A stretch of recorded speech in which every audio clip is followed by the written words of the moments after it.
好，欢迎来到由美团闪购冠名播出的脱口秀和他的朋友们第2季，欢迎各位的光临。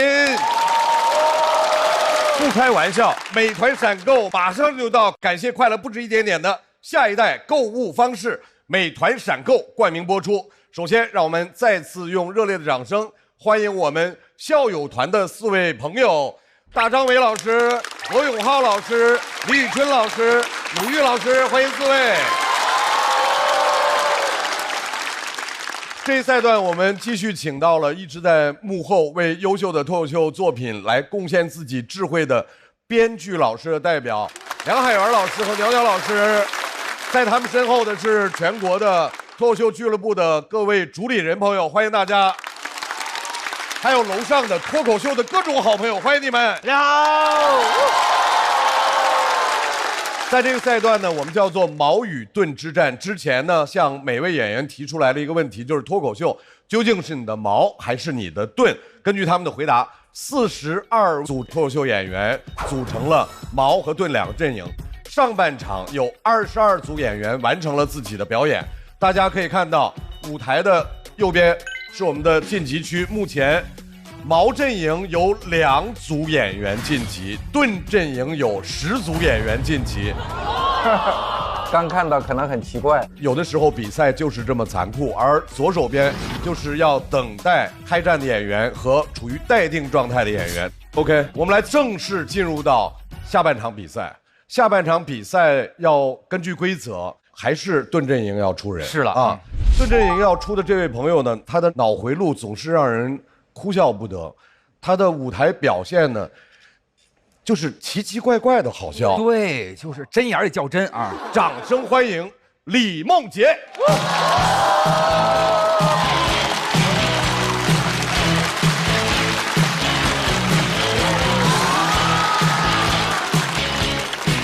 哎 ，Hello， 大家好。OK， 我叫李梦洁啊。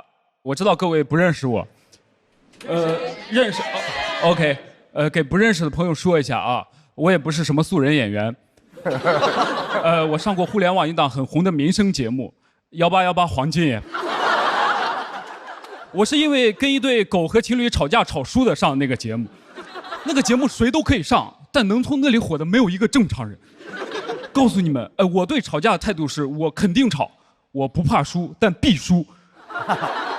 生活中我有一种人我不敢吵架，就是打车遇到路怒的司机，方向盘在他手上，尤其是一些北京路怒的司机，因为他们喜欢说话直截了当，还喜欢绕弯子，感觉是有厂牌的，像个 rapper， 边开车边 diss 别人的车呀，哎，他开那样配开那么好车吗？配开那么好车吗？一直在酸别人的车。感觉他还不是普通的路怒，他是个路怒 lemon。骂着骂着，突然转过头就问我：“这么短的路，你为什么打车呀？我为什么能拉到你呀？”我说：“啊，我为什么打车？因为我原生家庭有问题。我一步都不想走，我现在有钱了，我就想打车。”他说：“可是你打的是特惠快车。”我说：“这就是为什么你能拉到我，我叫的就是特惠快车。”他们总喜欢把自己的问题转嫁给我们身上。我之前在南昌演出，遇到一个又路怒又内耗的司机。当时很晚，他送我回酒店，我坐在后座，他开着开着突然就大叫了一声：“我真的好笨啊！”我说：“啊，我闯了个红灯啊！你说那么大的红灯，我怎么就看不见呢？我笨不笨？为什么要问我呀？那么大的红灯，你为什么看不见呀？因为你在刷短视频呀，对吧？笨不笨？我怎么说？你好笨的，咱俩要出车祸死了，就是被你笨死的。”他说：“你知道闯红灯什么后果吗？扣分，还扣200块钱。我今天赚的不是特别多，我只能承担100块。”我说：“大哥，大哥说可以 AA。”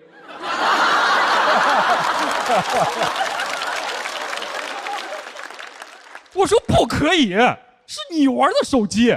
他开始自己安慰自己，我理解，但我从来没有见过一个人在安慰自己的过程当中跟自己谈崩了。他跟自己吵起来了。他说：“你知道赚200块钱有多不容易吗？”兄弟，好像很多人赚200块钱都不容易，大家都挺辛苦的，不止我一个。但是有人赚200块钱就很容易啊，那个红灯咔嚓下就200，咔嚓下就200，我已经听不懂了。他觉得红灯赚钱太容易了，红灯咔嚓下就200，他是拍立得吗？他已经开始眼红红灯了，开始抱怨社会。他说我不容易，我赚的不多，我买不起房，我现在好想死啊！我说大大啊，现在吗？不能跑完我这一单吗？就差2公里了。我当时听了真的很生气，因为我不想死，我也不想他死，我的大脑很混乱又很燃，我也不知道我在喊什么。他说我现在好想死啊，我说笨蛋。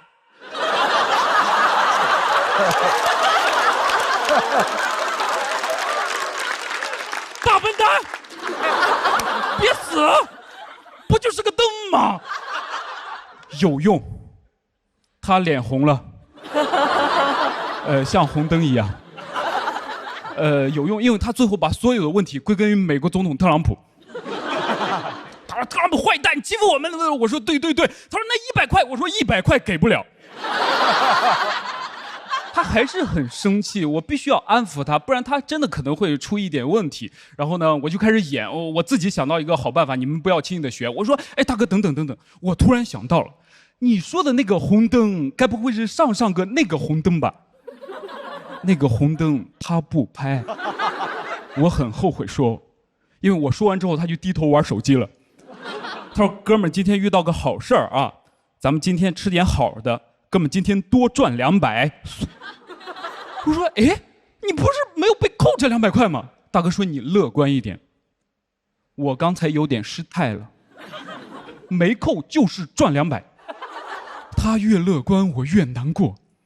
我哪知道那个灯拍不拍呀？我第2天就离开南昌了。他可能7天之后才会收到那个罚单。你很难想象7天之内，他再过那个红灯，是一个什么样的姿态？如果前面没有车，他撒，后面车说：“哎，有什么东西在闪？”他说：“应该是闪电吧。”7天之后收到罚单。交警很生气，交警说：“你笑的也太嚣张了！你看看你，大哥那么乐观的人，看着那些照片，肯定会发一个小某书。家人们谁懂啊？闯红灯拍到了人生照片哦。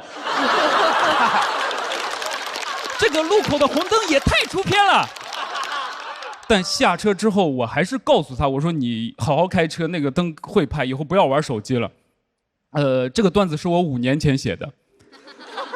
特朗普下台之后，我就再也没有讲过了。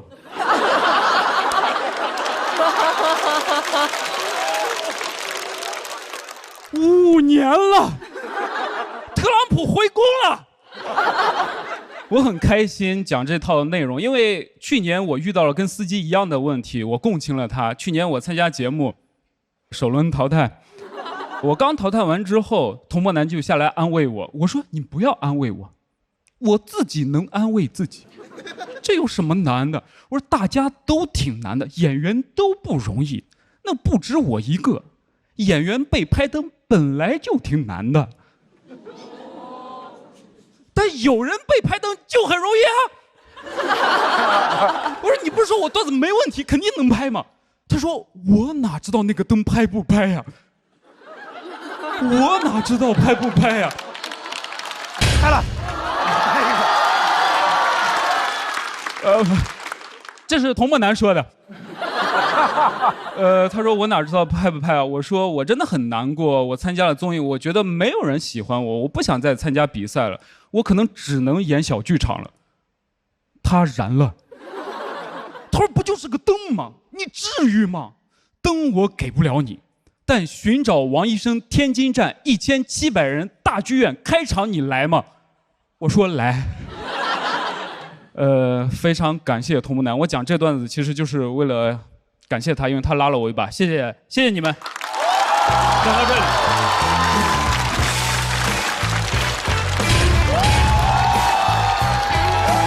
真的能看吗？能看。李梦洁的锁票倒计时开启。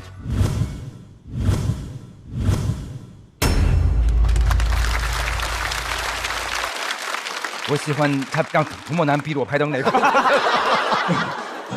我说这都 Q 这么半天了，哥们儿不给个情绪价值吗？啊，然后但是确实也是演得好啊。谢谢大老师。我觉得他特别逗是在于，就是比如说路怒啊，或者别人的骂街的时候，你当时是不是心里可开心了？有段子了，可以记了旁边。我觉得李梦洁的点是在于，他经常说这个事儿啊，按别人来说就过去了。他就过不去，就这点事儿上就能给变成自个儿的一个作品。我觉得这个希望以后听到你更多的故事。谢谢大老师，谢谢大老师。我上一场对他的那个段子印象非常深刻，因为我觉得他的画风太清奇了，哒哒哒，对，就是太清奇了。所以这一场我觉得比起来的话，这场的笑点会稍微少一点，但是也有一些我特别喜欢的。虽然他说的是这个司机的事儿，但是他中间有一个原生家庭，是我笑得特别大声的一个点。我是在这一场，我真正的开始真的 get 到李梦洁有多好。谢谢，哦，谢谢。就是首先他的反差特别大，因为他这个本人你看讲话就是个特别感觉温文儒雅的一个人，但他每次讲的又是一个内心有极具愤怒感的一个人。然后刚才你说是小触发大故事，但我觉得是他把一个画面或者一件小事儿，像电影那个高速放映一样，变成个慢动作。然后这个慢动作，当你看到子弹被射击出膛之后，他那个过程，他就娓娓道来的给你讲述，我觉得非常非常有趣。所以这一段我觉得非常棒，里面有很多就很无厘头的梗，我笑得非常开心。我觉得唯一的美中不足，我想跟你分享，就是你最后那个梗为什么不落在特朗普那儿？你再翻一番。我其实等着了，我想啊，这么贴近事实，我也以为他会说，对，说回来。对，我想说就是对，但是我的时间真的不够，因为我一直在2篇稿子来回跳。你是一个高度风格化的一个创作者。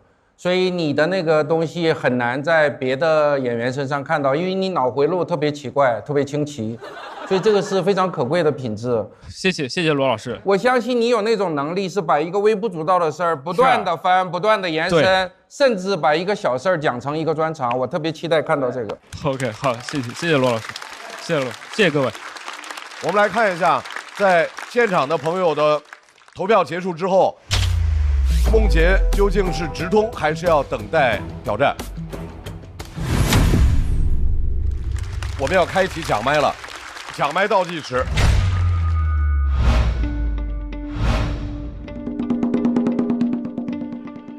毛阵营的朋友，有哪位想要抢麦？来了，该来了。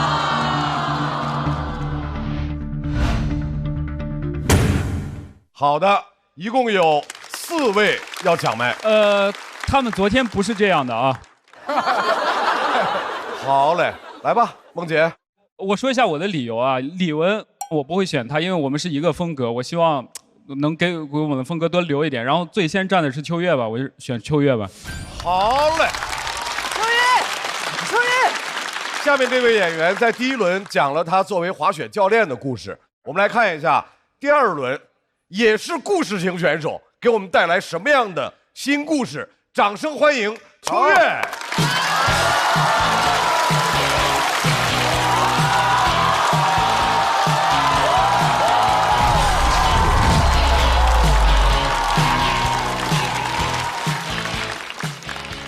你们好，我是秋月2楼朋友，你们好。哦，对，还有我是一名滑雪教练啊。对，然后上一轮比赛我非常激动啊，主要是因为我晋级了，更重要的原因是我在台上看见了春春，因为他让我想起了我的2005年，因为那一年我也参加了超女。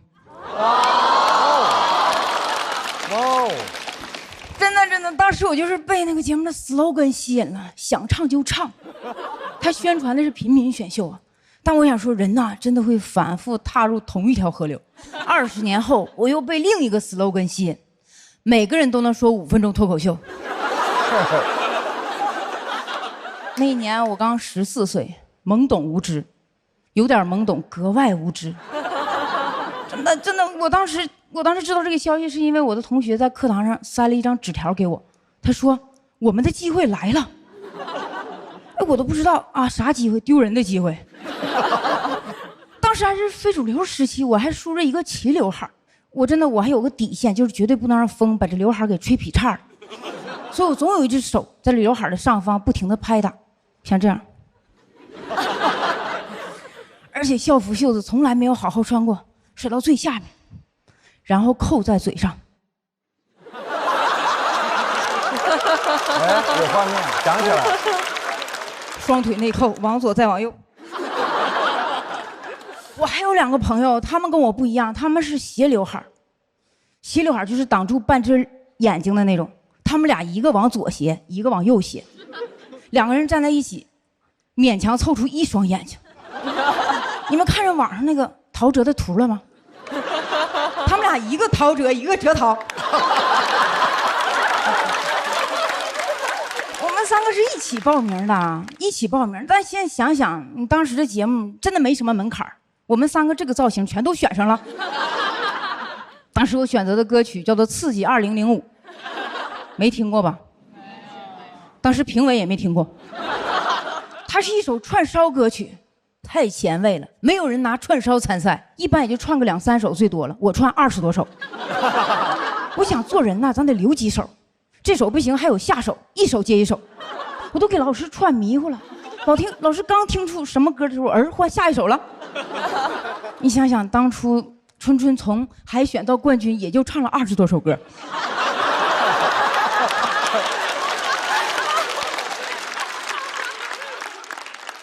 我海选一次性全能唱完，我唱了30多秒的时候，老师不让我唱了，但我已经唱了6首歌了。评委老师还没有放弃我，他问我：“哎，你还有什么别的才艺啊？”我张口就说：“军体拳。”真的，那我每年过年表演才艺都表演的军体拳啊，我爸教我的。我爸说部队每天都打军体拳，我爸都没当过兵。跟我一起去的陶喆和哲陶给老师表演了一个我是白云，我是黑土。他们以为自己去的刘二根大舞台。我打完拳问评委，我说：“老师，你可以点评我几句吗？”老师愣住了，他都没想到我能问出这样的问题。老师想想说：“你穿的毛衣在电视上看起来不好看，颜色太花了。”老师没点评我的歌曲，也没有点评我的才艺，他点评我的 OOTD。什么叫做颜色太花了？我不懂，我回家看电视，我都没看出来，我家黑白电视，只有雪花。而且当时家里确实蛮穷的，毛衣都是妈妈给我织的。她织的时候啊，本来是一个淡黄色的毛衣，她织发现线不够了，所以家里有什么线她就用什么线，拼接成一个串烧毛衣。后来我知道，其实唱歌好听的老师根本没有问才艺，就是问我们这些。我后来想想，是不是就要把我们选入那种搞笑集锦？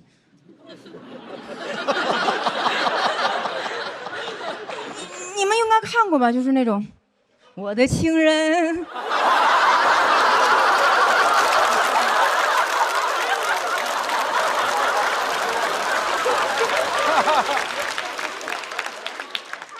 对不起，我疯了啊！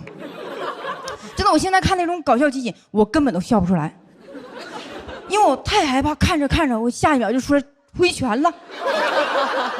真的，就是谁能想到那个视频呢，能被保存下来，还留这么久？但是我挺怀念那时候人的精神状态的。这人呐，怎么能那么勇敢，那么的自信？我当时淘汰了，我都没想过是我唱歌有问题，我以为我是毛衣穿错了。很多人问过我说：“你写这篇稿子想表达什么？”我不知道。他说：“是不是因为春春在这里你才写这篇稿子？”我说：“是啊。”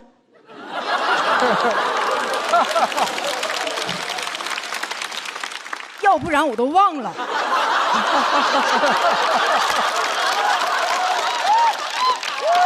哦，我们3个当初一起走出来的时候，我们说好了这事儿永远不要再提了。20年过去了，真的谁也没有再提。我最近因为写这篇稿子，我特别着急，想回忆情节，我给他们打电话，他们说什么超女我不知道。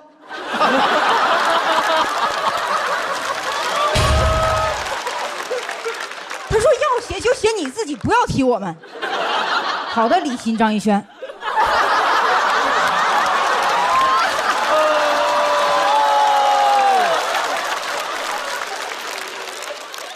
我提他们不是为了别的，我就是想显摆显摆。当初20年前我们3个在一起，20年后，我跟当初我们的冠军在一个节目里。我真的觉得这个世界太奇妙了，喜剧给了我无限的可能性。我想我都当教练了，我都滑出去很远了，没想到又滑回搞笑的圈子里。所以当初我现在想想，我还能回到当初超女的舞台。我仍然会穿那个串烧毛衣，唱那个串烧歌曲，但是我应该换个才艺了，我会选择脱口秀。我说各位评委老师，大家好，我是68号选手秋月我是一名滑雪教练。我来到这里的原因呢，是因为我家那边雪化了。谢谢大家，谢谢大家。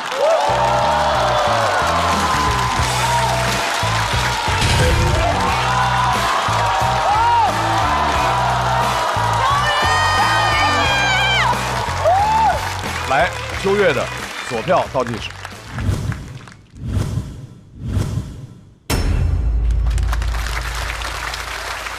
刚才你说那个刺激2005的时候，我和大老师，我们2个看着彼此说，好，我们2个都听过。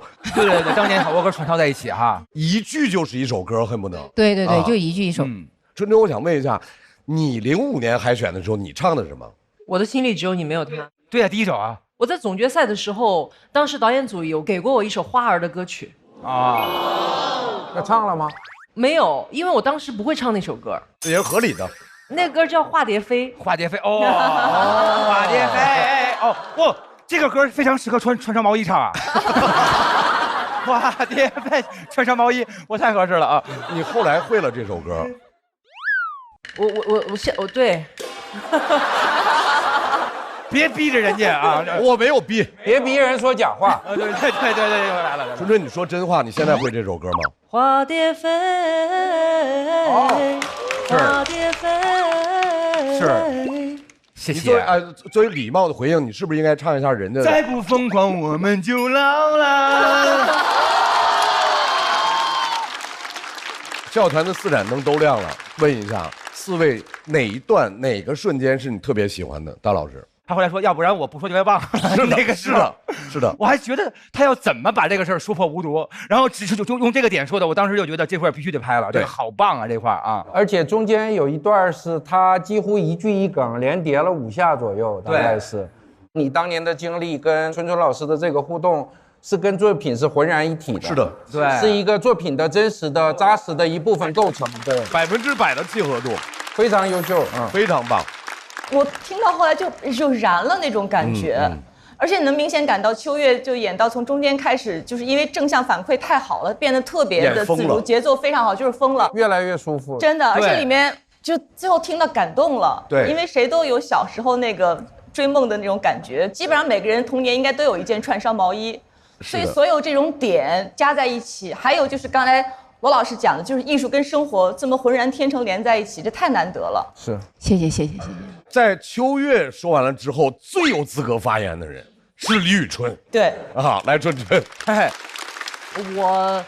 对于我来说，我觉得因为它勾起了我很多的回忆，是，就是那种古早的时候的一些比较，现在说是比较抽象的一些画面，对，就包括当时杀马特的造型啦。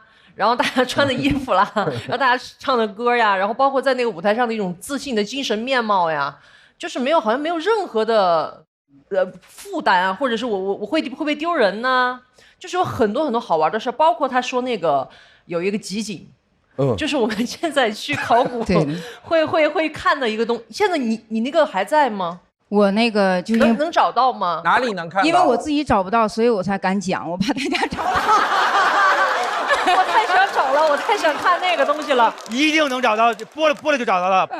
秋月他确实在集锦里是吧？不，他没有在集锦里，但是确实是当时播出了，我在电视里看到，所以我下楼的时候，别人问，哎，你怎么在电视里打拳啊？我觉得很丢人，所以这事儿就不想提这个事儿。所以其实春在听这段秋月的脱口秀表演的时候，你的那个感受和其他人是完全不一样的。我就是个当事人呗，就当事人的感受，所以我一直是，我的眼泪都快出来了，因为太活灵活现了，就在我眼前。对。我真的，您说这个折桃这个事儿啊，就是发型这个事儿，以前就是这样。哎，最适合留这个发型的人知道是谁吗？哈曹，他这个嘴都老往上，这么着吹，可以把它吹起来是吧？对，我以前真的是这样。而他当时他在演那个就是那袖子这么着弄嘴的时候，对，是吧？那个感觉一下就回来了。那个时代，那个年代的学生很多都是那个范儿，太帅了。所以秋月的这段表现，我相信一定给李梦洁了巨大的压力。李梦洁又往心里去了，好吧？请李梦洁回到舞台。来自盾组的李梦洁和来自毛阵营的秋月，我们来看一下二位的得票数是。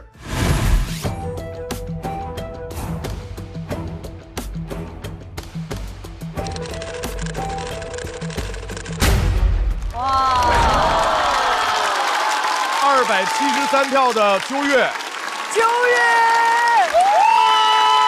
祝贺秋月顺利晋级。来吧，我已经很好例子了。春在台上说想落泪的时候，你的感受是什么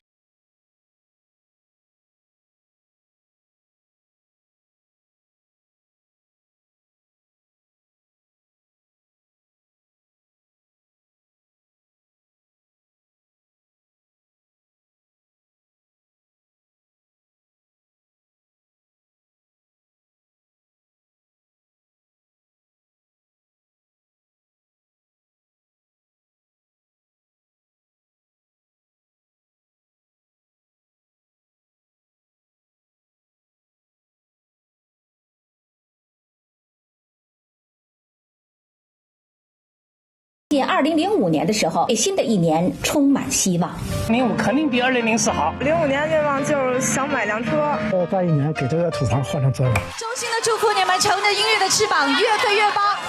他讲那个年代的那些东西的时候，不知道为什么他那个非常优秀的那个演出，把我们全带到了那个时代。甚至那个时候我已经挺大的了，但是他因为讲那个校园里那种青春又无所畏惧的那些东西，把我更早之前比那个年代还早10几年前的事儿全勾起来了。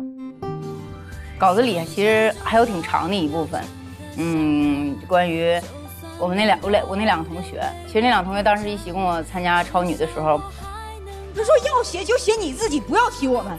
好的，李欣、张艺轩，其中有一个女孩子是表演才艺的，那个评委问她你还有什么才艺？她说她想的就是英语，然后老师就很吃惊嘛。然后她出来的时候我说那你表演了吗？她说没表演，她怕老师听不懂。所以然后她今天是个英语老师，非常棒的英语老师，因为我觉得挺好的。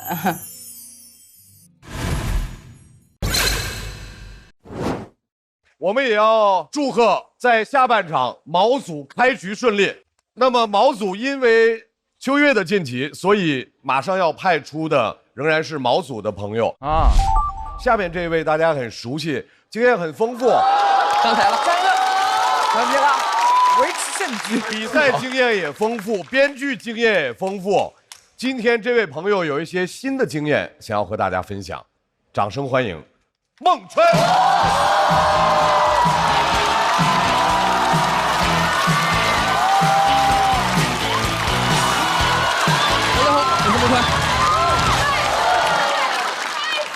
其实，这个长相也是有烦恼的，因为我们经常最近录节目嘛，就录到深夜，有时候太忙了，我就带着妆回家。我楼底下那个保安造谣，说我从事不正经的行业。最近我都是在棚里卸干净了再回家，他又在传，说我最近生意不好。这还不是最倒霉的，最倒霉的是我最近被诈骗了。因为我也不是第一次被骗了，以前我去陕西那边看了个兵马俑，都遇上了个假的，有好多埋了一半的兵马俑，导游告诉我们，游客可以亲自参与挖掘。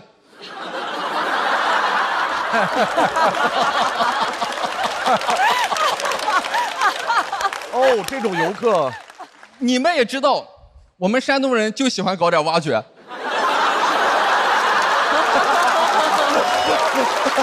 没听懂，挖掘机。忍不住下去挖了几下，上来之后导游说体验费200。那时候在反省自个儿，就自个儿的原因，社会经验不足，因为人家特别明显的提示过我们，带我们去看的是兵马俑坑。最背的是，当天晚上还入住了一个兵马俑主题酒店。那个酒店的特色就是你睡在床边上，一边杵了6个兵马俑。那么多双眼睛盯着你，根本睡不着觉，逼得我没办法了，就找了支笔，把他们都改成了斜眼。然后第2天赔了1200。然后我觉得我的防骗意识就上来了嘛，因为我们4大队group天天在一块写稿，只有我没跟着呼兰炒股。我就觉得我可以了，我甚至能扛住熟人作案。结果最近还是被人在游戏里边诈骗了。我玩的是一款叫 QQ 自由幻想的游戏，是一个超女时代的游戏。那个游戏现在里边都是中老年玩家，我们给游戏官方提意见，都是希望他们把游戏字体调大一点。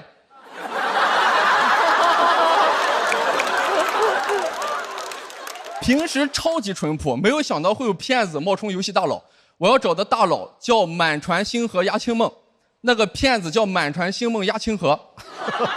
确实是我没看清楚，但是很难仿，因为我们山东人平时说话就倒装。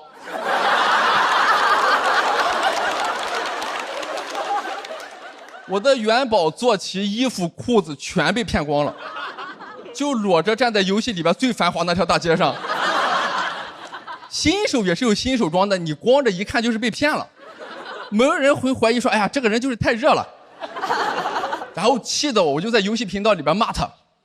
我虽然会各种修辞方法，我能骂他天花乱坠的，但是那一刻我选择了最原始、最泄愤的骂法，然后就被禁言了。气不过，我又跑到游戏论坛去骂官方为什么不把游戏字体调大一点。那些游戏装备加起来差不多有1万块钱左右。然后我就赶紧打电话报警，但是你们知道吗？人在那种状态下是语无伦次的。我打电话我说：“警察同志，有个人骑着我的兔子跑了。”警察说：“你沉住气说，请问你是喝酒了吗？”我说：“没有，就是有个骗子把我东西都骗了，我刚买的兔子和枪。”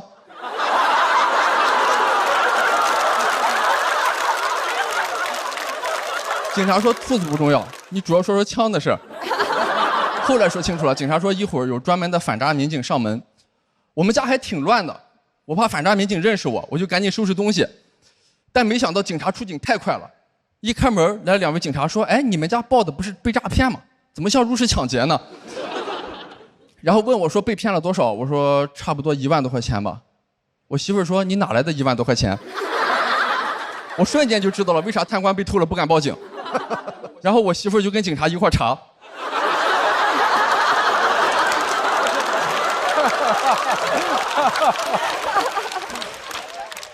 一个查钱怎么没的，一个查钱怎么来的。警察说：“你们跟着我们去局里做一个笔录吧。”我说：“能不能你俩先去？要不我怕别人以为我怎么着了。我们行业现在很脆弱。”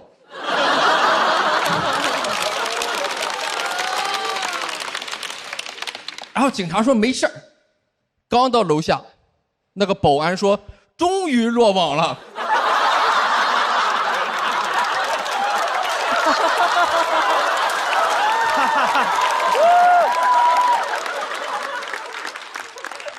我坐在警车上思绪万千，我那天特别能理解被草船借箭时候曹操的心情。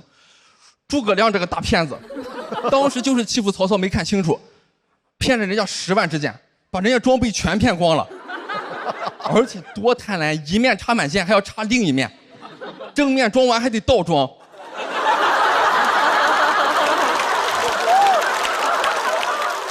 10万支箭，多少钱啊？曹操攒点钱容易吗？尤其曹操还好几个媳妇儿。越想越气，我打开了三国，找到那一集，发了个弹幕：从未见过如此厚颜无耻之人。发完还没解气，又给唐国强老师发了条微博私信，我说以后别啥垃圾角色都接。去了派出所，去做笔录，当时第一次感觉到很抱歉占用公共资源。关键是游戏装备很难定损，警察说想登录上去看看，问我账号，我告诉他了，问我密码，我说我自己输。警察说你合着防我呢是吧？他说你们这个交易有什么保护措施吗？我说有那个交易保护，就是每半个小时才能进行一次大额交易。警察说合着你被骗了好几个小时是吗？我说没有，因为那个骗子在 QQ 上手把手教我解除了交易保护。警察说那别的保护措施呢？我说也有，我让他说中国人不骗中国人。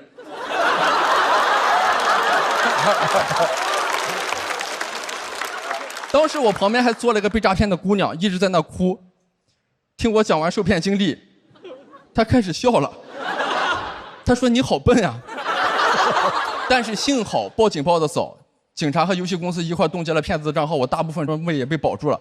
我和骗子的聊天也截止到了你们有超过1天未互发消息，小幸运已熄灭。其实这2天一直在纠结讲不讲这个事儿，我怕我讲了这个事儿，全天底下的骗子都知道我好骗了。都来骗我，然后跟脱口秀观众一样发一个打卡孟川成功。但是现在想明白了，你们看过《三体》里边的黑森林法则吗？就是你主动暴露坐标，有人盯着我，但是他们一旦出手，也会被人盯上。我愿意给反诈工作打窝。谢谢大家，我孟川。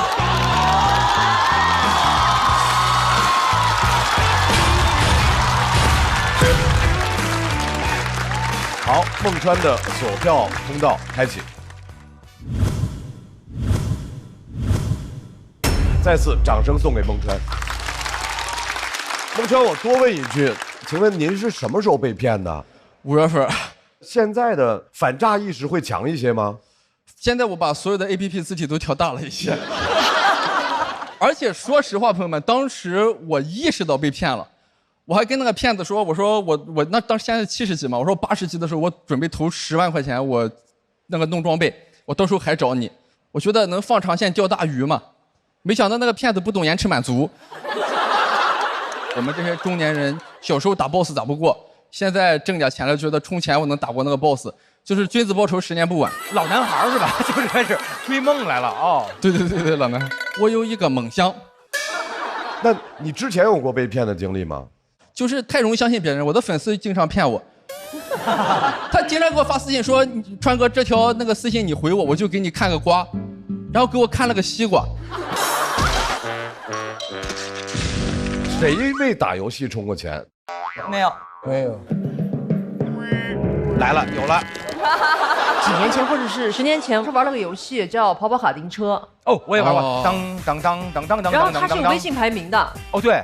我其实刚开始的时候没有买那个车那个装备，然后每天晚上我都看，周笔畅又排在前面去了。真就是说，10年都过去了，还跟人比呢，就是比赛都结束了，春春。然后我就激起了我的好胜心嘛，然后我就花钱了，花很多钱，花了不少钱，然后买了那个特别好的那个跑车。我就跟他超过了他。对这个事儿我没跟他说过。太好了，我后天跟比比录节目，正好告诉他。好嘞，可以。来，陆玉。我是对于孟川讲的前面一段，我有特别深的感触，就是他说他从小区进出，然后保安用那样的眼光看他，因为很多年前我在香港，我做那个早晨的新闻直播节目，所以小区保安很长一段时间看到这个女孩很奇怪，每天早晨4点钟出门，然后头发蓬乱，然后8点钟回来，然后妆发齐全，她干嘛的？她后来过了很久，有一天就忍不住问我说：“你是做什么的？”“做电视的。”“你是什么电视台的？”我说：“我什么什么台。”哦，然后大家因为那一下，你能读出很多潜台词。就是那潜台词说：“你看，我说这个女孩是个好女孩吧。”所以刚刚讲那段，我就很多那个画面就回来，我觉得特别有趣。所以我特别希望能够在这个总决赛的舞台上，我觉得一定能看到孟川。那必须的。对了，再次感谢孟川的优秀表演。在孟川老师的表演结束之后，我们要看一下他能不能大于290票，过了吧？直接晋级。可以，可以的，孟川。讲那个直接听了吗？有可能吧？不好数。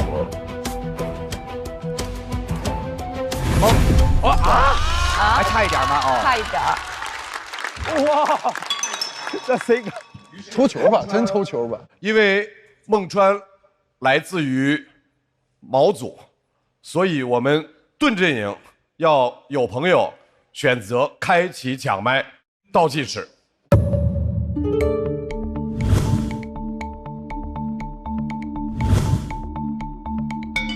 感觉没人站了。没有抽球。抽球。哎，瑞哥不站呀，那就抽球。哦。哎，瑞哥不站呀，那就抽球。哦。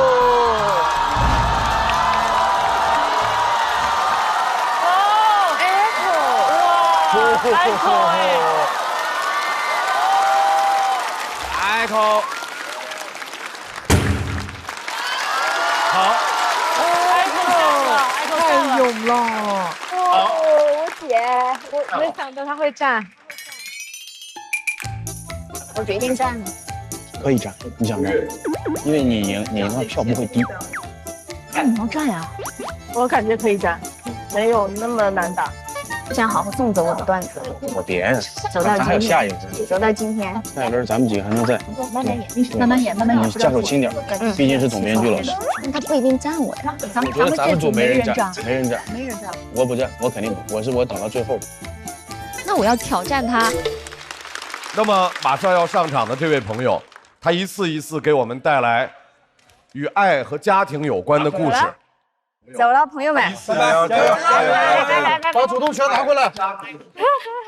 掌声欢迎 Echo。Hello， 朋友们，大家好，我是 Echo。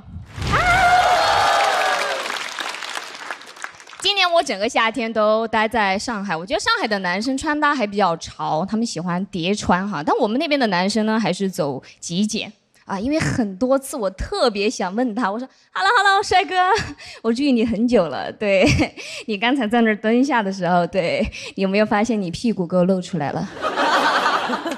你的风格到底是极简风还是后面有风？那么重要的部位露出来，你们不要命了？哎，但是我也能够理解，你们敢露，是因为你们信任这个世界。不会有一天我在路上，我走着，我发现屁股沟。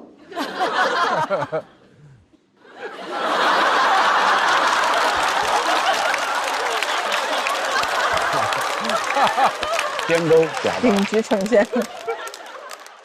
这个世界对我们不一样，你们男生可以随意下蹲。那天我上网，我竟然发现有人还在教我们女性如何优雅下蹲，有没有看过那种视频？一个穿旗袍的女生走在路上，东西掉了，正准备弯腰下去捡，突然一个女生出来说：“你给我等一下。”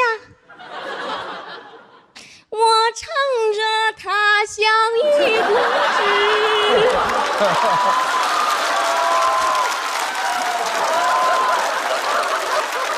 为什么呀？还有这么一段？一点也没在上面呀！一个下蹲花我4个8拍。女孩们别这样，这样下去我们什么东西都抢不到。早高峰地铁我晕晕乎乎的，看到一个位置一个键不上去，我唱你别唱了。当然了，这个扇子也不能扔啊，还可以盖住别人屁股沟。有一次我坐高铁的时候，旁边那个大哥拿行李，我真的很想上去帮他提一下裤子，但我觉得不太礼貌。要是有钓鱼竿就好了。哎，我就在想，是不是你们只要自己看不见，你们就可以当危险不存在？难道这就是你们男人的勾股定理？不要误会我，我不是想在街上去看男人的屁股沟。当我走在路上，我总能看得见，我就在想为什么？后面我想通了，我觉得这是一个哲学问题，真的。因为当你凝视深渊的时候，当然了，不要误会我啊，我是想让男人不露屁股沟啊，不是说我想争取露屁股沟的自由。不要误会，我不希望节目播出之后收到私信说在吗？看看屁股沟。这个世界对我们不一样，你们信任这个世界，但是我们好像不太信任这个世界。我对我自己的身体都不太信任，比如说月经，月经是女性子宫内膜的周期性脱落，但是我们所有女人都知道它的脱落没有任何周期，它乱来。第一天感觉要来没来，第二天感觉要来没来，第三天老子不管了来了。哎，关键是那几天也要提前垫卫生巾，卫生巾是很贵的。上天能不能重新设计我们的身体？真的，我觉得月经啊就应该按财产分配，真的，有钱的女的多来几天。算了，有钱的男的也来，资本就得流血。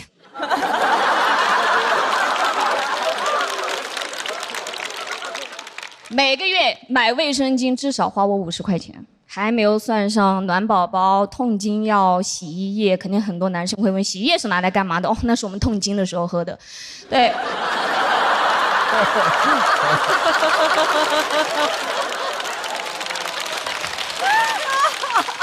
所以月经才是蓝色的，对。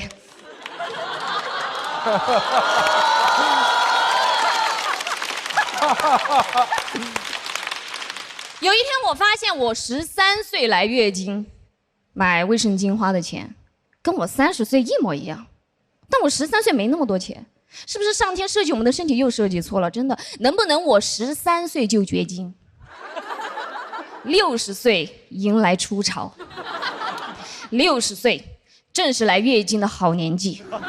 我跟你讲，那一天我都大大方方发微博，我说老娘来了，月经和退休金都来了。下面还要加一个标签哈，关爱初潮老人。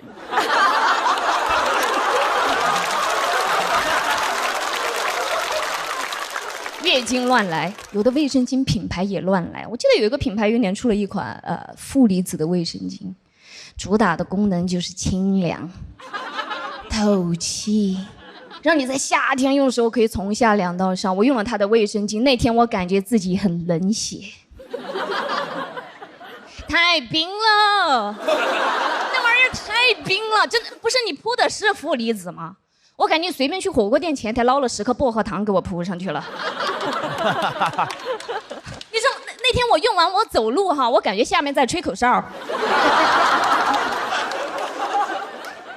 我从来没有因为月经而请到过假，从来没有。你们不觉得很奇怪吗？一个人类可以因为身上任何一个洞流血而请到假，月经不行。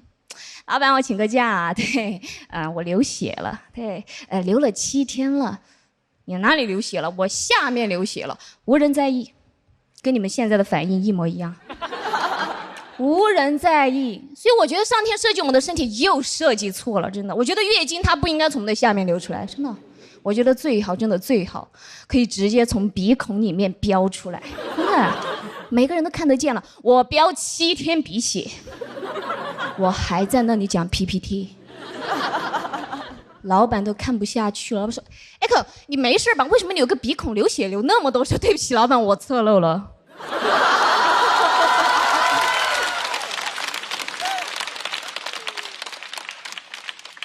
OK， 我知道月经来的时候会显得我们很脆弱，但它并不代表我们的身体就是很弱的。张伟丽大家都认识，对不对 ？UFC 无限制综合格斗的冠军，女性力量的绝对代表，她赢了，每个人很开心。但是下面还有人在那里评论说，张伟丽赢了确实不错，但你毕竟是女的啊！我要来打的话，也可以打得赢张伟丽。你要去打张伟丽，你先把你的裤子提一下吧，真的。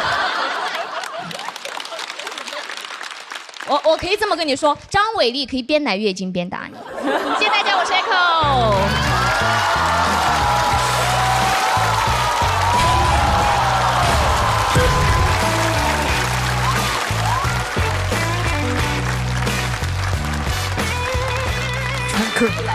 谢谢。Echo 的锁票倒计时再次掌声送给 Echo。谢谢。Echo 讲从头到尾都非常好，情绪非常饱满。前面讲到屁股沟，那其实讲的就是一个身体的边界是社会的边界，就这个边界特别重要。对，其实我讲这个并不是说想要吐槽男性，但我会觉得这个世界它营造了一个对男性更安全的环境。我们在这边还要避免走光、安全裤、打底裤什么的。其实我是觉得这个社会的整个营造的氛围和结构是有问题。我想吐槽整个的社会氛围。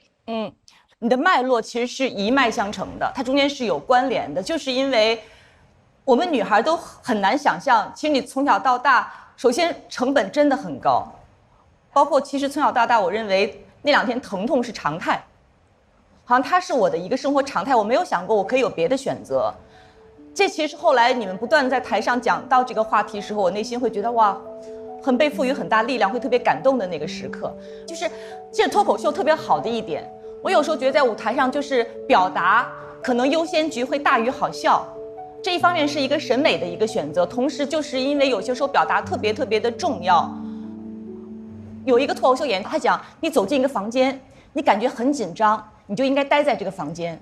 当你碰触一个话题，你觉得有些人很紧张，我们就应该讲述这个话题。所以我特别谢谢 Echo 讲的这个话题。好的，谢谢鲁豫。Echo 一如既往的生猛，对，麻辣，这是他带给我的最直观的感受。我觉得这也是他的一个特别个人风格上的东西。作为女性，我肯定是有很多的感同身受的，所以我觉得这个是会让我由衷的觉得挺佩服，就是讲这个段子。其实我想说，露屁沟这事儿啊。我也看见过大哥露屁沟，然后那种大哥一蹲下，蹲太快，裤衩没跟上，你知道吧？然后是这事儿都会碰见过，然后但是说总是会，然后鲁豫老师说，然后拓宽边界，让我们想的更多，然后想的更多的时候就能够照顾到别人感受更多，然后这是值得学习的。谢谢你的表演，谢谢啊，谢谢。我特别激动是。这是我无论是线下的视频还是在那个节目中的表演，这是第一次看到 Echo 讲了一个让大家毫无心理负担能放肆的笑出来的这么一次。因为你原来那些原生家庭的那些故事总是掺杂着足够多的伤感，同情你的同时又不敢很放松的笑。今天你这个虽然尺度很大，也依然像往常一样犀利，但是让我们笑得毫无心理负担，我觉得这对你是一个很大的突破，非常好。谢谢老师。好，谢谢 Echo 的表演。我们也要把受骗的孟川重新请回台上。在孟川和 Echo 的表演结束之后，都打满了4灯。观众投票结束之后，孟川和 Echo 他们的得票情况是。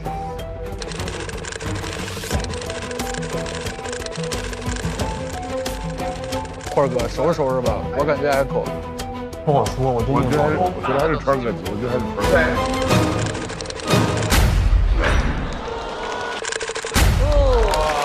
孟川279票，顺利晋级。Echo， 你的票数也非常高，245票，要进入到待定区。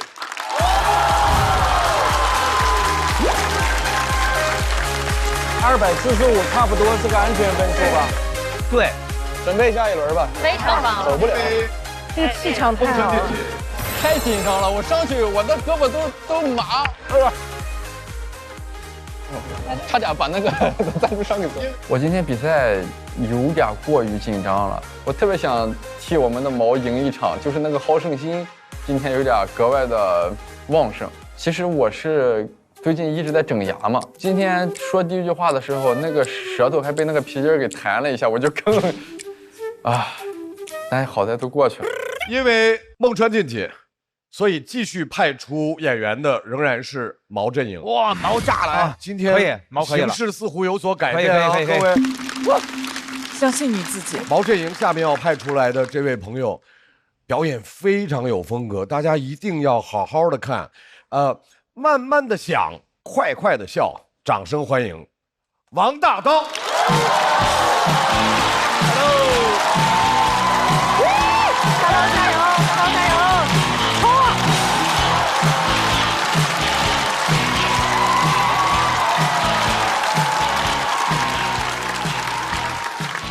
大家好，我是王大刀。我从小开始，我就是一个非常谨慎的人，我很谨慎。我小时候一个人走在街上，我就会看后面有没有人在跟着我。如果感觉后面有人在跟着我，我就会走很快，对吧？大家都会走很快。如果我发现他也走得很快，我不想让他觉得我害怕了，我就会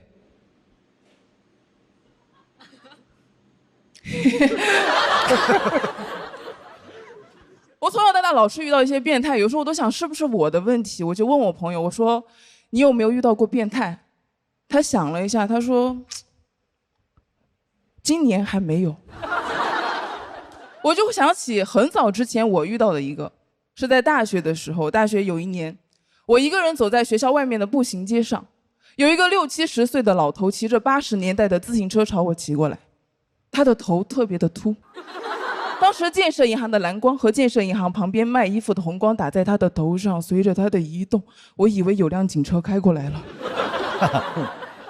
他开始慢慢的逼近我，当我们两个只有半米的时候，他开始以我为圆心，开始骑车画圆。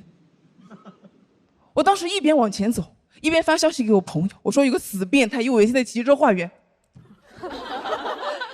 但是他画得太圆了，我全程看不到他的侧脸和后脑勺，他的正脸死死地对着我，我是一个移动的圆心，但是他画的每一个圆的半径都保持一致。我当时觉得他骑了个派。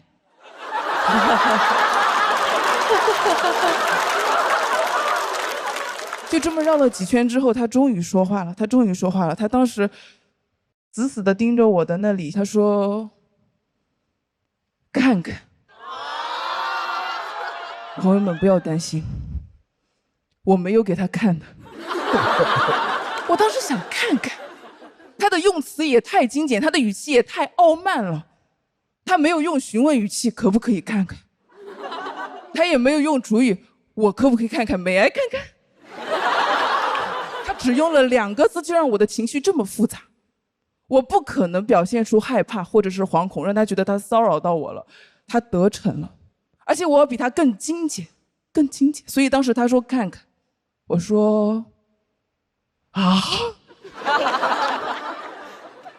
他以为我耳背，他又说看看，我说啊，他说看看，我说啊，他说看看，我说啊，他说看看，我说啊，我俩阿卡贝拉。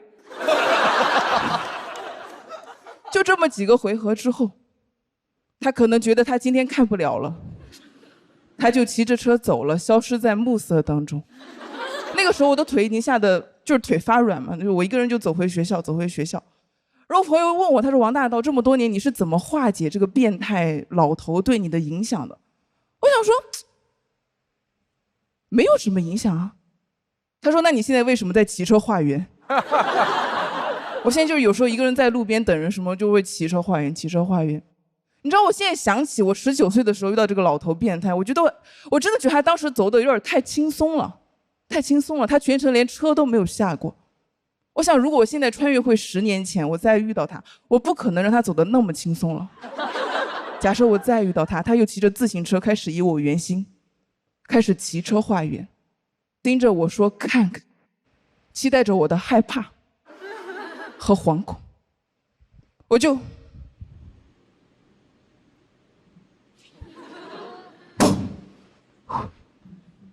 现在又看你俩懵了对吧？老头也是，就是毫无逻辑。然后我直接上动作。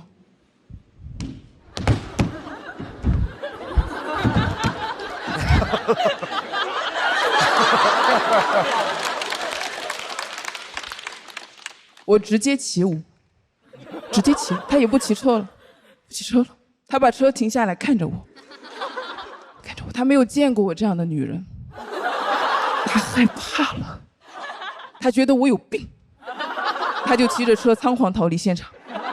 我看他没有任何的回馈，我就眉飞色舞的追上去。然后我开始以他为圆心，我 circle 他。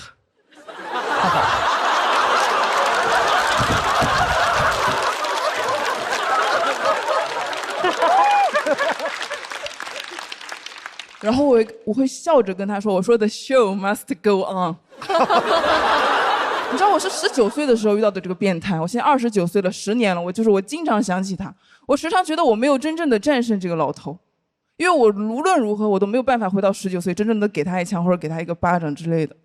但是我朋友说对我10年了，他应该已经死了。我想我会去到他的坟头看看他。看看他在他的坟头，我旋转跳跃，他闭着眼，然后我会长久地凝视着他的坟头，然后我会问他，我说还看吗？谢谢大家，我是王大刀。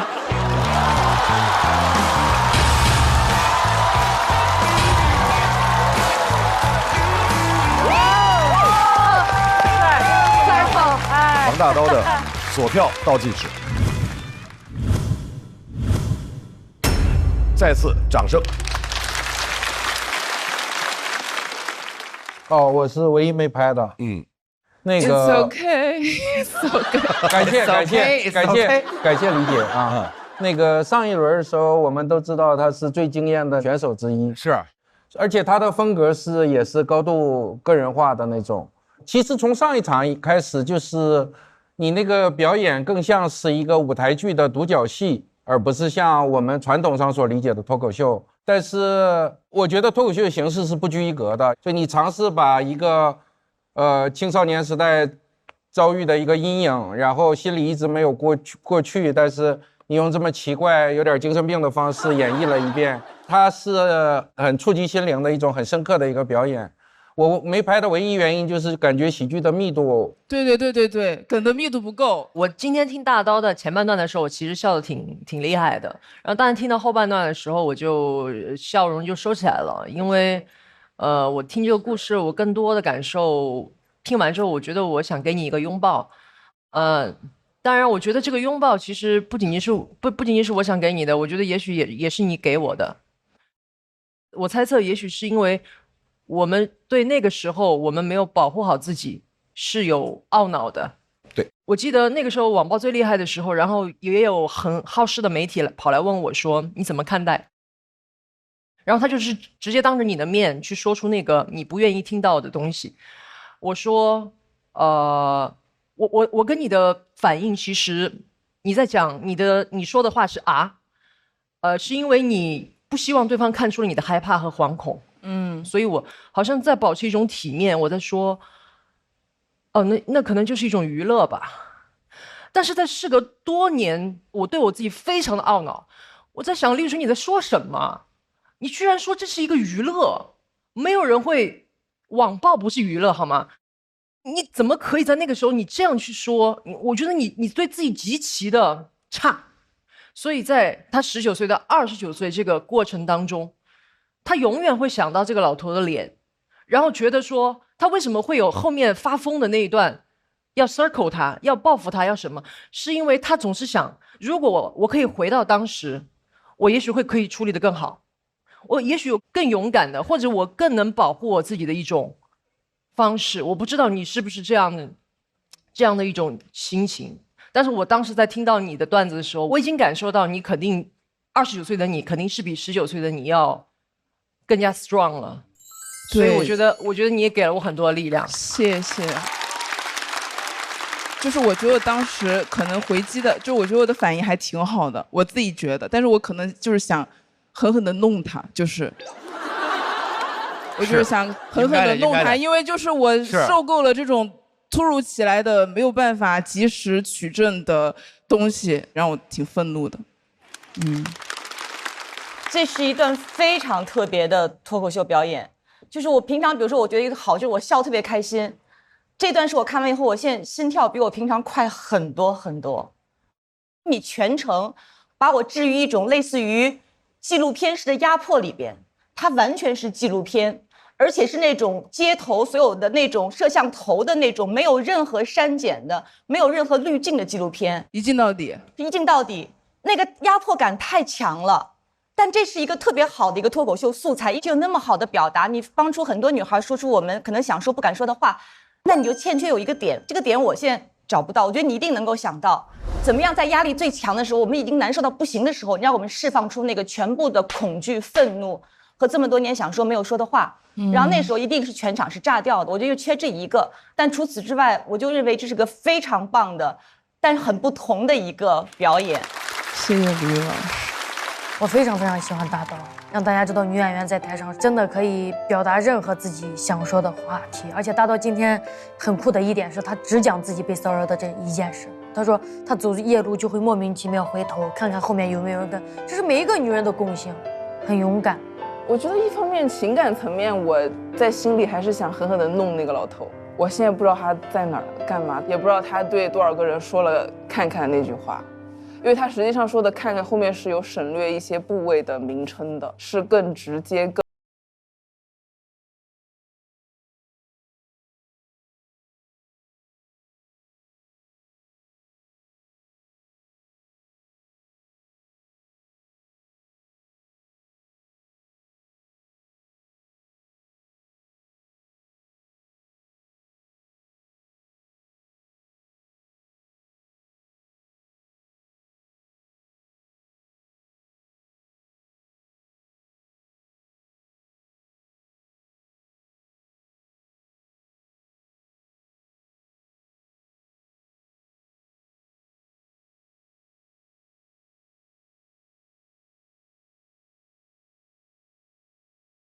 我有遇到过，我也有过，有。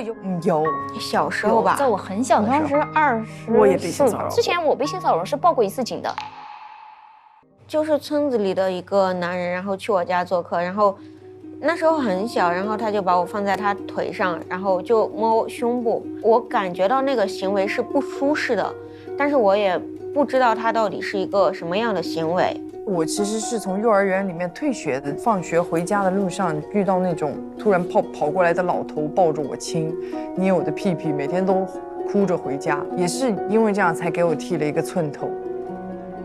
我以前上大学的时候在公交车上就被一个人袭胸了，当时第一反应是，人家拉那个手环，他在我左边，我以为人家没拉紧。最近一次碰到这样的人，是用了一个很新的方式，是隔空投送，在地铁上，他传送了一张他的下半身的裸体照片。我当时在地铁上，我就感觉后面有人蹭我，那一刻就知道了为什么网上说你别人动你就打他呀，你喊他呀，做不到。那一刻我僵住了，是害怕，是不敢动，是完全不敢动，是等下一站我直接就跑出去了，我根本不敢回头看那个人是谁。我刚开始是以一个朋友的身份出现的，是朋友的朋友，他就一直骚扰我，我把他拉黑了，他又换电话骚扰我，然后最后还发一些很恶心的图片那种，然后我就报警了。但是其实当时最伤我的其实是我那个朋友，他就觉得是好像就是我的问题，是我给了他暗示或者机会什么的，但其实完全不是啊，就是那种二次伤害比这个事件本身对我的伤害大得多得多。其实之前我被性骚扰是报过一次警的，然后在一个女性朋友的鼓励下，她让我报警。我当时是非常犹豫的，遇到这样的事情，最开始还是会觉得自己哪里有问题，以及这个事情是小事吗？值得去报警吗？而且那个结尾我也很喜欢。有一部电影叫《杀人回忆》，拍这部电影的时候，那个凶手还没抓到，当时导演就让那个办案的主角就是盯着镜头长久的凝视，其实就是在凝视那个凶手，因为他想到那个凶手可能也会买票来看这部电影，我想长久的凝视他。然后我又问他，我说还看吗？好，我们来看一下，在大刀的表演之后，他得到的票数是不是能够让他直接晋级？请看。需要开启对方的抢麦模式，盾组开启抢麦。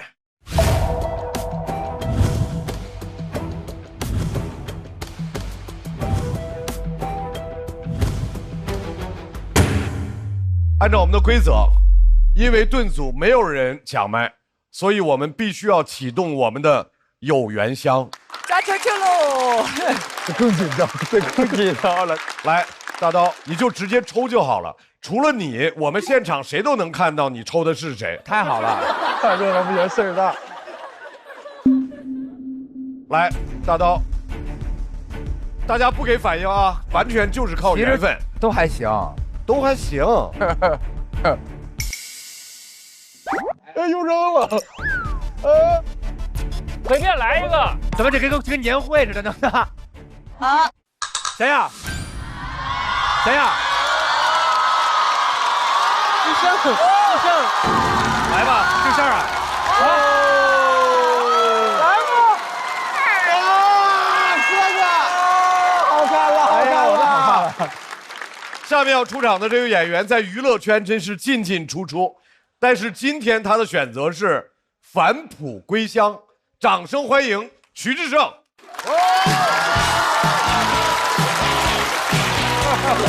两个人怎么那么开心啊？他俩玩的好。Hello， 大家好，我是志胜。还是得讲脱口秀呀。这但凡在外边观众有这种欢呼和掌声，我只会好奇，我说这后边又是谁出来了？比回到脱口秀更让我开心的就是我过年回到我们村里。今年过年也不知道是谁把我们全家的视频传网上去了，因为我长得很像我爷爷、我爸和我哥。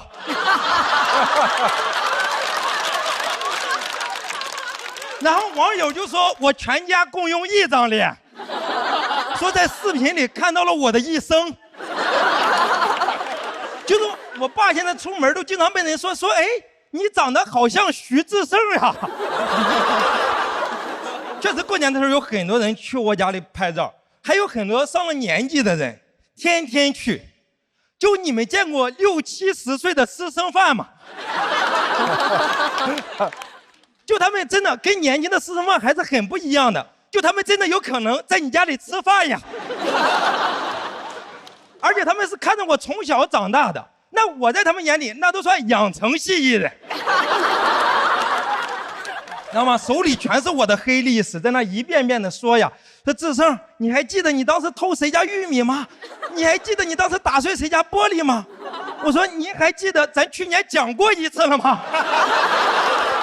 然后我村里现在特别关注我的信息，但他们有时候也看不太懂。之前有段时间网上说我是那个理想型男友嘛，我也不知道在我们村里咋传的，后来就传成了说我在外边交了好多女朋友。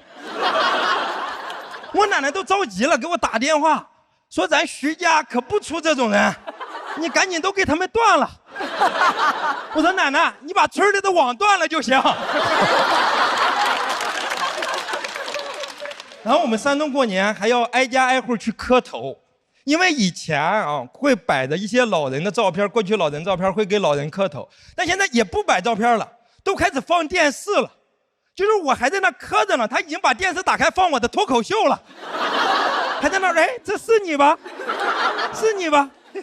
那么关键是我的脱口秀视频里边不光有我，他还会切别人的镜头。就你们给张绍刚磕过头吗？就我咣3个头磕完，张老师在那说感谢志胜带来的精彩表演。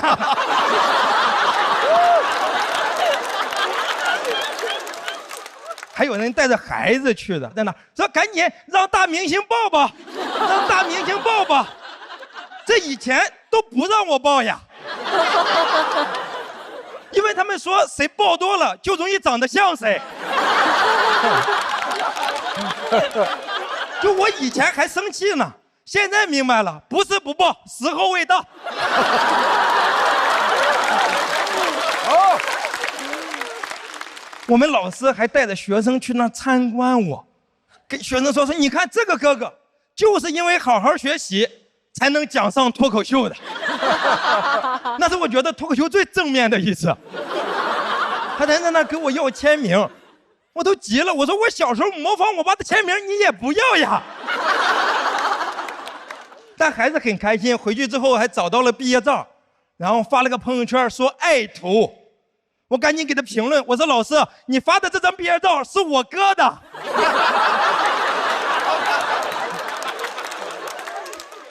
最离谱的是啥呢？还有人去我家里给我表演节目，一个在抖音上唱歌的大哥去我家里给我唱了一首好汉歌，然后要拜我为师。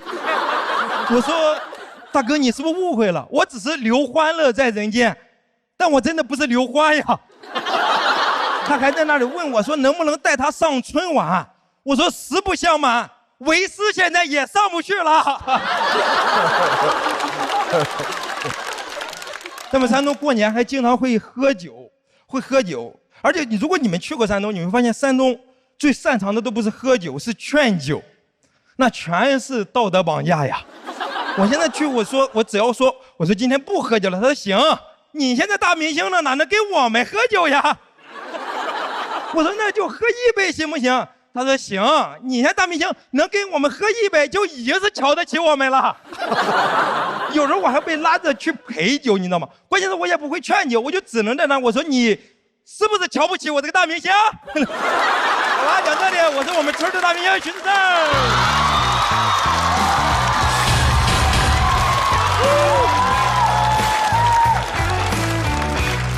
徐志胜的索票倒计时。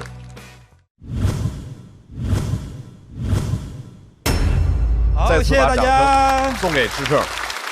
我觉得今天这个表演非常的爱，非常喜欢。谢谢大老师。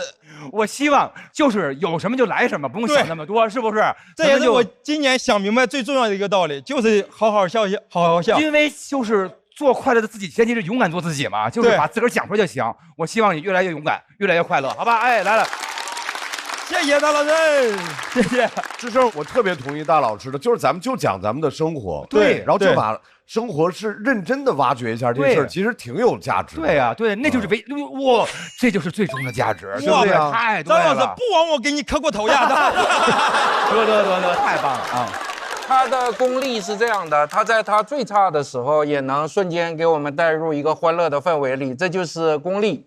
就像有一些超级乐队，他们一张唱片搞砸了以后，也是强于90%多的花乐队啊。所以志胜那没有，志胜肯定是这个级别的，而且所有这么多选手，也有一些私交很好的，但无论哪个人在他表现不是最佳的时候，我不拍灯，都或多或少有些心理负担。只有志胜我不拍灯是毫无心理负担的，这是基于深层的信任和尊重。今年过年我们村就切您的镜头在那磕。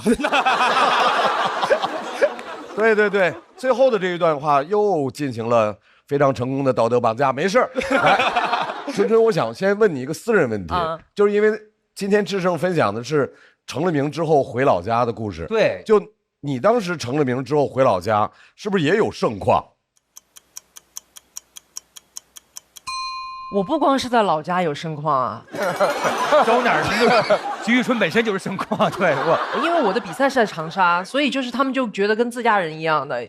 我在比如说我在机场，有的时候我记得有一次在廊桥，我碰到一对阿姨，然后他们完全没有觉得你是什么歌手是什么，他们觉得你就是我身边的一个小孩儿，然后他们就会跑过来，然后就是摸你的脸，然后说。君，你好白啊！川说你好白啊！感觉非常家人一样的这种感受。是的。就志胜可能自己完成了那个心理的那段就是心路历程，对，就不纠结不痛苦了，就尽情享受这舞台。然后刚那段我就觉得，其实如果别人讲话，我不知道会是怎样的呈现，但刚才反正我们笑得非常开心。而且还有一个，其实如果谁在台上，一个明星在台上讲我回家省亲那感觉，其实会有一点点微妙的怪。但是志胜一讲，你就会觉得格外的真诚。对，那个处理不好很容易讨厌。是的，他就格外的真诚。还有一点，他变得特别好，就是他以前容易调起得很高，然后越来越高，越来越高。大叫驴嘛。对。脱口秀会不会好，我是不知道，我是越来越好了呀。脱口秀再不好呀，我可能离不开脱口秀的离开。大叫驴嘛。但现在这个没有了。你是做了一些什么样的训练吗？志胜？没有，因为去年其实说实话比较纠结的一件事是，在台上的心理包袱还是挺大的。但今年因为我今年心理包袱就很小，就是想在这个舞台上能给观众，因为我那个给观众的卡上也说的，这个夏天又见面了，所以我就想着，既然是见面，那就高高兴兴的见面嘛，那就不要观众看到你身上带着包袱站在那个台上。我觉得任何的包袱都不应该在这个台上跟观众分享，就应该只分享快乐就好了。好，谢谢智胜。来，在智胜的表演之后，大刀重新回到舞台。哎呀，咱俩这个缘分呀，太吓人了。我就感觉我要戳到你，是吧？过去吧。好，现在2个人的比值分别是，我怎么了？俩人怎么了？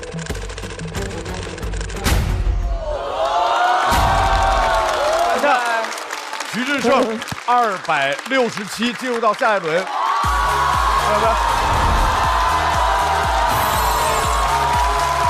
大刀，你的票数也非常好，243票，不低啊！盾阵营今天开胡了 ，yes。志胜是盾阵营今天的第一个。来，你真放松啊你！哇，太想哭了。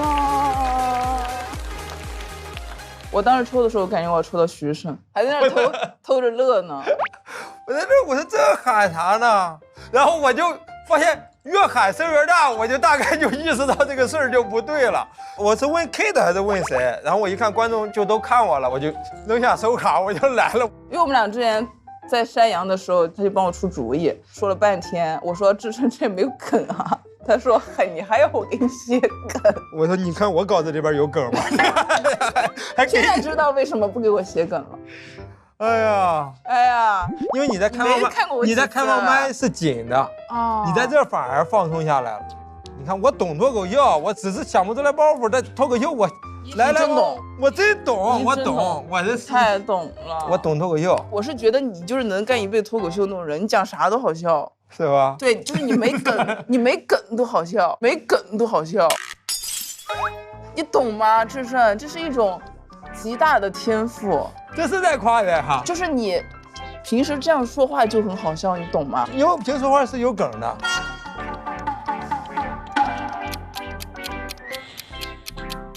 但我觉得我的还有点高了。没有，我觉得低了。但鲁豫老师说那句话呀，他只是就是脱口秀你带给的大家可能不一定是笑的那个感觉。哇，这句话也太脏了！脱口秀不给大人带笑带啥？哎呀，你在帮我说话对吧？好，你继续。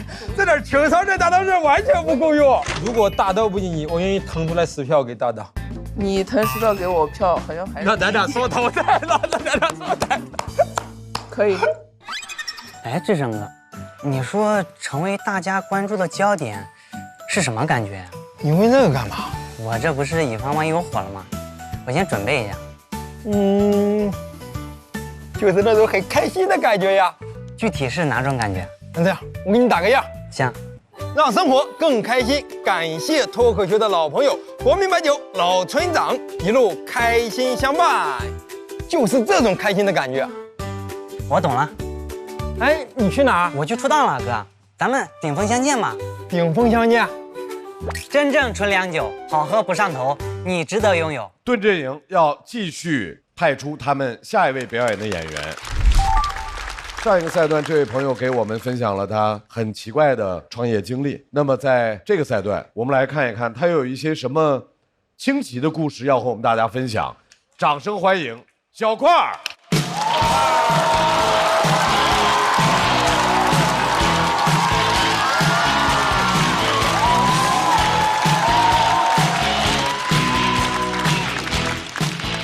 大家好，我是小快。我今年39岁，人到这个年纪吧，经常会有一个感觉，会觉得时间过得越来越慢了。前一阵我去打篮球去，打2个小时，累得都不行了，走出一看表，才过15分钟啊！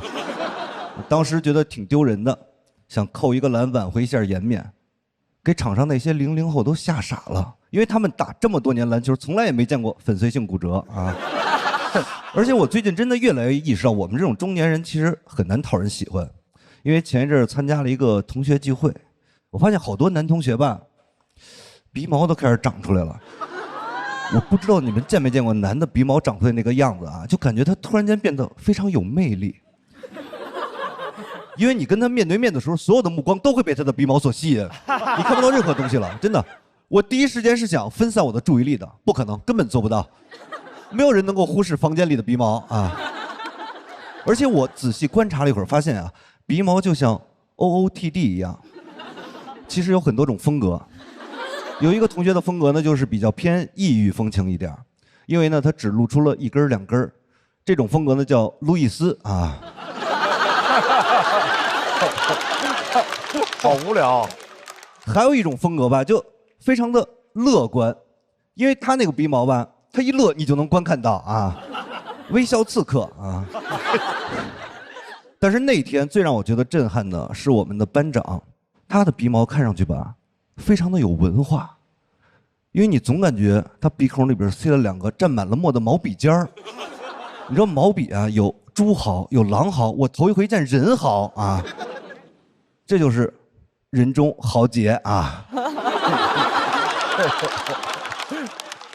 真的，因为当时的场面实在太过震撼了。那天他跟我说了很多话，我一句都没听进去，我一直在那盯着看，看到最后让我忘掉了社交礼仪，情不自禁地问了一句：“我说你鼻毛怎么这么长啊？”哥们儿回复了我2个字，颠覆了我的人生观呀。他说：“帅吗？”帅吗？朋友们，我可以接受他指着我的鼻子骂说关你毛事，但是帅吗？我真的有点接受不了，这有点挑战人类文明的底线了。我说谁告诉你帅的呀？他说你凭什么定义帅？一句话给我问住了，我当时就感觉自己鼻毛短，见识也短啊。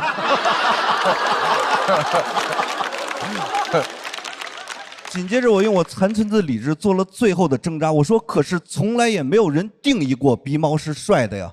他说从来如此便对吗？上深度了。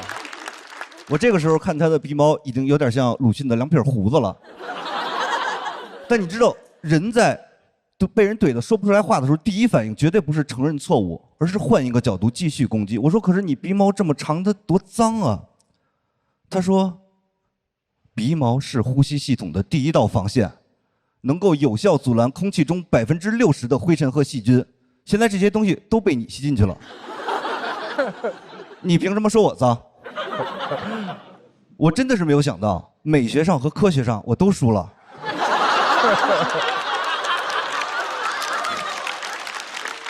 那天晚上我回家反思了很久，觉得自己做的还真的不对，因为鼻毛和睫毛相比，只是出生的地方不一样，理论上来讲，这都算是地域歧视。我都能想象有一天睫毛碰见鼻毛，肯定会一脸嫌弃的说：“哦哟，还是个外地毛啊！”所以我第2天就特意找他去跟他道歉。哎，他把鼻毛给剪了，而且很明显他没有用专业的鼻毛修剪器，他就是拿指甲刀剪的。因为以前他的鼻毛是2个尖儿，现在是2个面儿。我说你要剪你就剪干净，你为什么要留2个面呢？他说你不觉得男的这样看上去有2把刷子吗？你不觉得啊？什么玩意儿啊？是是。我前一阵刚写完这个段子，在开放麦试的时候，有一回下台以后，就有一个男演员跟我说：“你这个鼻毛段子以后别讲了，实在是太恶心了。”我说：“你凭什么定义恶心啊？”后来他就跟我说：“你这个段子会让人感到不适，你就不能讲。”我很不理解这个逻辑啊，为什么感到不适就不能讲？那我小时候一上数学课就感到不适，我也从来没跟老师说过今天这个3角函数有点令人作呕了啊，给我来一段2人转换换口味啊，那不可能嘛，对不对？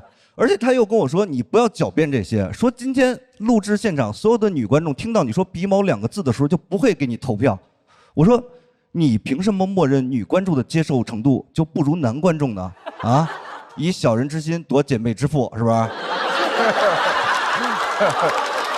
他跟我说，就算现场观众接受这个东西，你这个东西放到网上一定会被骂的。然后他就把我这篇稿子发给了 AI， 让他用最阴暗的逻辑去 DeepSeek 一下，给我总结出了几条舆情风险。第一条，书法是非物质文化遗产，说我抹黑了传统文化，可能是个日本人。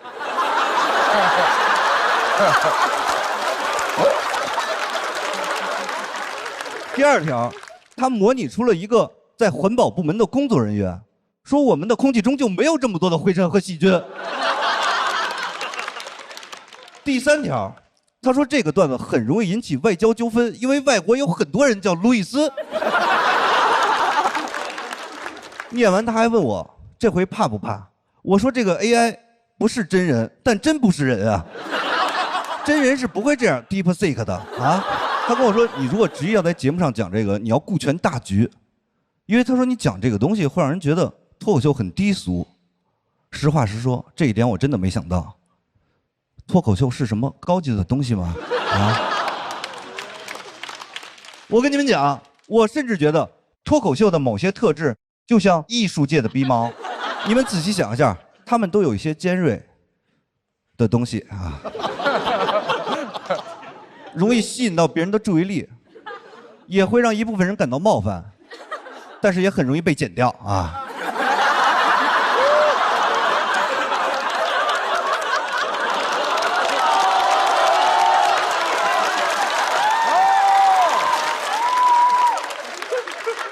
哥们儿听见了说，对，你就等着被快剪吧，到时候你就是脱口秀的鼻毛。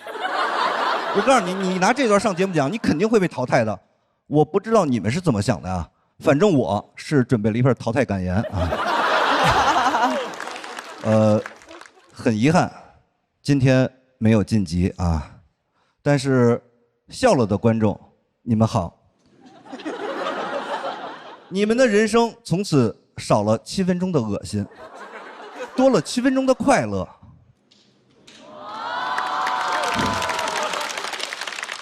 这就是拓展喜剧边界的意义啊！没笑的朋友，你们也好，虽然你们不愿意承认，但其实咱们是一类人，咱们都是对喜剧有自己的坚持啊。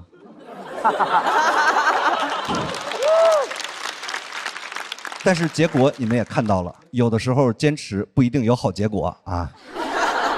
很多人跟我说，我选择这篇风险非常大的稿子，非常的愚蠢。但是我想问一下大家，就是明知道会失败，但是仍然选择坚持的这种行为，帅吗？帅！好，谢谢大家，我是小快。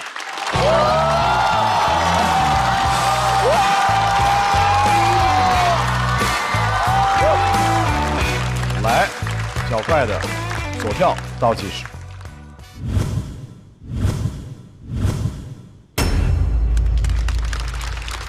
为什么在这场要选这个题目？你是鼻毛这事儿想说很久了？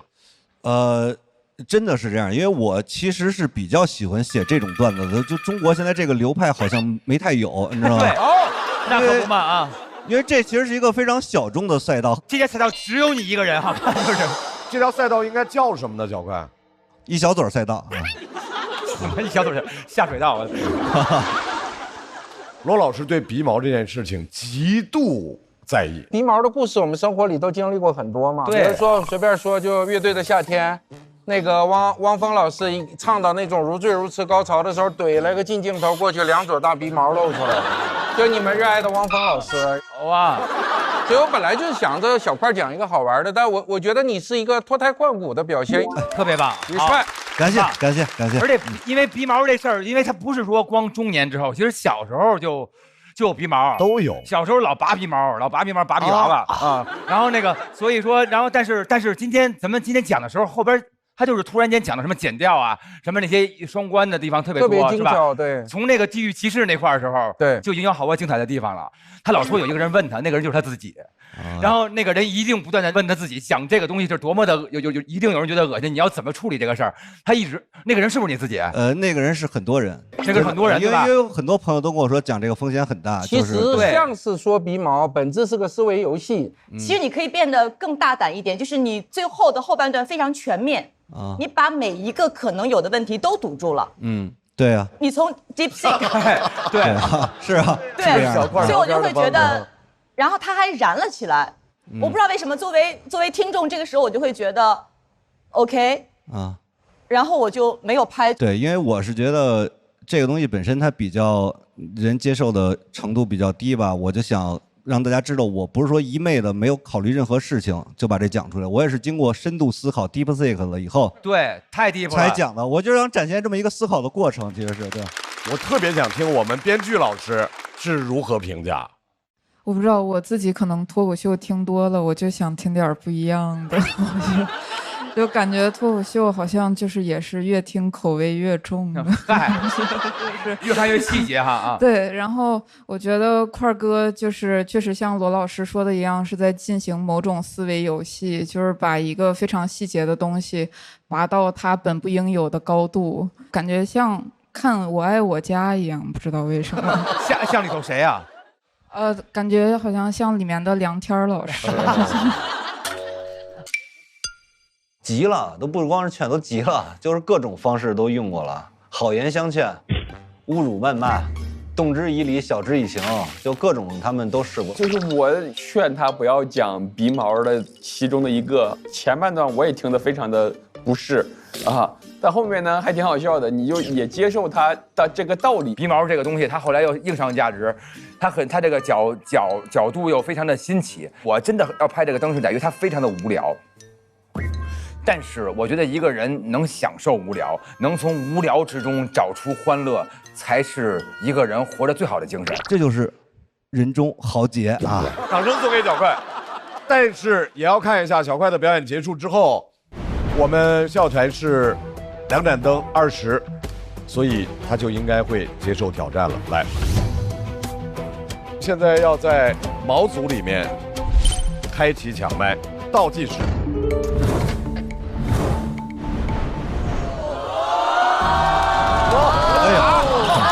哇，集体战啊！集体战，来吧，块儿。我选韩大狗吧，因为那个韩大狗之前说过，我今年要是拿了节目的冠军的话，他就把他的俱乐部给我，所以那个，所以我觉得可以选他，对，是说过吧？是说过吧？掌声欢迎韩大狗。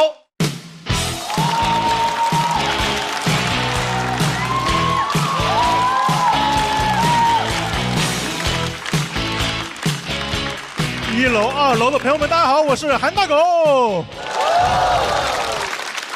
哎，等了几年，今年第一次上节目，很激动。为了上镜好看，我一直在减肥和护肤，当然鼻毛也刮了啊。反正我不相信幽默是男人的医美。我前2年减肥节奏很规律，每年1月报名完节目开始减肥，5月通知我上不了，开始暴饮暴食，每年循环。我是嘴很馋的人，我就很想找减肥的捷径。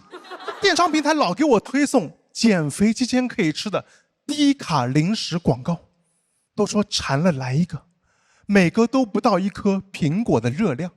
你们有没有刷到过？什么山药做的辣条，魔芋做的毛肚，甚至还有鸡胸肉做的牛肉干。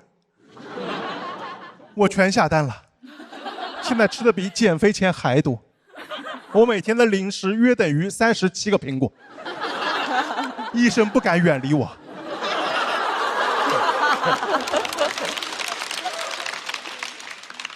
每年都有新的噱头，我上一款还没吃完，商家又推荐我买下一个。以前流行什么燕麦、藜麦、荞麦、全麦，反正是全麦给我了。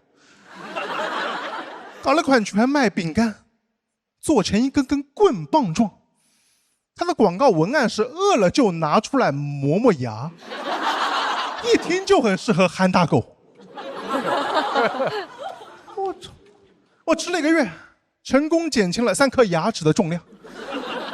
现在又流行什么消炎抗衰的超级食物，怎么哈佛大学净研究减肥啊？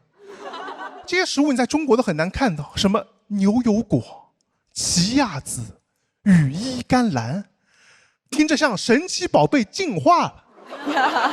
甚至还推荐一款来自非洲的粗粮，叫库斯米，我还皮卡丘了。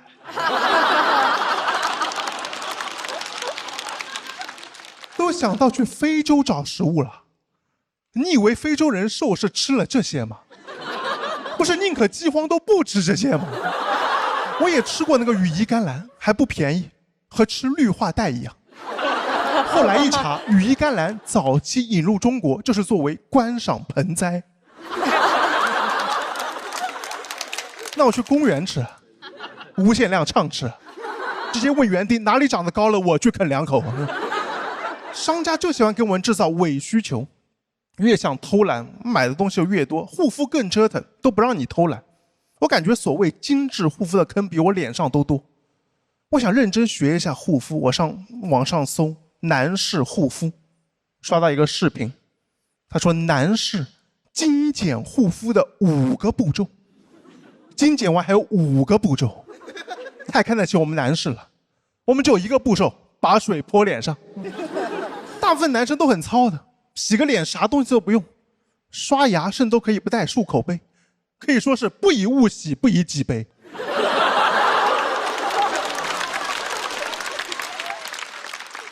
那几个护肤步骤对我也很复杂，先洗脸，再用洗脸巾把脸擦干，再往脸上涂爽肤水。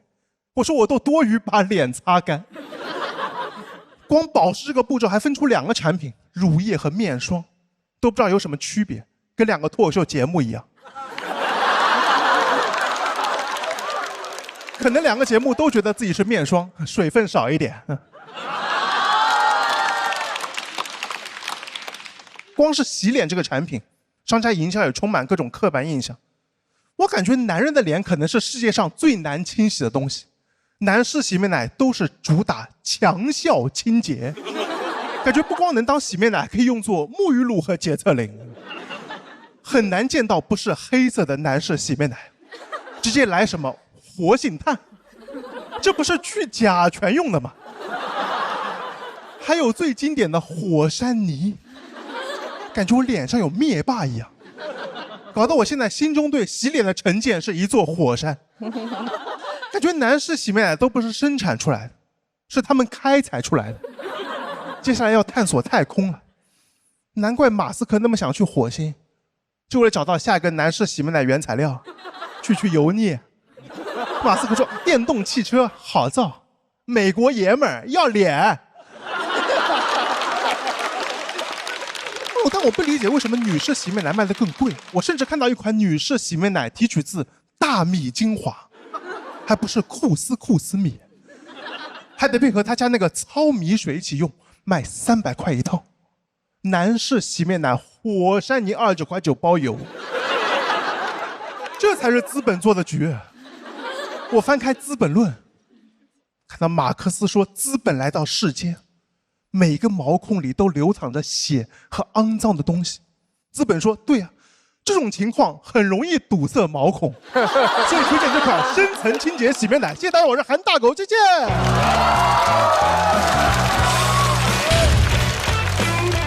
来，再次把掌声送给韩大狗，同时我们请小快回到舞台。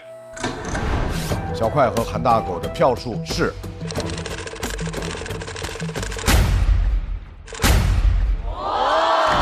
小快232票，恭喜小快晋级下一轮。大狗需要在待定区继续等待。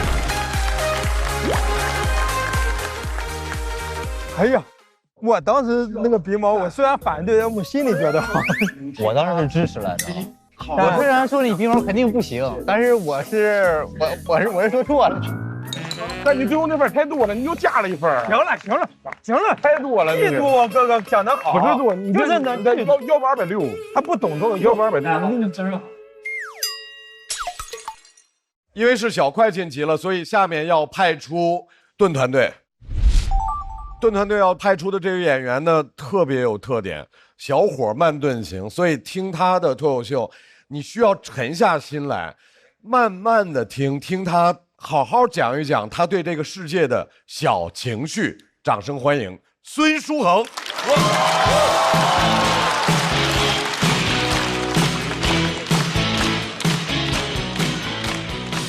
大家好，我叫孙书恒，然后我今年28岁。28岁是什么体验呢？不知道有没有跟我一样的27、8、9这3个年纪的朋友啊？就，谢谢。就这3个年纪，你还是年轻人，但你没有那么年轻了。你年轻的时间有限了，你年轻到头了，你懂吗？就是28算不算年轻？绝对算年轻，但是28那种年轻，它跟18那种年轻，它不是一个年轻的。前两天别人问我多少岁，我说我28岁，他说哦，还很年轻。你就明显感觉出这是一句客套话，他的眼神里没有恨了。你知道我18的时候，别人问我多少岁，我说我18岁，他说你好年轻啊。嗨，我生怕失去自己的年轻人身份。我每天刷10个小时短视频，但我还是有些网络用语不知道什么意思，我还得去查。你们有查过网络用语是什么意思吗？你完了，你开始学习年轻人怎么说话了，你知道吗？但是学了也没用，就是你年纪越大，你能用的网络用语就越少，是吧？像什么家人们大无语事件发生，我最多还能再用3月。再像什么尊嘟假嘟，压根儿没用过。再像什么我是奶龙，哎呦这。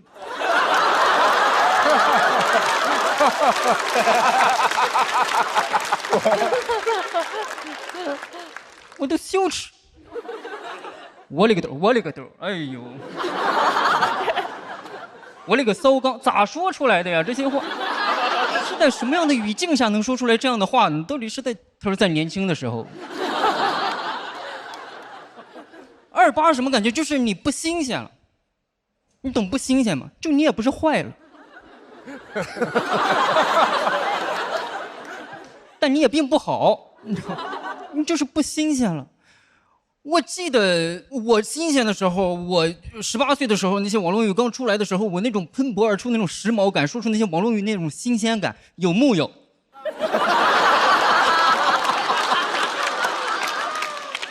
有木有？有。爷青回。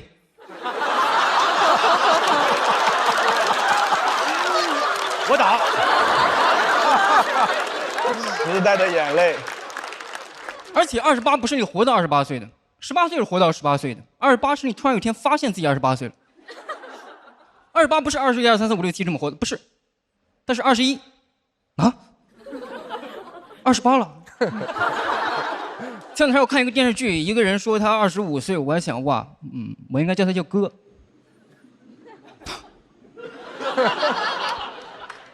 28就是那种感觉，你知道吗？就是你不知道咋活了。其实25岁开始我就不知道咋活了，就是好像28、9岁你就做一件事就等待30岁的到来，你就没有人给你人生意见。我觉得同样的尴尬，34岁的朋友应该也有同样的尴尬，因为明年就要找工作了嘛。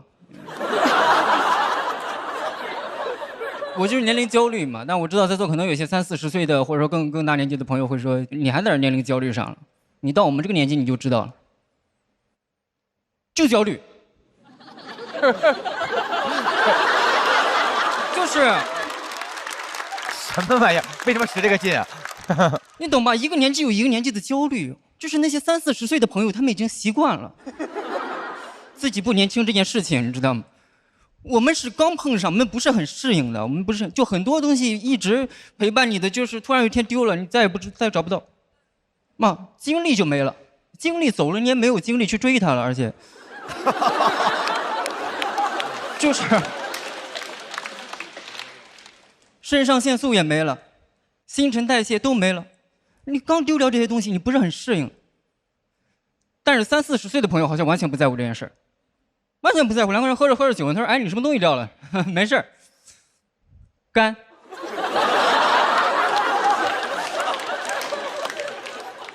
无所谓。为什么说中年油腻？中年油腻，因为代谢不掉。你懂吗？就是他28吃那碗葱油拌面，到了36还没代谢完呢，他代谢不动了，你懂那种感觉吗？等你们到了我这个年纪，你就知道了。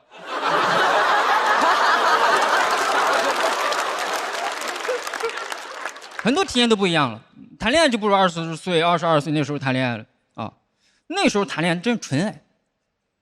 20岁、22岁谈恋爱，那真是纯的荷尔蒙、纯冲动，天雷勾地火，宝塔镇河油，他们就爱，他们不用考虑任何后果，就爱。我讲实话来说，22谈恋爱跟76谈恋爱是差不多的。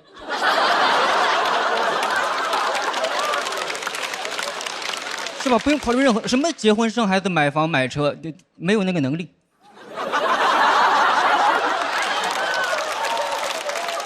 我说的话都是一样的。你前任呢？死了。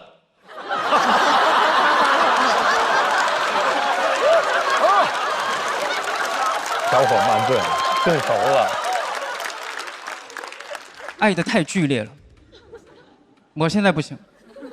就是28谈恋爱，你得开始过日子了，你得互相迁就、互相忍让了，你得会提供情绪价，你得把马桶盖掀起来了，你得会煮红糖水，因为你确切的知道，就你长这样，年纪大会疼人，是你在婚恋市场上仅存的优点。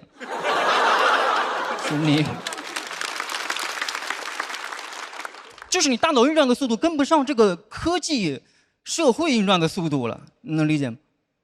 就是我记得我20岁的时候不是这样的，我20岁的时候我大脑能转出火星子来，我都觉得科技发展的太慢了，我觉得科技真有点费劲。我刚进入这个社会的时候是那种移动互联网大爆发那个年代，啊，这些东西都刚出来，我当时想，哇，科技会给这个社会造成怎样剧烈的变动呢？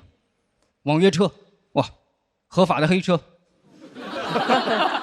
，Mobile OFO， 一个骑不动，一个骑不了。是吧？那时候觉得科技发展的太慢了，现在不行，现在我求科技不要发展了，我真有点累了，我现在，什么脑机接口啊，什么 AI， 我根本都用不上，我现在去打车连那个后备箱我都不会开。那次出差打车带一堆行李去开那个后备箱，它那个有1万种开的方式，它有的是要敲2下，有的是感应的，有的是有个按钮，我你每次都得跟那个后备箱划拳，我说你。怎么才能开？实在开不开，跑到车头那儿问司机，不知道为什么那种特惠快车的司机永远不愿意摇窗户，也不愿意下车帮你开，就非得隔着个玻璃跟你喊。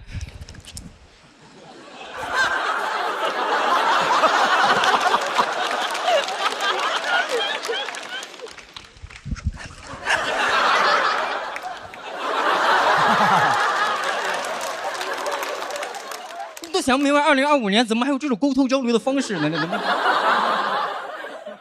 好不容易把行李放上去，走到车门这，车门又不会开了。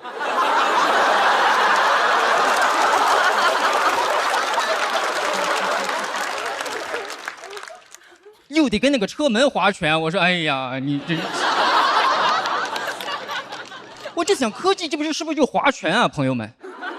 商场的感应水龙头，哎呀，你。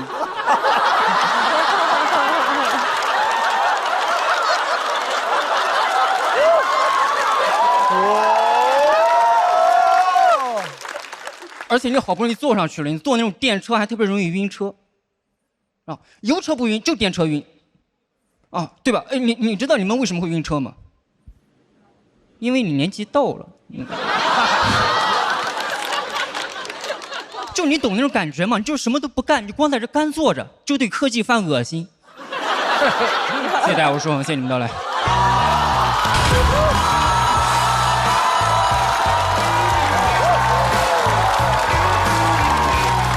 帅了这个尾，孙世宏锁票通道开启。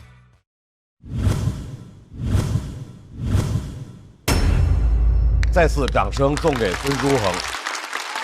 孙书恒那个捞回来的时候，其实我这个人心里也很纠结的，就我一想，你如果第2场还不适应这个舞台又讲砸了，我就想准备了很多歹毒的话要讽刺你。但是今天表现，无论是文本啊、创意啊、创新性啊，还有什么表演，还有那些气口什么，一切都是无懈可击的，为你骄傲，非常非常好。谢谢罗老师，谢谢罗老师。哎，那个周，你觉得这一轮和上一轮自己的状态是不是有变化？有，因为上一轮大家对我的期待都挺高的，其实我个人不是很擅长在高期待里存活，我没有接受过这样的就是环境，社交环境，就是对。对他挨呀，然后上一集一直说自个儿挨这个啊，配得感非常低，反正就这样。但是我觉得2次表现都很好啊，真的很好啊。他是吗？你知道是，一定是，就相信自个儿是啊。然后因为有你的地方就是天堂。然后他一上来，我还其实有点担心，因为他一直挨他，你不能让他炸呀。但是包袱就是硬啊。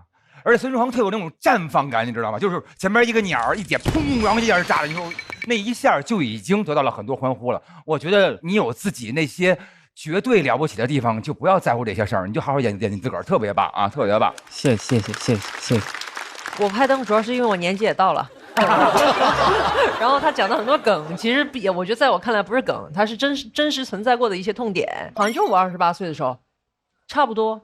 我确实是在那个工作之后，其实我就一直每天都是工作，好像也没有什么问题。但是突然到了27、28岁的时候，你会不知道哪一根神经，就那个天线就突然开始思考说，就每个整数就会这样。对，你就开始思考说，我好像除了一些工作的记忆，我人生没有别的东西，我不可以这样。我觉得这样回忆起来，这个人生太无趣了。所以我想去改变，然后我那个时候就写了那个歌，再不疯狂我们就老了。都得讲岁数是吗？罗老师才53岁，才53啊！我不说话都不合适，因为我55比他大2岁啊。但是，我从来不觉得就是隔代之间是能够就产生什么完全的共情、完全理解，但是他这段我非常能够共情，因为他讲的28岁不是一个就是生物意义上就是28，不是一个具体的岁数，对，因为每个人你一定会在某个生命的节点上，你感受到他此刻感受到，我就是觉得我身体好像开始衰老了。问题这还不是关键，关键是生活特别不讲道理，我付出青春，你根本就没有给我相同的回报。对。可能这是很多人特别焦虑的一点，所以这个就是我觉得他这段特别好的，就是我一个55岁或者53岁人完全能够共情一个28岁人的地方。是的，我觉得是特别牛的一段表演，特别完美。谢谢。我们来看一下，在孙书恒的表演结束之后，他是否能直接晋级？因为我们校友团给出来的是40票满票。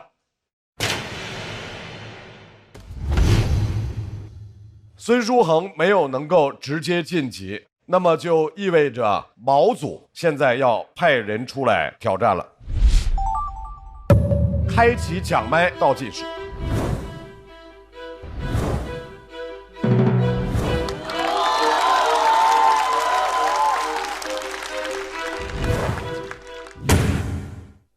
书恒，你的选择是？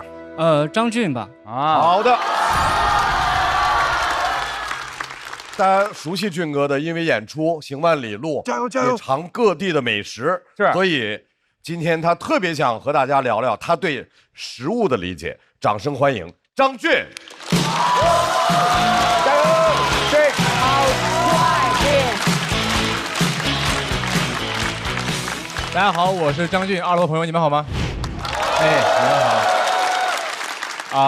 这几年大家越来越注重饮食这个东西了。然后我前几天在一个追星的帖子下面也看见2个人一直在劝对方吃点好的。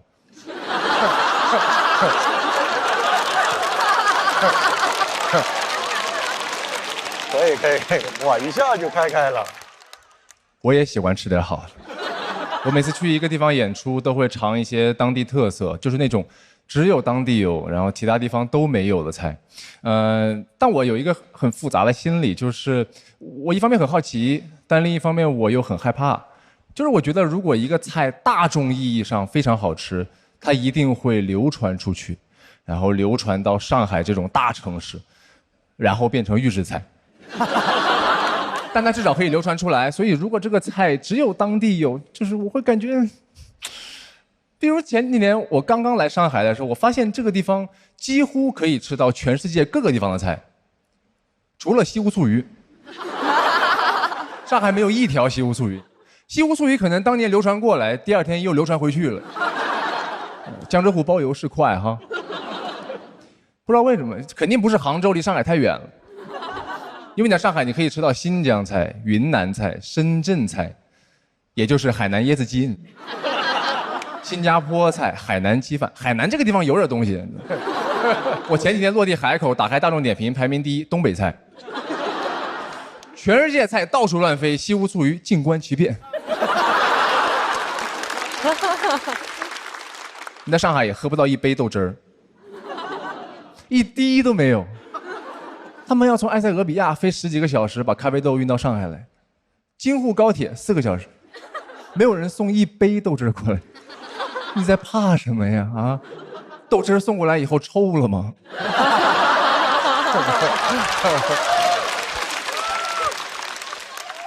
当然，你要真的送过来，在路上就被人投诉了。家人们，高铁也打到臭车了。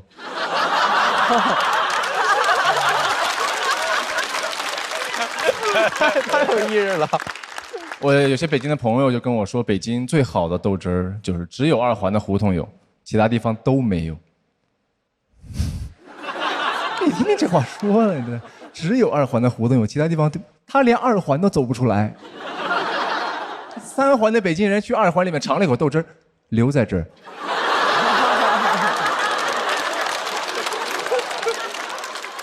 我怀疑北京之前其实只有2环的，后面有那么多环，就是因为豆汁流传不出去，然后其他北京人他不走，那我走。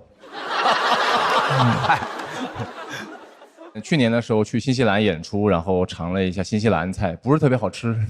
他们说新西兰之前是英国的殖民地嘛，所以新西兰菜基本上就是英国菜。我说我知道英国菜很难吃啊，但我没想到它难吃到要用帝国主义殖民逼别人吃。你这也太难吃了！你就是张个嘴的事需要用枪吗？你用点豆瓣酱不就完事儿了吗？这好吃就不需要殖民了，因为那次我们在新西兰吃的是川菜，没有四川人出去殖民的，没有四川人出去端着火锅烙子数到3，因为7秒就老了，你知道吗？其实我怀疑英国人根本就不喜欢英国菜，因为他们老出去殖民，他们感觉也不图啥别的，就是想出去吃点好的。他们都写出来想吃一些东方的美食，所以国旗上写了个大大的米字。他都写出来了，我想吃这个。当然，我觉得你要是就算流传不出去，你保持自己的特点，你也可以流传下来。然后我之前的时候看一个纪录片，他说我去这个地方探访一种濒危美食。什么玩意儿？没有濒危美食，美食是不会濒危的。濒危美食，我上一次看到这么有矛盾感的词组还是旺铺招租。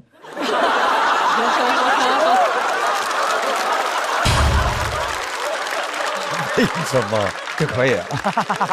这是我个人非常喜欢的一个段子，它就是那种即使你现场没有笑，然后你晚上洗澡的时候呢，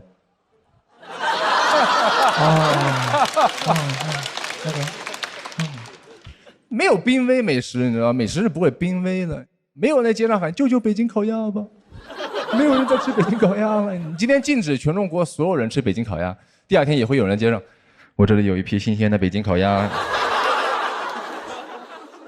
咱们找个小巷子把它卷了怎么样？你怎么不说话呀？我是警察，逮捕一批制鸭团伙，缴获一批鸦片。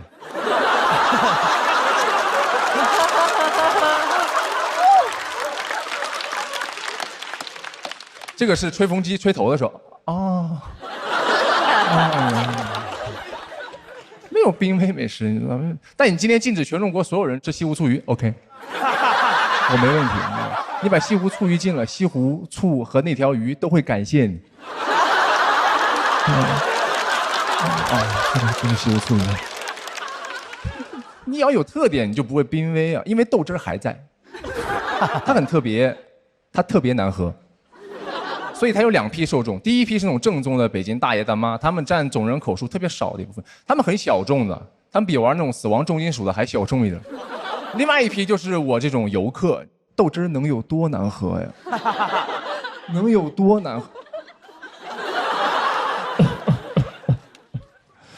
给朋友带一杯。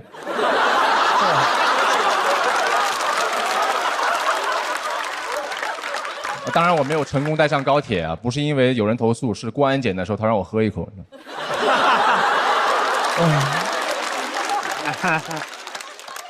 你总得有点特点才行嘛。就算是豆汁儿，它至少健康，它能降火啊什么，它健康。你不能又难吃又不健康嘛。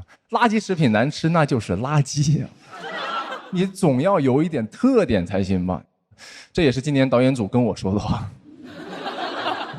俊啊，你总得有点特点才行嘛，你知道吧？你不能老是这么冷静的讲那种观察段子，你知道？你不能等到别人回去洗澡的时候才笑。为什么不行？因为我们现场就要投票了。我们不是在洗澡的时候投票，你要现场就炸，你要炸，你要让观众喜欢看炸，你要上情绪。我说，炸的也不健康。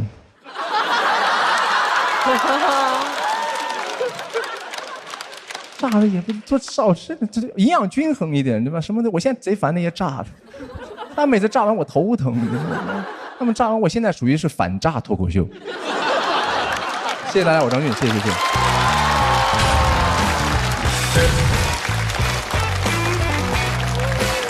哎，这个太好看了，好好啊！哎呀，有点悬念呐，有悬念，有悬念。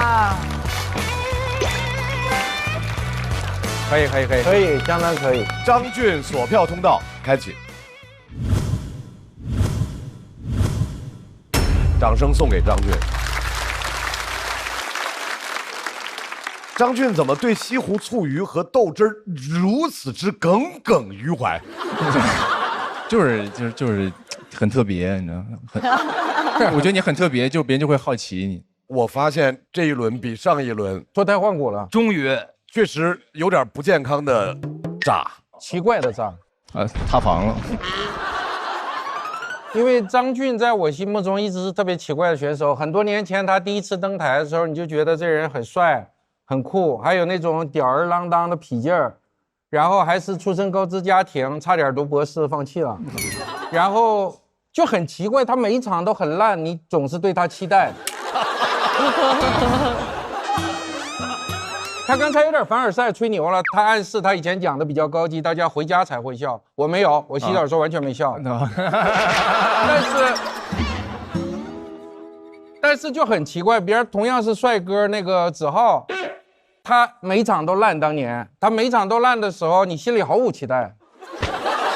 那两个人，他也是好像是去年吧，就突然脱胎换骨，然后好像什么那个经脉都打通了。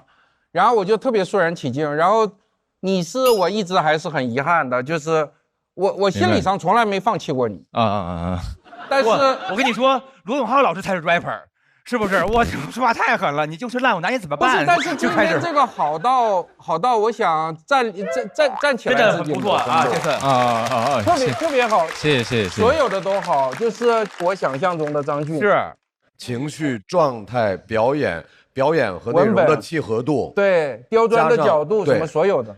就这会儿是不是就觉得那种吊儿郎当的劲儿，在这个内容上还都挺合适的？全对了，帅的要死。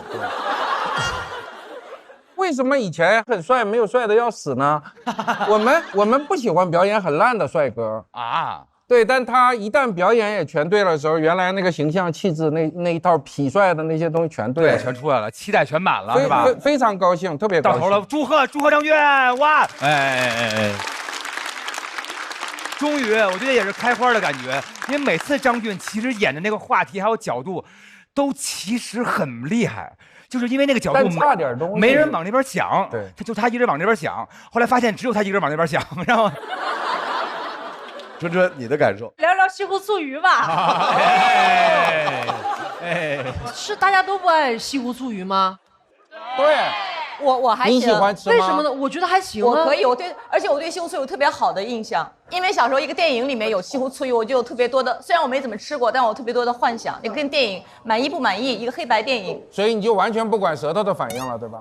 好像我就是因为联想那个之后，就一直觉得很好，但其实我自己好像并没有吃过太多次。但每次去杭州都吃。真的吗？真的吗？真的呀！你可是美食大省出来的，怎么会喜欢西？但杭州还有什么呢？骂人！偶像歌手，咱们别这么聊。杭州还有西湖美景，盖世无双。不是西湖，杭州的那几样就是西湖醋鱼、大明湖畔、龙井虾仁儿。龙井虾仁，龙井虾仁可以。哎，但是西湖确实就是不是那个杭州确实吃的淡一些哈，就是确实是淡一点儿。还有你说美食还有什么是吧？油爆虾。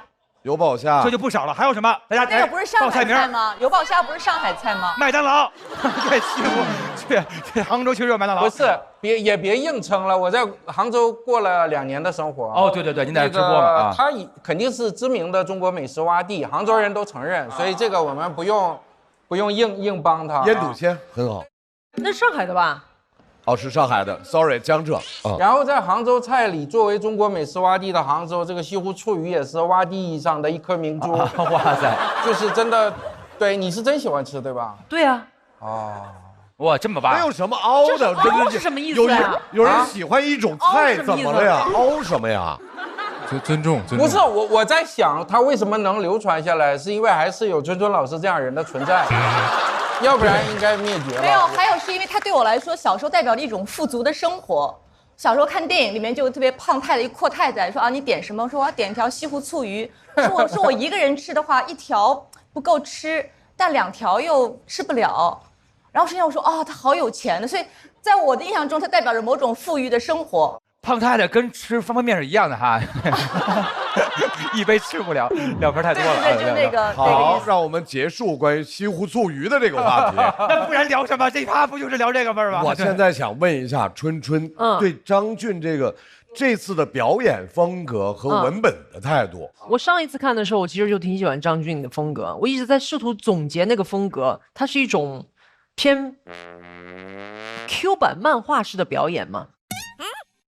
因为他的有一些神情，有一些停顿，有一些蹲的点，我甚至觉得他有的时候在我的眼中有点像芝麻街啊，所以我会觉得特别的亲切。还有，其实美食这个话题不好讲，因为美食是个特别个体的一个体验。我喜欢的，我就觉得就是好，那我就很怕别人说哦那个东西好难吃，就是那种就一种老外到中国说哦你们吃鸡脚吃松花蛋，就是那种感觉特别吓人。但很容易就讲成那个样子，但他讲的就非常的平等，就我平等的嘲笑一切我不喜欢的，一切是以我的喜欢，就是那种感觉，我觉得非常好，对，然后充满喜感，的确就有一种好像他突然脱胎换骨的感觉。对，张俊恭喜，找着劲儿了，找着劲儿了，太棒了，谢谢。海源老师，作为编剧老师，觉得张俊今天的状态，我觉得这一组对决是我们非常适合讨论创作的这样的一组对决，因为他们的文本在我眼里是非常非常有特点的。很多演员大家表演的方式是从情绪出发的，但是他们俩不是，他们是纯靠他写作的东西，他的文本去传递他的想法，他甚至是一个非常小众的微小的一个情绪一个想法，然后他要用这些东西去感染你，去说服你，其实是非常难的。你比如说有的梗，就我们在写梗的时候可能有点跟打靶是一样的，就是你有可能打到1环2环，你的有的梗可能是打到9环10环，就是你打中了观众都笑了，但是观众笑的那个意义可能是不一样的。就是可能有时候我们会有一点点嫌弃谐音梗，用李诞以前的话说，因为它比较容易，它可能打出来的是1环2环，对，但是好的梗是会走出2环的。见惯了哦，对，所以我非常非常喜欢他们的文本，他们在我眼里就是8环9环10环，但是我看到就是有越来越多的观众，包括我们的校友团，大家有在欣赏这样的文本、这样的表演，我其实非常的开心，极其的开心。谢谢，非常开心。好巧不巧，文本和特殊的表演风格，没想到2个人真就在这儿对上了。那么舒恒回到舞台，在孙书恒和张俊的表演结束之后，我们来看一下校友团给出来的票数。他们2个打的是平手，玄妙了啊！孙书恒、张俊他们的得票情况是，我其实此时此刻无所谓结果是啥，因为我演完之后，我就跟孙书恒对了一个眼神，然后我就 OK， 他就 OK， 然后我们俩都很开心，是最好的结果。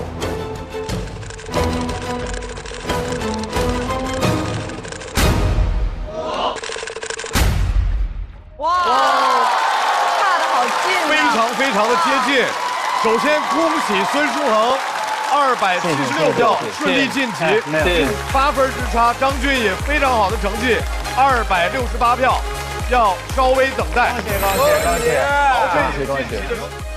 特别的好，真好。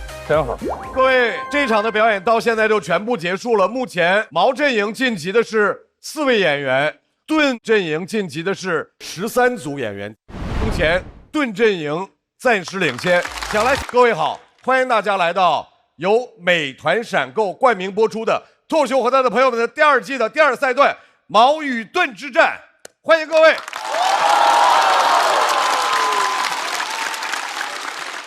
本轮 PK 中胜出演员所在阵营将继续派出演员表演。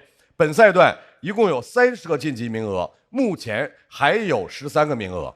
在前面一场比赛当中是盾阵营领先，因此盾阵营要派出本场率先出场的演员。这位演员我相信大家都非常熟悉，她是极有亲和力，一位神仙姐姐，掌声欢迎山河。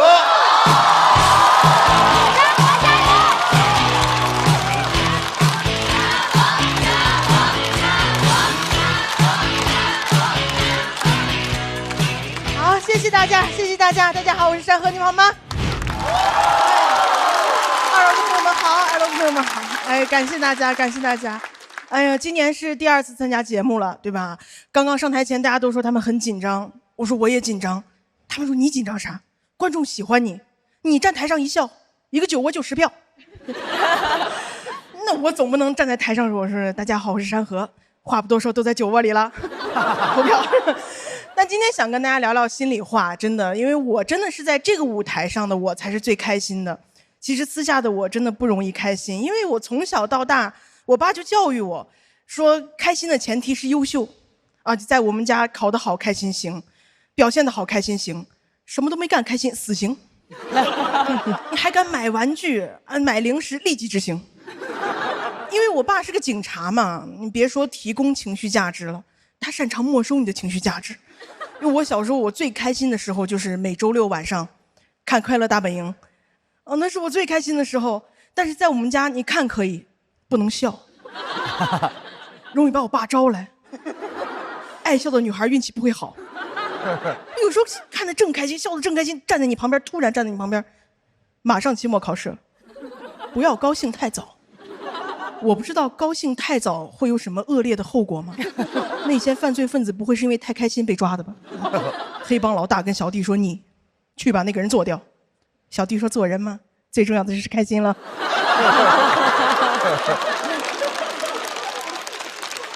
当场击毙。我爸就老是这样，他就总觉得很多事是不值得开心的啊。你像我去年其实节目上有一段还上过热搜啊，倒不是咱们理解的那种，你打开微博最上面几行不是，是你点开右下角更多热搜，一直往下滑，第48位能看到我当时特别激动，就你知道我当时真的很激动，我第一次上热搜，我 WiFi 都断了，我说姐有流量了现在。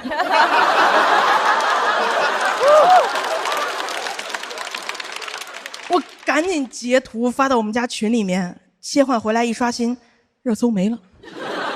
导演过来安慰我说：“没关系，没关系，说明咱们这条有热度，我们多找点人推广一下，做数据，给这条视频加热。”我说：“哎呦，你说导演就是会说话哈，买流量说买流量嘛，加热。”我说：“不用加热，爆炒 ，all in， 买到热搜榜第1，打开微博第1山河脱口秀。”第2特朗普遇刺。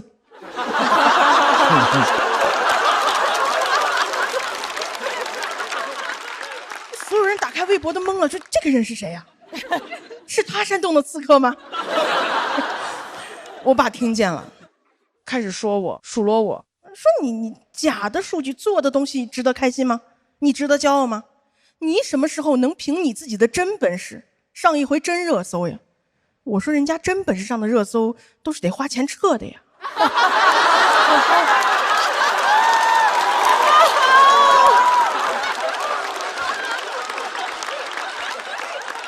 但你别看我现在在反击，在吐槽，对吧？但这是段子，我真的是在写这个段子的时候，我才意识到，我就是下意识不允许自己开心，我段子写不好就不允许开心，我比赛比不好我就不能放松，我就特别容易焦虑，一焦虑就不来月经，一比赛就不来月经。我去年走到总决赛几个月，我以为我怀上了，每天还要在家写稿子，也不知道梗跟月经哪个先来，还好最后都来了，就是量都不大。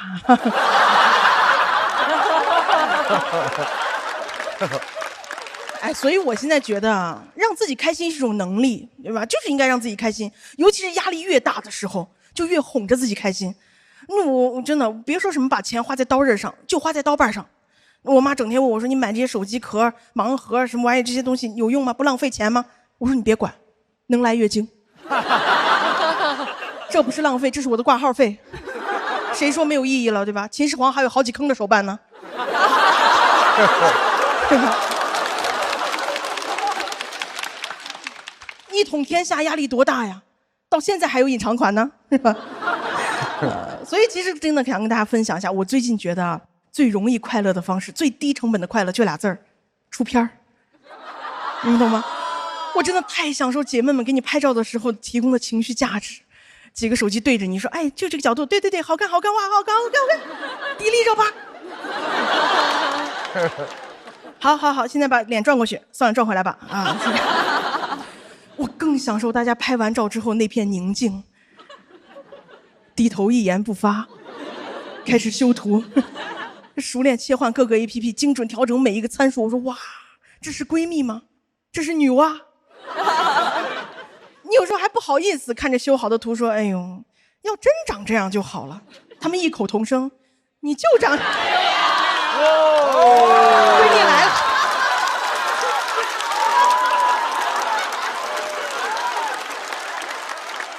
我太快乐了。但是我这2天发现，就算是这样最低成本的快乐，最容易的快乐方式，一直在被批判。很多人不喜欢爱出片的女生，说出来玩啊就是应该享受风景，只知道拍片不行啊，不要让出片文化毁了你的假期。笑死，我不是为了出片我都不出来，对吧？我的假期是出片毁的吗？我假期是没出来片毁的。有的人很奇怪，我们至少出片了，你没出片，你出书了吗？你出头了吗？你连梗都出不了。你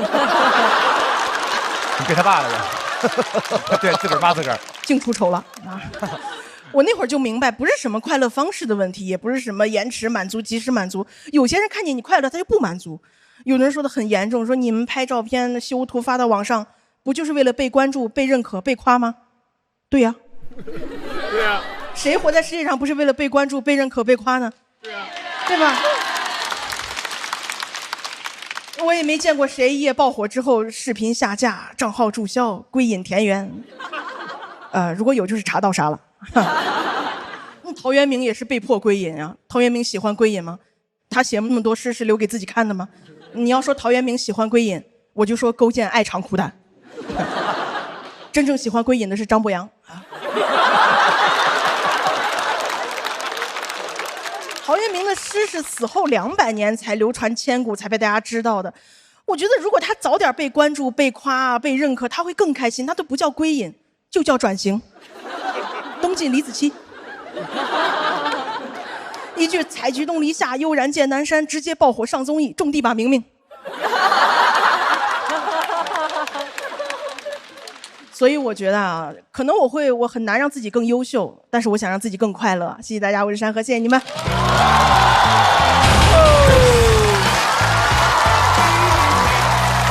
哇塞，哇，太棒了！跑290要直接进了，我感觉。谢谢大家，谢谢大家。抓紧最后的投票时间。谢谢大家。啊，确认完了就行了，不用举起来给他看啊。看到了，看到了。来，山河锁票倒计时开始。谢谢大家，谢谢你们，谢谢你们。我们今天的观众真的是特别好，第一排的姐妹们投完之后都要给演员看，说真的投了。山河为什么选这段？这是我一直就是去年录完节目之后最大的一个情绪，就是向内去看自己、认识自己，我就发现我好像真的是一个很难快乐的人。因为可能认识我的朋友，私下里跟我交往很长时间的朋友都说，你看起来2个酒窝，你笑得好开心呀，说你还是喜剧演员。但是跟我时间长的朋友都知道，我是一个很难开心的人，我不容易快乐，尤其是我也很难跟自己待在一起。我只要跟自己待在一起，就容易 emo。其实我跟大家分享一个事儿，就是我一直很想去迪士尼，但是我去年在上海录节目这几个月我都没去，因为我一直觉得我只有比好了，我只有拿到好成绩。但我去年成绩挺好的，但是去年成绩好完了之后，就有人告诉我你要准备线下的段子，你要准备你要跟大家对比什么的，我就觉得还是不能放松，所以我现在就觉得就是得让自己快乐，就是很重要。是的，是不是罗老师有感觉？大张伟有感觉，太有感觉了，他真的更快乐了。对，就是我觉得他就是极其的赞同，就是要让自个儿高兴，就哄自个儿开心这件事儿。我前一阵就干了一件特别哄自个儿高兴的事儿，极其的无聊，我就莫名其妙买了一个包公的玩偶，就为了那一句，打开快递一开封，开封有个包青天，就为了这么点事儿，莫名其妙买一个包公的玩偶，就是为了逗自个儿高兴。我一直花钱会觉得难受，就是花钱会浪费钱。然后我前2天也是看到网上有那个什么会唱歌的洗手液之类的，我说是不是？我跟你说，要拥有一下。我觉得人活着特别要注重4个字，叫做心血来潮。对，来听一下对于你的开封有个包青天的这个快乐，李宇春老师的评价。李宇春，他听完很快乐呀，春春还可以吗？好怪呀！因为我确实要买，因为再不疯狂我就老了。但是我认同，我非常认同大佬说的，要哄自己开心，得找到让自己开心的方式，要让自己高兴的事儿。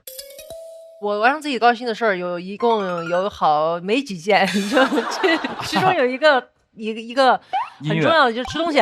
吃东西哦。然后另外一个就是山河今天讲到的，就是那个手办。对，就是这个开盲盒。是这2个是最大快乐啊！吃东西占了80%，对，差不多。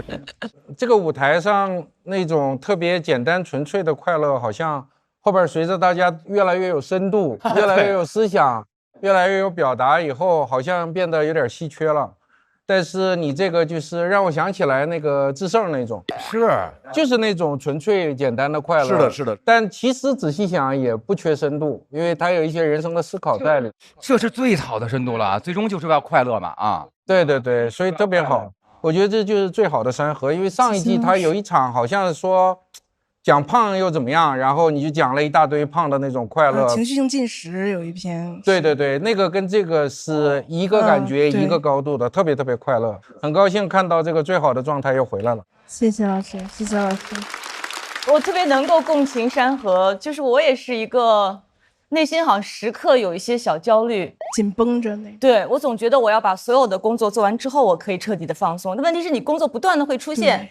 就是你在一种平静当中，内心反而莫名其妙的不平静。对，就这是种特别很讨厌的，但是我就是这个样子，所以我后来就接受。就是我们演出时间久了，都是晚上8、9点。有一次没有演出的时候，8、9点我没事的时候，我就开始说，我这会儿应该干什么？我不知道我该干什么，我好像你去看演出啊？对，就是可能想要去剧场了，就那种感觉。我觉得无所事事是一种美德。我可以无所事事，但是你真的，如果你特别享受、特怡然自得，这是个特别好的一个状态。这个我真的很希望跟大家说，也是跟张哥说，这个叫无条件快乐，对吧？就是说你不能等你有钱了，然后你赢了，然后你超过别人、超过自己，你才快乐。那你得什么时候才能快乐呢？是的，就没有条件，我自己让我高兴，此时此刻我就快乐了。希望我们永远快乐，好吧？谢谢老师们，谢谢大家，谢谢你们。山河真的讲了脱口秀之后变得更快乐、更自信了。山河其实是一个非常焦虑、非常拧巴的人。脱口秀把山河重新养了一遍。山河的亲和力太恐怖了，就是他是一个开场演员啊，观众会把投票器举到他的酒窝前面，说给他投票了。我从来没在这个场上见到过观众会异口同声的补齐他将要说的一句话。你就长，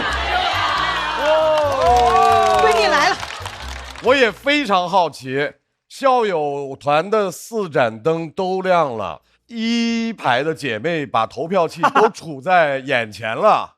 那么山河的表演结束之后，她能不能直接晋级呢？这290不过吗？山河到底得票数多少？请看。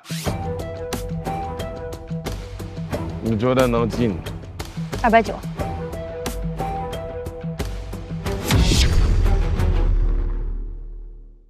山河仍然要接受毛阵营的抢麦。我觉得应该没人站，可能要抽球球了。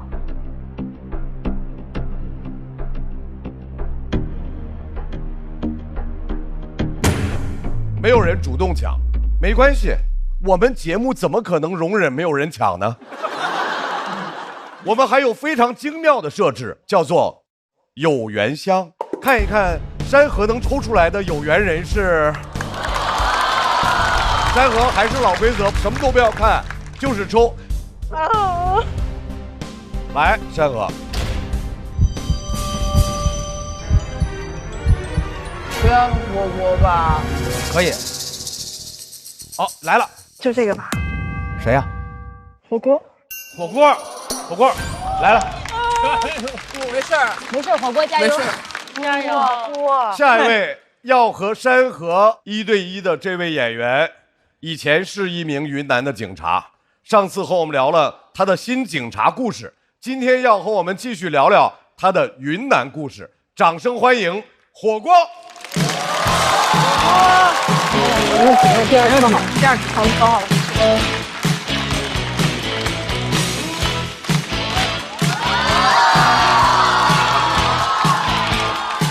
Hello， 大家好，我是火锅。二楼的朋友，你们好吗？谢谢。啊，可以看得出来，大家都很喜欢警察。啊。今天呢，就是想和大家聊一聊我披荆斩棘的成长经历。我小时候呢，其实做过留守儿童，和动物一起生活。我的老家呢，在西双版纳旁边的一个小山村里，有多小呢？那会儿，我们村都没有名字，所有人都叫我们村那的，翻译过来就是那里。那里，哎，要是在我们村口立个牌子，只能是想你的风吹到了那里。当时我爹我妈要打工，就把我从城里送回了那里。去之前，我妈跟我说，农村里有些人会欺负女孩，所以她给我剃了一个寸头。她说，要是别人问起来，你就说你是男的。那个时候呢，我住在我爷爷家。我爷爷家里养着猴子、孔雀、斑鸠和猫头鹰，都是我爷爷救助的。我爷爷迪士尼在逃公主。结果我半夜去院子里的茅坑上厕所，我们家那个猫头鹰本来是背对着我，突然就180度旋转它的脑袋来看着我，眼睛还发着光。然后它开口了，驾！那天我才知道，女人也可以站着上厕所。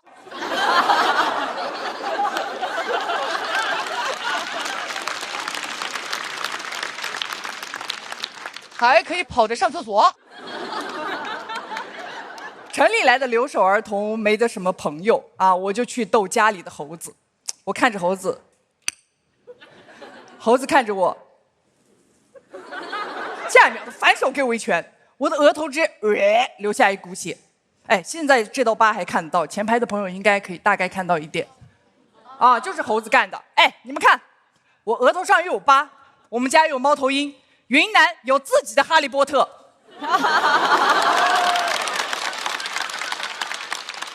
我从小就知道神奇动物在哪里，在那里。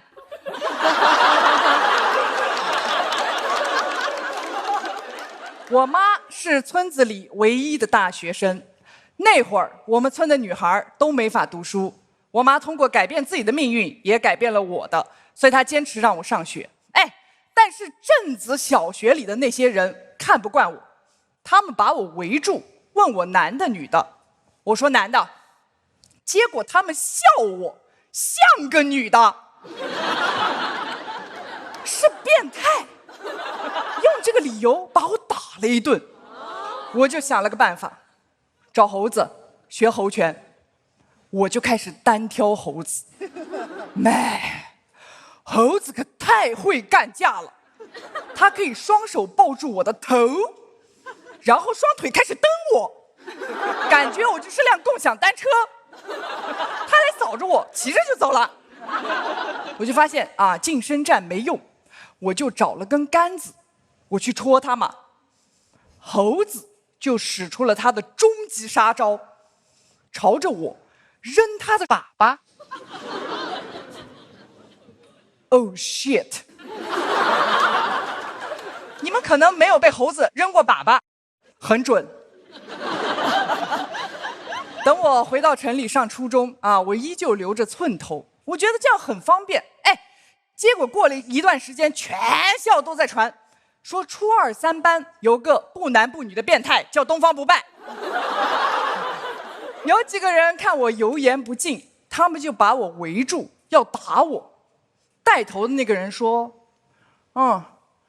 你就是那个东方不败啊。”也没有谈，就硬吐。我们今天打的就是你这个像男人的变态。哎，伤害我的不仅有他们的拳头，还有他们的理由。你们听听看，哎，怎么我一会儿像女人，一会儿像男人，唯一不变的居然是变态。人类就是虚伪，总是要为自己的暴力找借口，还不如猴子。每个爬峨眉山的人，管你是男女是女，都被猴子打过。猴塞雷啊！哎呀，但是他们确实是打错人了啊！我是被猴子培训过的嘛。那个人看着我，我看着他，下一秒反手给他一拳，然后老师就把我抓走了。老师说：“哎，虽然他们不对，但你女孩子怎么能打架？”我说：“女孩子怎么不能打架？”哎，我还没用我的终极杀招呢。高中毕业，我去考警校。哎，体测的时候，考官一吹哨，我嗖的一下就出去了。考官都惊了，哇，这个女人拥有狗的速度，猴子的灵巧，猫头鹰的胆识，高分录取。毕业以后，我被分到了边境上，哎，我又回到了大山里。所长看我格斗很好，还问我跟谁学的。我说我师傅在山上，我所长说：“哦哟，世外高人啊！”然后他让我去适应一下大山，我牵着缉毒犬进山巡逻，看到树枝根本忍不住。回来的时候，我跟狗都背着柴火，我们所长都惊了，哇，这适应的也太好了啊！缉毒犬都干成柴犬了。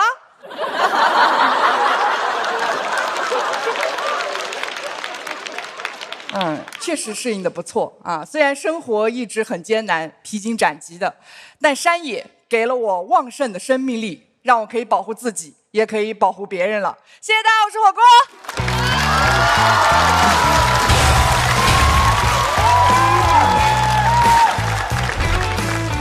来，火锅锁票通道开启。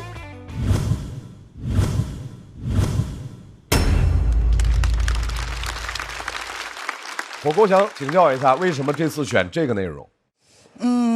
其实这个是我最喜欢的一套段子，虽然是才写没多久，但是因为我的农村生活就是跟动物一起成长，给我提供了很多快乐和能量，所以我选择了用它。这个故事本身我觉得挺生动有趣的，然后也挺特别的，所以故事本身是很吸引我听的。但是我拍的时候稍稍有点犹豫，我不知道是不是因为火锅他今天一上来可能顶得有点满，我感觉所以反而到后面的时候我感觉有点往下走，就是那个现场的这个氛围。我拍了是因为我觉得它有特别可贵的，我特别喜欢的一点，当然它需要改进的地方也特别明显。我先说需要改进的地方吧。他讲的其实完全是个个人专场的一个量，因为讲的是一个女孩，其实是从小到大到现在基本是一生，但是你要把它在几分钟之内完全讲完的话，你只能够说是面面俱到，所以从一个点到另外一个点，要不然来不及。但它的可贵在于它的那种活力，是，然后现场巨大的亲和力和魅力。但是有一点就是，你说是新人嘛，如果是资历很深就很有经验的演员，他在台上的感觉应该是两种，就是我的情绪很顶，但我又很松弛。但我们应该站在那儿的话，就只要我情绪一顶的话，整个人节奏什么都会顶上去，好像显得有一点紧。这是他需要改进的地方。但是内容我太独特了。是。我好奇，就是你现在身份是不是还能够多讲脱口秀，还是你已经？可以，我现在已经辞职了。是为了脱口秀辞职的吗？不是，是因为其实我工作在编辑上10多年了，然后。看不出来。年纪了看着。这我其实工作10多年了，然后一直都没法怎么回家。现在父母年纪也大了，我想回家多照顾照顾他们。啊，那是应该的啊。所以就辞职了。没关系，可以找我报警，我告诉我同事就行。那是准备全职做脱口秀吗？是。哦，那太好了，都是特别独特的，无论是警察的经历，谢谢，还是童年成长的经历，可能火锅未来是你在脱口秀这条路上无穷无尽的素材。再次把掌声送给火锅，然后同时我们也要请山河回到台上。没了，没事。我们来看一下山河和火锅的票数是。你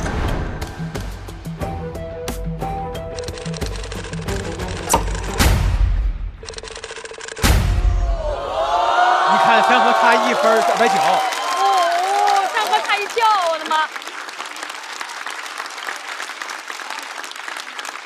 没事。恭喜山河晋级，火锅需要在等待区继续等待。可以，太稳了，谢谢大家。山河还是盾阵营，恭喜！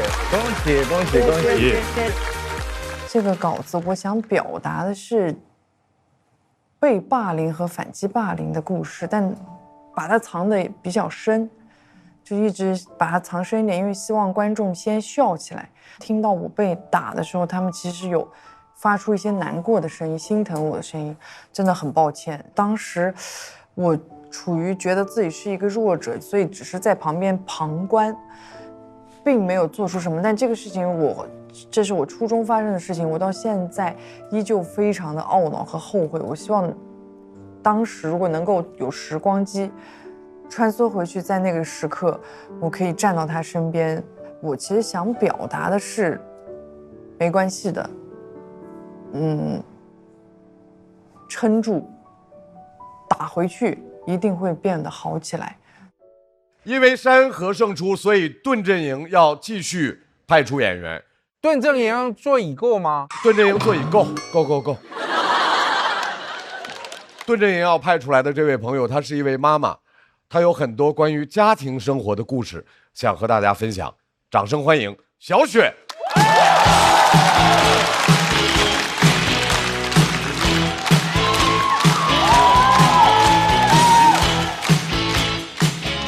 大家好，我是小雪。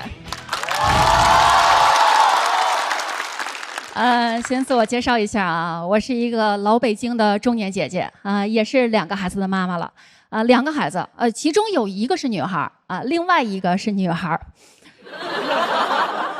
老大今年都7岁了，老二也2岁了。但是我发现跟孩子在一起确实是会变得年轻。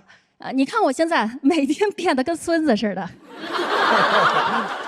2个孩子的家啊，我就说我们家那个地，就每天老大回来踢脏的脏鞋往地上一扔，我得把鞋捡起来洗干净放回原位。小老二嘴里啃过的玩具全扔地上，我得把玩具捡起来洗干净放回原位。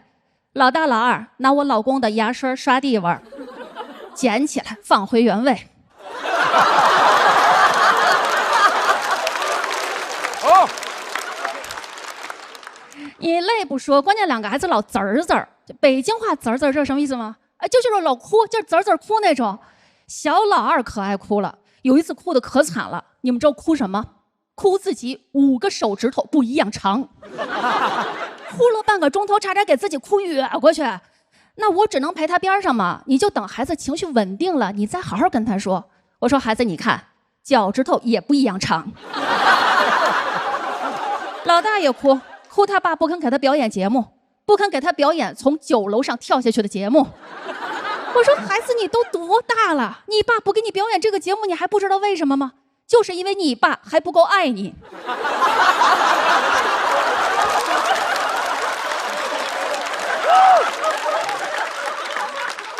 等孩子再一多呀，再哭就会出现一种人传人的现象。有一次老大又哭自己玻璃杯碎了，我说你不用哭，你可以想象成岁岁平安。他说我杯子没了呀，我说这叫旧的不去，新的不来，你又有新杯子了。老二一听他姐姐有新杯子了，老二就开始哭，我还得哄老二，我说我也给你换个新杯子。老大一听老二那杯子没碎，又给他一个俩杯子，老大又开始哭。你们现在就闭着眼睛想这种滋儿滋儿滋儿滋儿滋儿滋儿滋儿滋儿，你们脑瓜疼不疼？那种感觉就是两岸猿声滋儿不住。那你不让孩子哭，只有一个法子，就是让孩子们再拿牙刷刷地板。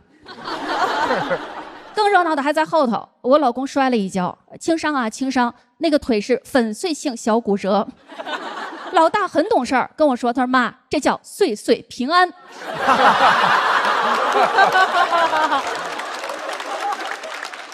我说你把差点给摔死，这叫旧的不去，新的不来。我又有新爸爸了。老二一听他姐姐要有新爸爸了。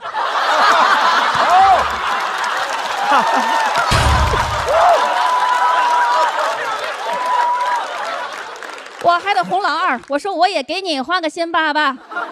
老大一听，老二那爸爸没死。又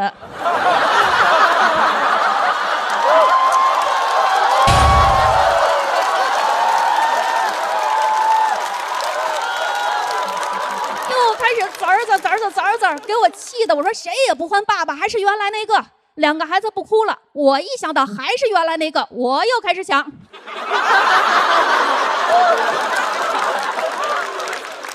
所以说嘛，两个孩子这个性格挺好，你想哭就哭，想笑就笑，这嘴不闲着。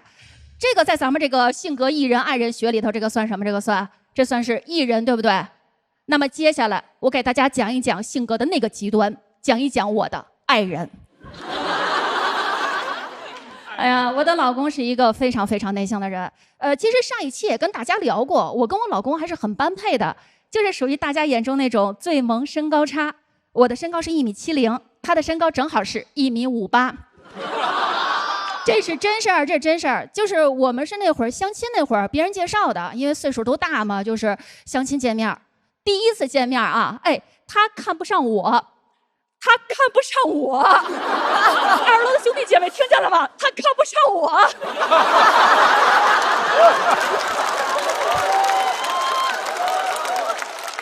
他说他理想中的伴侣是个小娇妻。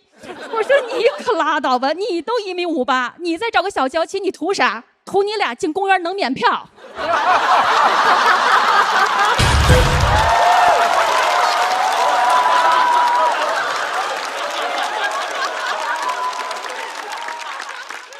就是我们俩第一次约会吃饭的时候啊，我发现这个人真不爱说话。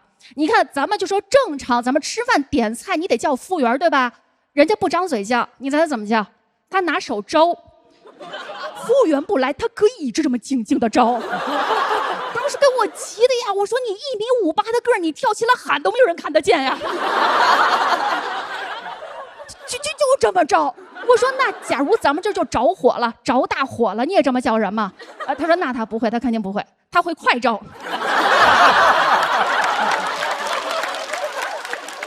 人说姐，你说他都这样了，你找他干嘛呀？就是他虽然他不爱说话啊，但他有一点好，就是他听我的话。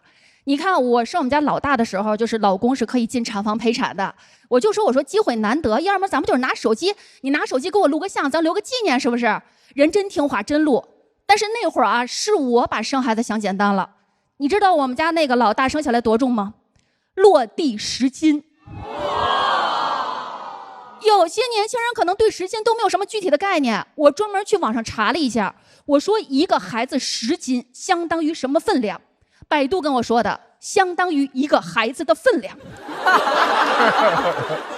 生不出来很费劲，人家老人家真听我话，我让他录啊，人家就站我对面，站医生边上，就举着手机静静的拍，那种安静给大夫都给拍毛了。不知道的还以为是家属来取证的呢。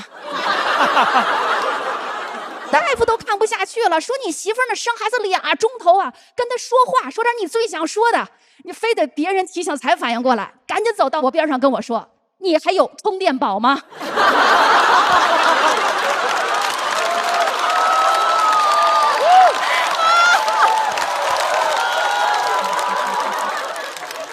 宝大和宝小中，他选择了宝电。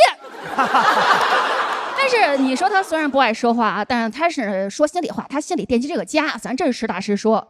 有一次啊，从单位下班回来，哎，从兜里拿出一个手指包的东西，里3层外3层包的可仔细了。我说什么呀？打开一看，里头是3个车厘子。可大个了，就是他们单位有一个同事买的那种，就是最顶级的高级车厘子，买了一大箱，发给全单位，分给他3个，没舍得吃，都包给我了。当时看到那个我就在想，我说，哎呀，我要是能嫁给他那个同事该多好啊！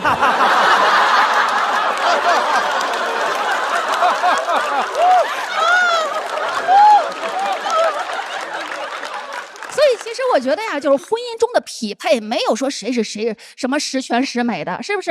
老天爷就给我这么一个迷你款，就是他身高不高不重要，他不爱说话也不重要，重要的是什么呀？就是这个人心里他有没有你。我不需要语言上的巨人，行动上的矮子，我要的是我一语言，矮子就行动。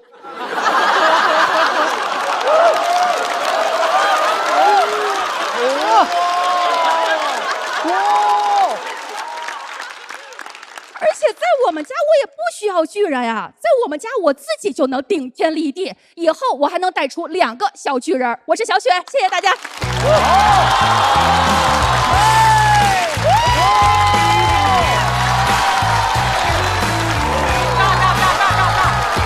冠军！他这磨的太成熟了。小雪的索票通道开启。再次掌声送给小雪。我也不知道怎么了，我们这个第2轮啊，有一些演员朋友和第1轮相比，就是换了人了。对，太高兴了。对，我今天是完全没有想到，而且我觉得还挺难讲的，因为都是讲家里的这个老公的事儿，然后孩子的事儿，我觉得很难讲出一些新意或者是有意思的东西。但我不知道今天怎么了，反正就是感觉每一发都扣得特别特别好，然后太好笑了，尤其是那个充电宝。对。他一上来就已经疯了，因为别人一般讲嘛，都是讲自个儿孩子可爱的事儿，他一直在怼自个儿孩子，就是哇塞，您老公听了这个肯定开心极了，1.58米，对不对？我一蹦起来1.6米得有，哇操！啊，我太好了。哎，小雪，你自己觉得第2轮和第1轮相比，完全不一样吗？没有，这2个稿子都是我的孩子，都是啊，2个 key 的啊。啊，对。key 的啊，这是3个了，3 key 的啊。这个稿太棒了，就是你怎么就想到，就是说你要写一个东西，但是你开始怼自个儿孩子这事儿是怎么？这个角度太北京了。还是很喜欢孩子，很喜欢孩子的。我知道你喜欢，没人觉得不喜欢。我就说那种态度，我就逗着玩儿。只有特喜欢孩子才能讲出来这个。刚才罗永浩老师那个灯瞬间出了一些问题。罗永浩老师差点把这个灯砸了，真的是，因为就想给你拍，急的在那儿不顾教养跟他们工作人员发飙了，因为我一定要在结束前拍这个灯，对，表达我的敬意。因为有好几个点连着那个包袱是必须得拍的，那一家太棒了。罗老师一直在，灯。一般说来我都会到最后拍，是的，但是他这个已经，他这个够2场的，太精彩了。就是太密和太高级了，然后全程把自己老公黑得死去活来，支离破碎了感觉。但是到结尾也没怎么煽情，我们就还是瞬间感到那种浓浓的那种感情。是的，对。我特别为小雪高兴，因为刚比赛前我们俩在外面碰到，她还特别担心的跟我说怎么办呢？说好像压力很大，因为她也明白在现在的脱口秀舞台的审美上，大家其实好像听到一个女性讲家庭、老公什么，内心其实会有一些顾虑，就是好像女脱口秀演员有一些枷锁被打掉之后，又有一些新的说这个你最好不讲。所以我今天特别替小雪高兴，就趟出一条路是可以讲的。我希望能听到你讲更多。太棒了！为数不多的还没有结束自己表演的时候，场上的笑团的4灯就全部都亮了，全部失控，必须的，失控这个词儿太对了，就是太好了啊。那么我们来看一下，在这样的基础上，小雪，你能不能直接晋级？来自笑友团的4灯40票是满的。像我的年龄，我们来看一下小雪是否能直接晋级。这直接进吗？肯定。肯定进了，直接晋级，直接进，直接进。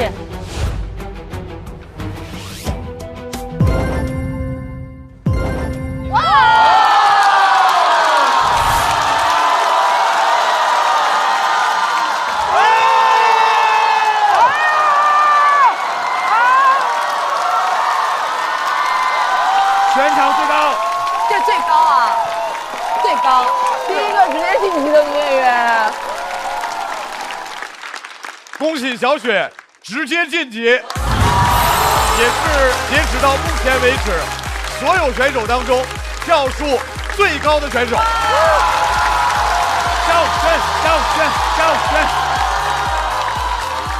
厉害厉害厉害厉害厉害厉害！谢谢。太夸张了，太厉害了！谢谢，太好了，谢谢，太好了！太好了！你们北京孩子，坐。我一点儿都不意外，我一丁点儿都不意外。我看的第一场脱口秀演出里面就有小雪姐姐，就是她让我看到啊，脱口秀这个东西好好啊。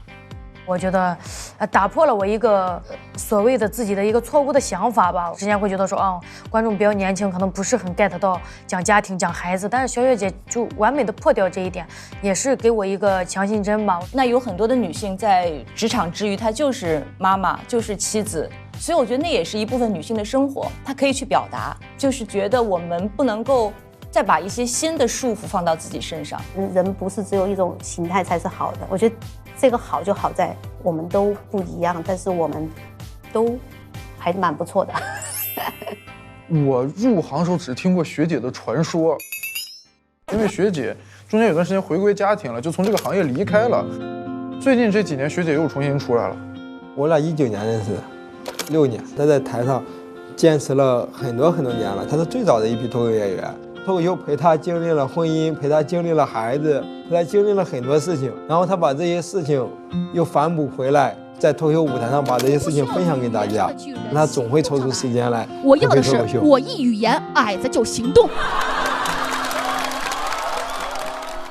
我这辈子我也没有拿过第一，我是一个中不溜的人，到了一个中不溜的年纪，过着中不溜的生活。我没有想到老天爷把这个第一给奉献给了线上，这次反而倒让我相信了，就是这个手链嘛，这个手链是我的大女儿，就是知道我要来那个就是要离开她了，她亲自给我穿的。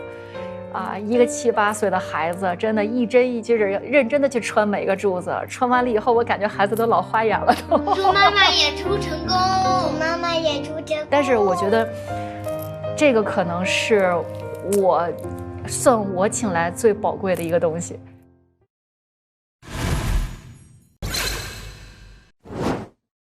马上要出场的这位朋友，仍然来自于顿组。第一轮给大家留下了深刻的印象，第二轮他要和大家分享的是他向往的生活。掌声欢迎瑞瑞。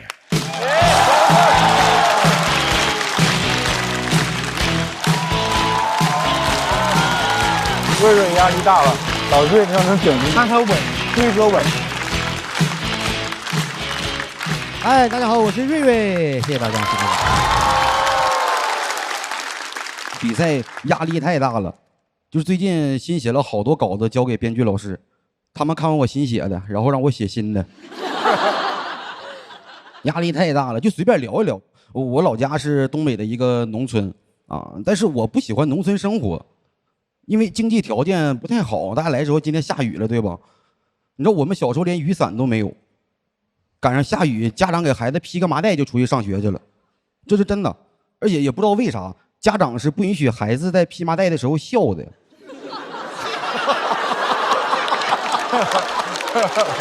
什么？这个什么破笑话，但是我喜欢。脱口秀完了，真的不太喜欢。还有一个原因，是因为在东北农村也度过了充满着迷信色彩的童年呢。小时候有一次发烧39度，家里找人给我看了一下，就确定了病因是什么支原体感染导致死去的亲人回来看我了。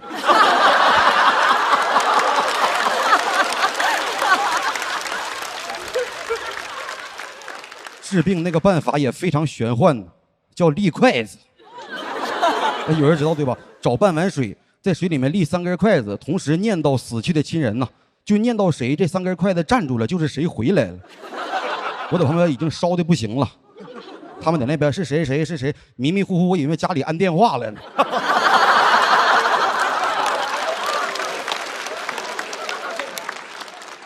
是他舅姥爷呀？是他舅姥爷，你站住啊！他舅姥爷，别打扰孩子了，孩子小啊，经不起折腾，你快走吧，孩子健康最重要啊！我心想，你还知道健康最重要呢？你但凡往我这边看一眼，就应该先过来把我嘴上的沫子擦一擦吧。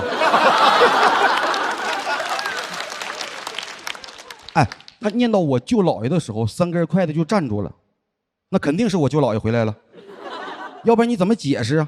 它总不能是在水的张力以及空气压强的作用下，让一个轴征询对称密度小于液体的木质材料就站这儿了吧？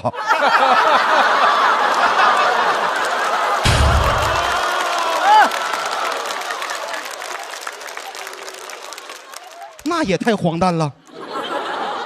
我舅姥爷生前一点文化都没有，到那边当上物理课代表了。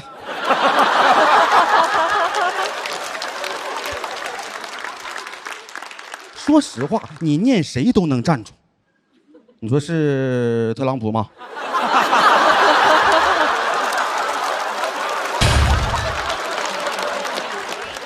真的也能站住。用这个办法给孩子治病，你想想太危险了。当天幸好是我们老师不放心我，然后来我家看我，幸好是他来了。他一进屋都懵了，说你们胡闹，然后一把抱起我说你得跪着信才成。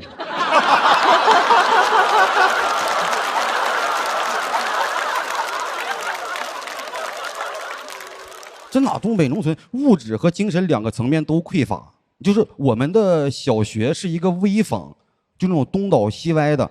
大家看过太多那种站得笔直立正的，你们看过常年少熙的房子吗？就这么少熙，就这么站着。而且大家知道，它的顶棚是塌的，赶上刮风下雨会有那种砖头土块掉在顶棚上，特别危险。就是孩子在教室里面坐着，眼神里面充满了对知识和生存的双重渴望。后来我也想开了。就是砸到谁，这孩子就是没有读书的命吧？可能。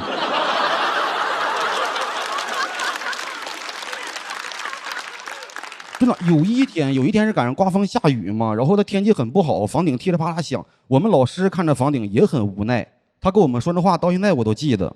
他说：“孩子们，有机会一定要走出去。”还没说完，我们就跑出去了。那天，一群孩子站在雨里面，就看着原本少熙的房子好像要蹲下了。我就想，为什么要过这种生活呀？你说孩子在学校上学，学校不应该是象牙塔吗？结果塔说风雨中。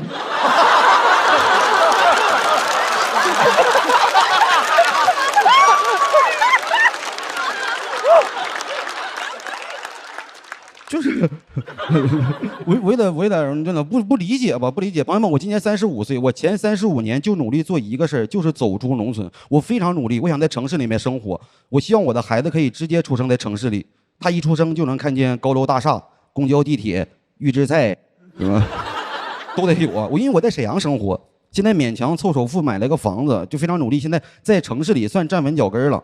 然后我有一个女朋友，她家本身就是城市里的。有一次我俩聊天聊过一个话题，就是未来我们要过什么样的生活。他说他这辈子最向往的生活是去农村整个小院儿。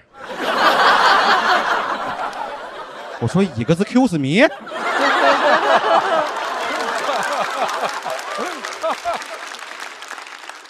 我说你要整啥？他说我想去农村整个小院儿。我说然后呢？他说围上篱笆，种点小花，整点苞米，养点鸡鸭。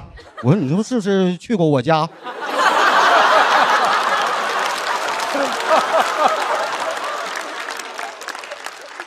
哎，他说他喜欢农村那种氛围，我觉得农村没有任何氛围可言呢。他开始求我，他说我求你了，咱俩回农村生活吧，咱俩回去吧。我说我努力30多年出来接你来了。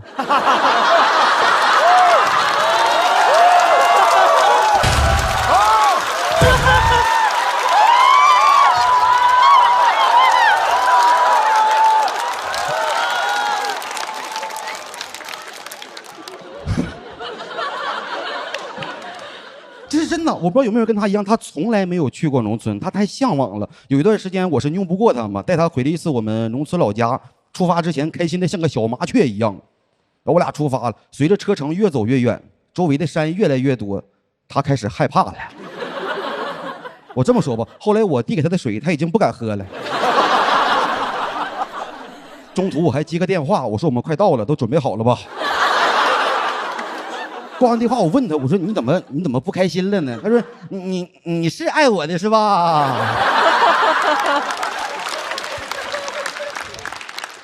真的就是因为那天走了很长时间，后来他也发现环境变化了嘛。他跟我说，他说你们村真挺破的，就我想过你们村破，但没想到这么破呀。我就赶紧安慰他，我说这个是镇上，还没到我们村呢。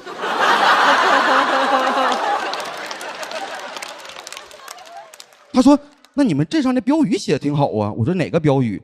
他说那写着番茄是个宝，茄黄错不了。我说对，每桶茄黄使用约1颗阳光番茄，我都没有他阳光。什么玩意儿？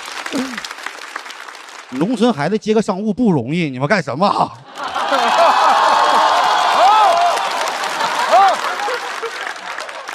这都属于注重项目，你知道吗？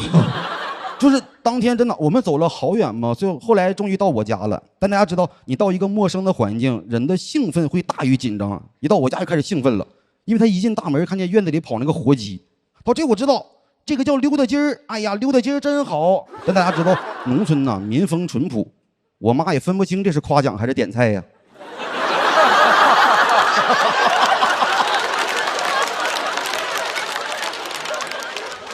那是溜达鸡儿最后一天溜达。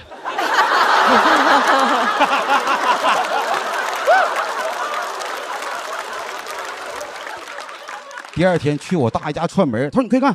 大家有大鹅，你家都没有大鹅。大家知道农村呐，民风淳朴。大爷家也没有大鹅了。那几天夸啥啥死啊。有一天啊，他们聊天，我妈跟他说，他说感谢你选择了瑞瑞。他说阿姨你千万别这么说，瑞瑞特别好。瑞瑞你别夸我，别夸我。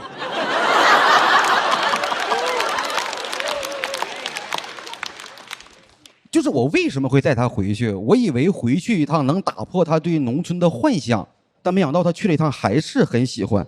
但我知道原因是因为我们只住了7天，就再住时间长一定会觉得不方便的。7天也是我的上限了，也是我们村的上限了。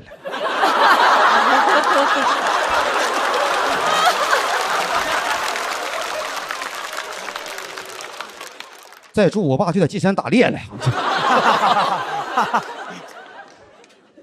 真的，现在我觉得现在出门在外嘛，很少再能回想起那个农村老家了，很少了。但是往往想起来的时候，都是我在外边不如意的时候，还有就是填户籍所在地的时候。朋友们，真的，我35岁，但我还比较感性。有时候我幻想过，就如果有一天我不管在干啥吧，突然就猛然惊醒，发现自己又回到了小学的课堂。然后我同桌会问我，他说你刚才怎么了？我说我做了一个很长很长的梦，在梦里边我变成大人了，走出农村了，也住上楼房了，但后来我们也不联系了。他让我比较关心一个事儿，就是上初中我们用上新教室了吗？我说放心吧，小学毕业你就不念了。他说那我想联系你该怎么联系？我说那你就找半碗水。谢谢大家，我瑞瑞。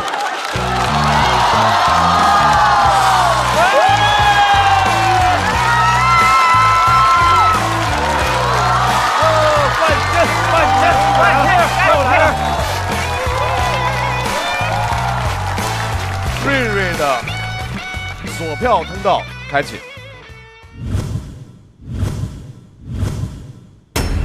再次掌声送给瑞瑞。瑞瑞，你觉得你这个赛段和上个赛段相比有变化吗？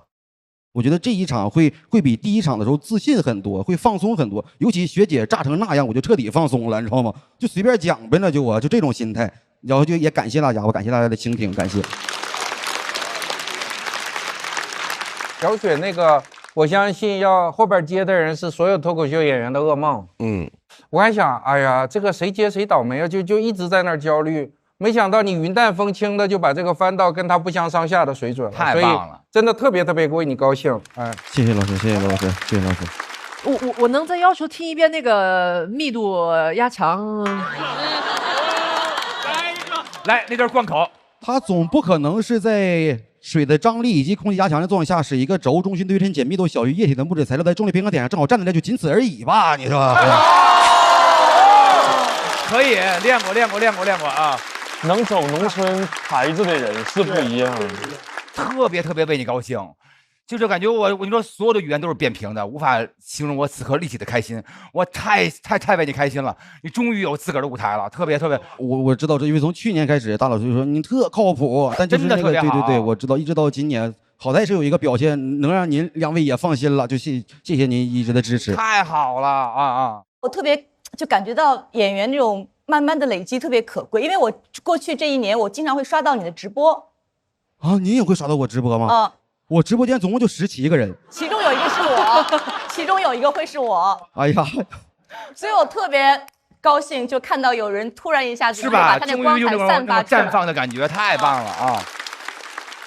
我告诉大家一个信息，瑞瑞算是广智发掘出来的。广智现在后悔了，有点后悔了，有点太厉害了。去年跟瑞哥一块演出，然后没有接住他，然后我又问他就是有没有节目找你，他说没有找他，然后我就把他推荐来这边，但他肯定还是他自己比较厉害。然后今天终于在这个舞台上证明他自己了，然后证明我的审美没有问题，就是。我想问一下，为什么最后夸瑞瑞的收尾是夸自己？我这个人就不要脸，我就是我就是我喜欢不行吗？张老师怎么回事啊？不行吗？张老师怎么回事啊？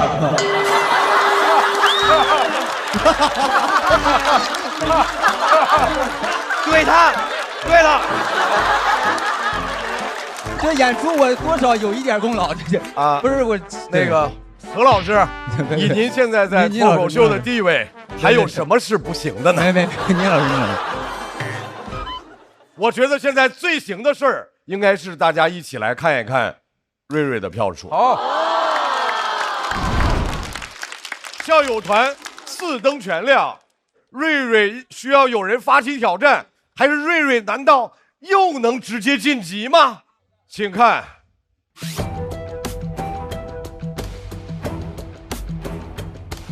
晋级了吗？晋级！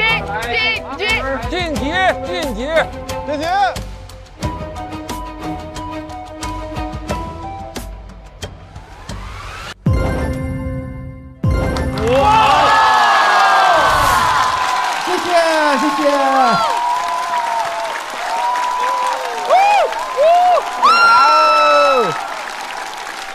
瑞瑞292票直通晋级，掌声送给瑞瑞。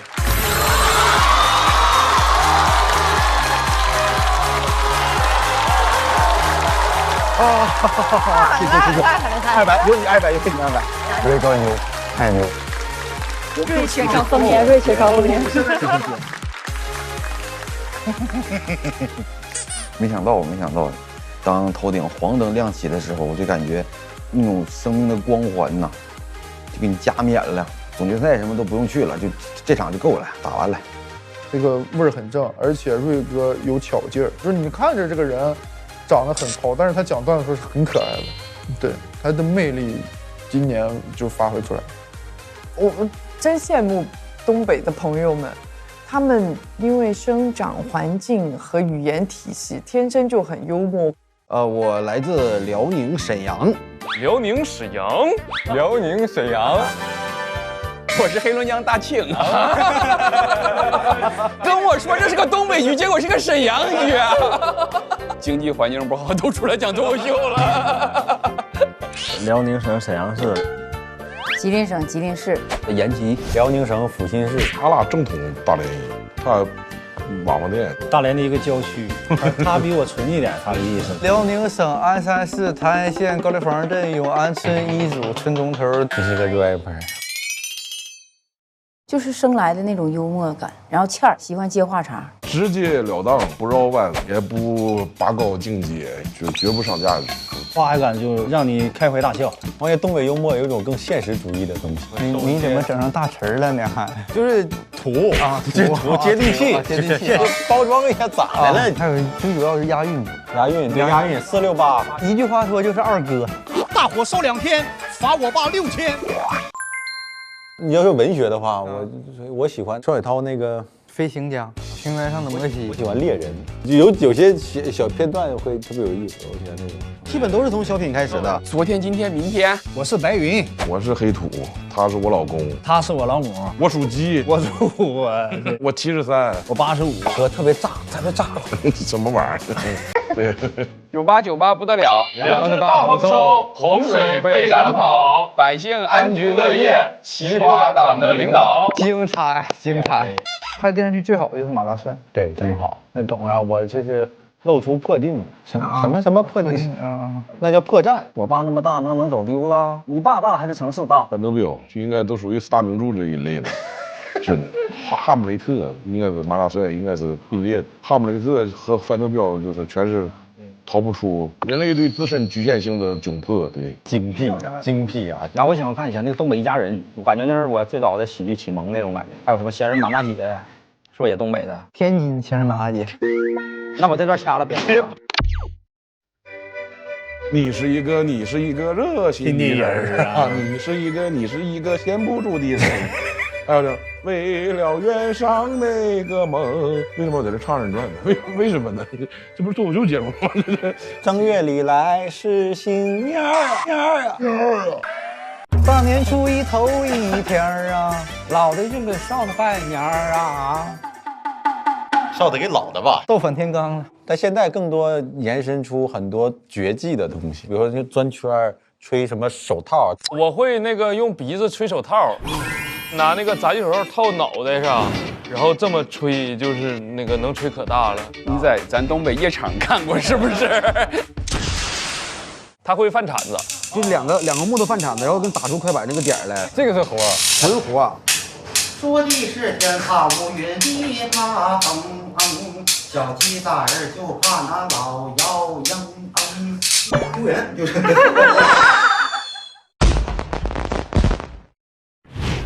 我现在突然觉得，我作为一个工具人，我什么权利都没有。你要干嘛？但是我现在想，如果特别优秀的，我打算撕衣服。少刚来了！看一看，少刚穿的跟梁龙一样。没，梁龙老师不是少刚老师，没，你要干嘛？哦，拍灯。哎，要不您坐我这儿？哎，我这灯您拍。您能少说2句，我就谢谢您了。谢谢啊。好嘞，我有一个想法，就是如果下面的选手一个比一个优秀，并且打得难解难分，我想请导演组认真的考虑我现在提出来的请求，就是我想突破30个名额。好啊，同意。对，就是比如说我们都会拉出总榜，那么总榜和已经晋级的朋友里面的哪位的分数，比方说是同分，我们可不可以？同意。我的意思是，能不能让更多优秀的脱口秀演员能够在下一轮里面继续绽放？好，我就是这一个提议。请导演组，我们演我们的，导演组的各位老师，你们现场开你们的会，好不好？他们已经开完了，马上仍然是来自同意盾25个惊叹号，25个惊叹号。导演组现在在提词器给我发来了同意。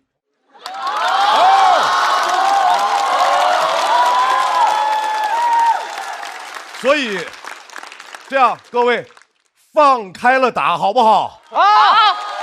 下面一位来自盾阵营，上一期分享了他自己要做爸爸了，这次他要分享的是自己父母的故事。掌声欢迎季业。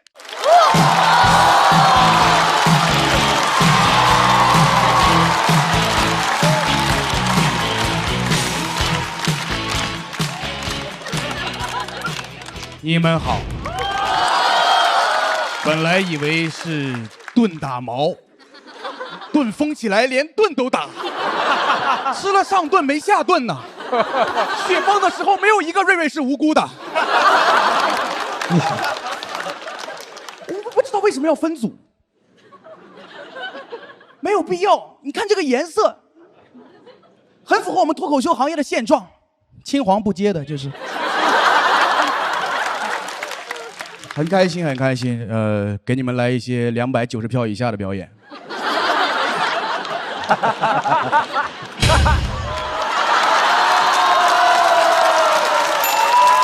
我先站了，我可要燥起来了。燥起来，燥起来，燥起来。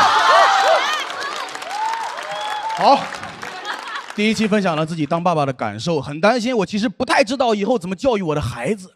我的童年就没有受过太好的教育，真的。小时候，我爸对我实行的是那种挫折式的教育，就去澡堂洗澡，他都亲自给我搓背。每次去，我都感觉自己被家暴了，手劲儿太大了。AKA 浴池阿童木，他给我的澡巾都不过水。有人被砂纸打磨过吗？给我毛孔都搓开了，把我一个宝宝搓成海绵宝宝了。我说爸爸疼，我爸说这点疼都忍不了，没进社会先被我爸磨平了棱角，得亏我不是岳飞，刚刺的字给我搓没了。我妈也不太重视我的教育，唯一的一次鼓励是在我高考之后，执意要给我办升学宴，给我庆祝一下，不知道在庆祝什么，庆祝我考上了山西省内最顶尖的3本。我妈也不是重视我，就是想收份子。我高考成绩200，亲戚份子钱收500。别人千军万马过独木桥，我妈千金散尽还复来。我妈还想邀请我的老师们，我说妈妈，哪个老师敢来呀？你不要在饭菜里给老师下毒吧？那假如老师真的来了，那个场景也太像《小时代》了。我妈端起酒杯，今天我们之所以相聚在这里，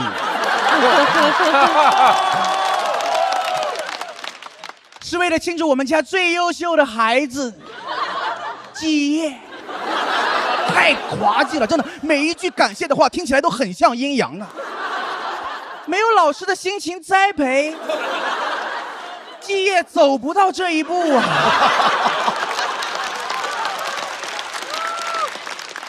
感谢老师付出的心血，老师也害怕我也没付出心血呀，不会就是今天吧？教育我们家肯定是帮不上了，我其实更担心孩子的身体，我很怕孩子长不高。我们家有遗传，我妈1.5米，我爸穿鞋1.5米，他俩的婚姻算是5-5开，真正的男女平等。小时候一看我们就是一家人，我爸妈都比较胖。真的，我们拍全家福就像在开派对，蛋仔派对，走丢了谁也找不到谁。有一次逛花灯，3个人都走丢了。正月15那天，就我们家没有团圆。后来听告五人的音乐，特别有感触，爱人错过呀。6岁的我就明白了，真的，父母在，不敢远游。我现在1.75米，不算很高。但你们只要知道我的起点，就不会嘲笑我的终点。我中的第1张彩票是基因彩票，很怕我的孩子没有这么幸运。我小时候就经常遭到别人的嘲笑。我初中身高1.3米，没有课桌高。上课的时候，老师说我像一只鳄鱼。我在班里上不了台面。我的同桌是个男生，我俩身高都很矮，上课就显得很暧昧。别人上课举手，我俩举案齐眉。同学给我们俩起外号，叫他武大郎，我比他矮，算武大郎的弟弟，我叫武次郎。我也很担心孩子的长相，我怕他太像我了，长成我这样太吃亏了。上个月我参加一个活动，跟我一块参加的还有一个帅哥，真的太帅了。我朋友安慰我说，长成这样也没有什么用，我还得跟你一块参加活动。当时安排了一个化妆师，同时给我跟帅哥化妆。冷知识，朋友们，我自己会照镜子。我知道我跟帅哥在外貌上的差距，但这个化妆师很专业，但没有表现出来。真的，他没有说我不画了，这个钱我不挣了，但是他会通过一些细节透露出来，但是不如表现出来。他给我化妆之前会深吸一口气，但是他给帅哥画的时候是呼气，呼，你们能懂跟呼的区别吗？这是化妆师的支气管对于不同相貌的生理反应。我以为化妆师卡痰，没想到化妆师卡盐。他对我俩的形容词也不一样，他先夸帅哥帅，然后接着用一堆副词来修饰帅，超帅、巨帅、特别的帅。他要是打字的话，我已经不认识帅这个字了。夸完帅哥，化妆师转头对我说：“季业，你真白。”我在等下一句，没有下一句，就一句你真白。我说怎么就一句？喜欢刘震云，一句顶10000句。我夸馒头都不会只夸真白，单走一个白，我拿副词在修饰形容词了吗？超白、巨白、立白都行啊。语言这么匮乏吗？小学学的知识都忘了吗？白的像雪，红的像火，粉的像霞呀。他不光夸帅，他还说帅哥是那种乖巧的帅。我第一次知道帅的颗粒度可以这么细，丑就只有丑。我有人说季业你好丑，但你是那种忤逆的丑。而那个化妆师会先夸一遍帅哥帅，然后再转头夸我白。我知道化妆师想端水，但是我没见过一碗水能端这么陡峭。端了一条黄果树瀑布，水端不平可以洒在地上，不用泼我脸上。他夸了一天季业真白，结果我知道季业不白，粉底液白。我一直在担心孩子的外貌和教育，我怕他跟我吃一样的亏。直到上个月家里聚餐，我爸聊到未来出生的孩子，我爸说你不好看，智商又不高，孩子以后肯定不能像你。我说是啊，因为我像你。我媳妇儿打断了我们的对话说，孩子为什么不能像你？你虽然这样了，可我也爱你。当时我特别触动，我特别想问我媳妇儿，我说我哪样了？我没有说出口，因为我知道我跟我的孩子一样，不管咋样都是他爱的模样。好，谢谢我们接着给大家，谢谢大家，谢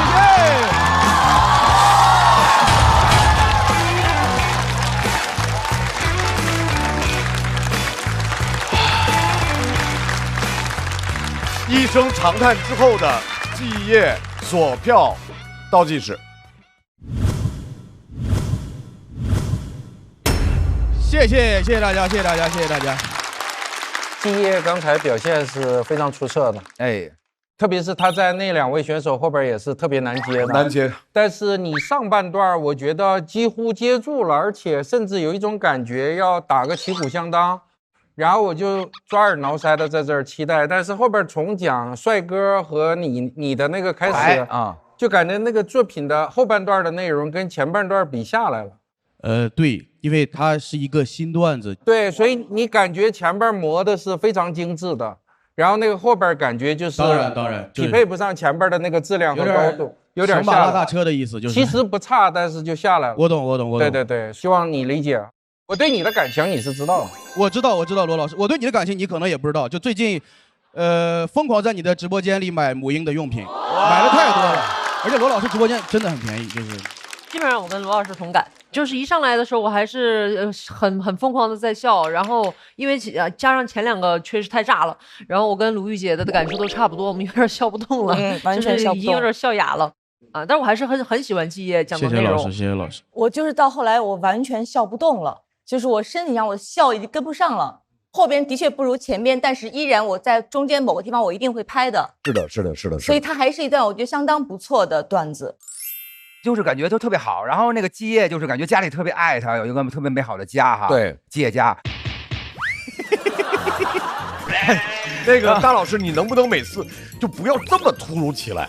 哎呀，笑话不突如其来怎么说呀？好嘞啊，对，没事啊，然后就铺垫一下。所以最近是不是参加节目写稿，就是有点就是心里头就是对，已经完全是整不过来了啊。没事，我们来看一下季业的票数。需要毛总开启讲麦，毛总这要来了。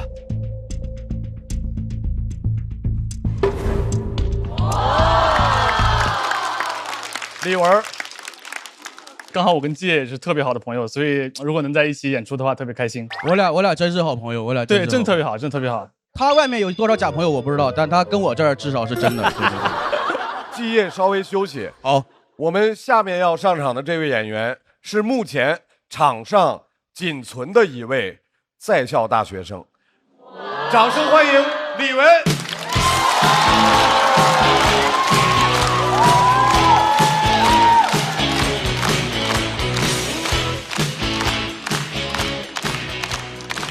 嗨，哈哈，谢谢，我是李玟啊。然后，我现在在读研，然后呢，我已经研3了。上周我刚结束我的毕业答辩，啊，好难啊，朋友们，好难啊！那个硕士答辩真的比本科答辩难太多了，因为本科的时候你知道自己的论文写的是什么东西，我那个硕士论文，你别说来个硕士，来个院士都看不懂，没有人看得懂。导致我整个答辩的过程非常没有自信，从我走上讲台的那个过程就能感觉到，我整个人的状态就是心存侥幸，脸上写着一行字，没有功劳也有苦劳。站到那个讲台上就不坚定，本科的时候站上去特别坚定，站到那个讲台上不管下面什么教授，上去就打招呼，老师们好，我是李玟。那个硕士答辩偷感太重了，一站上去就开始表演，站到那个讲台上就开始了。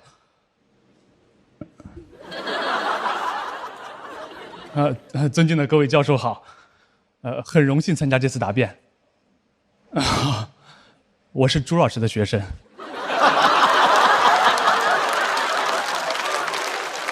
朋友们，每句话都是技巧啊！尊敬的各位教授是抬高对方，很荣幸参加这次答辩是降低自己，中间那个是装可爱。最后还要自报家门说我是朱老师的学生，这是告诉他们打狗还是要看主人的。而且答辩之前还有个很重要的环节叫做抽盲，就是要抽一部分论文送去盲审，这个很难的，容易挂，没有人想被抽到，抽之前都在那祈祷，在那许愿了。我说不要抽到我，不要抽到我，天灵灵地灵灵，天灵灵地灵灵。我室友听了都着急了，他说呸呸呸，那论文的事儿就不要提天灵了。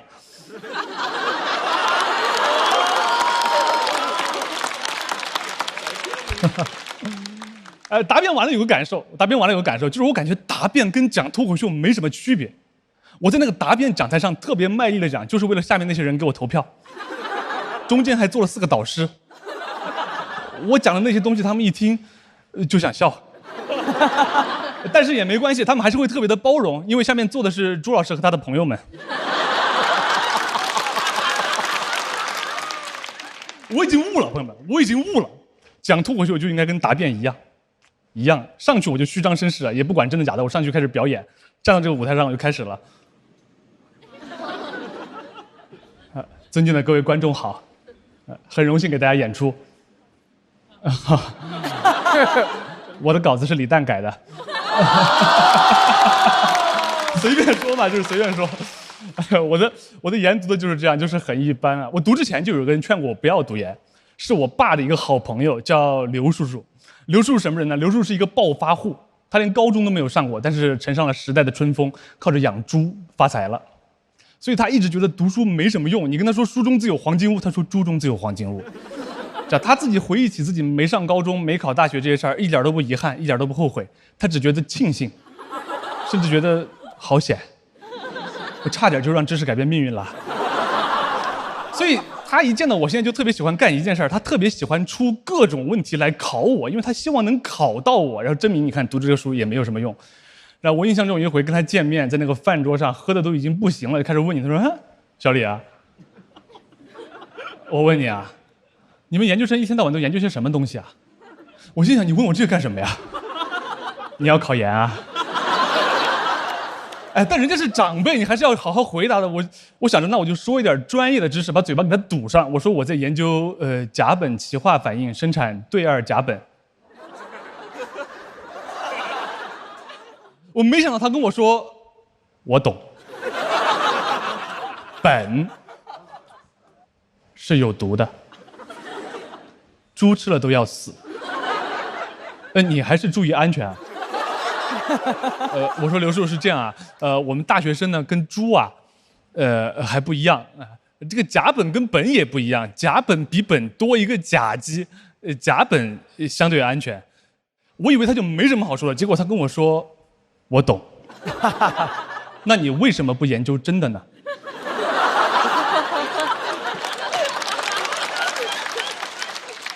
朋友们，他就是这么说的。他说完我就明白了，他根本不想知道这个问题的答案，他也听不懂这个问题的答案，他就是单纯的想考我。所以我也想通了，我可以随便说。我说因为真的很贵啊，我们买不起。朋友们，我以为我在阴阳怪气呢，没想到他一听说我说我们买不起，他整个人直接燃起来了。他说你买不起，你跟刘叔说呀。要多少钱？就感觉他非要发起一个那种金钱跟知识的战争，我感觉他在羞辱我。我说要100万。朋友们，我报了一个天价，因为1瓶甲苯只卖25。没想到他想都没有想，他对着我发出了一个开汽水瓶盖的声音。他说：“100万，刘叔给你出。”哦，你就研究那个真的。我说啊，我当时感觉刘叔叔这个爹味儿好香啊。我觉得自己太厉害了，朋友们，3句话，这个男人为我花100万。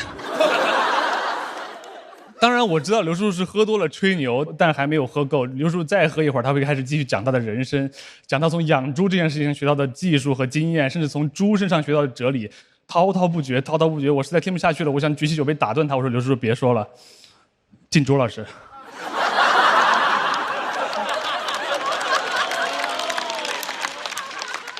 但刘叔是不会停下来的，刘叔是不会停下来，他会继续讲，他会讲他的猪场。他说他现在的猪场有多么的先进，多么的现代化，所有的猪都住在单间里面，每天他们会按时吃饭，按时睡觉，房间里面还放着他们喜欢的音乐。我还没有听明白呢，我爸拍了我一下，他说：“那跟你有什么区别？”他说这句话的时候，桌上正放着一碗小炒肉，我看那个小炒肉，我说：“大概是我可以改变自己的命运吧。”就这样，谢谢大家，拜拜。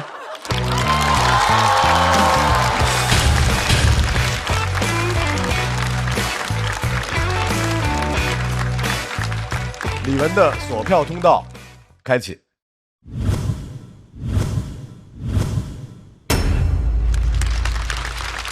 李玟为什么会想到写这个内容？因为我的段子大多数都是依托一个人物，然后一个场景讲一个故事。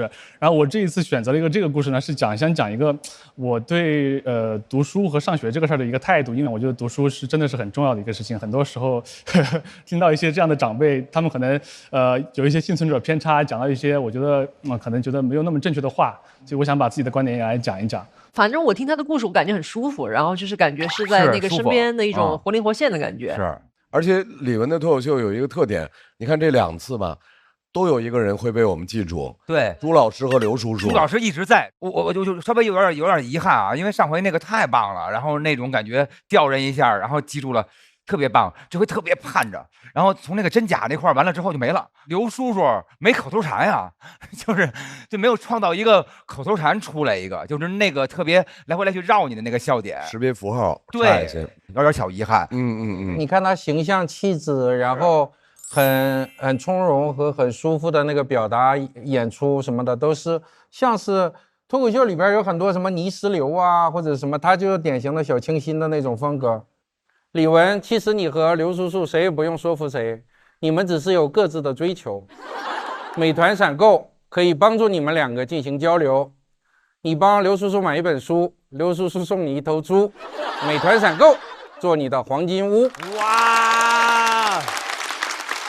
这场就是哪儿都好，但是每一个维度上猜出来都比上场差了一丢丢，所以我犹豫了一下就没拍。你会每一场演出都会有一个构思精巧的脚本，还原一个你见过的那个人物。这个作为一个系列的演出，我们也是非常期待的，就希望能维持到上一场的那个东西，可能就更加的吸引人，是不是？特别期待，特别期待。对。再次把掌声送给李玟。季业回到台上，来看一下季业和李玟的得分情况。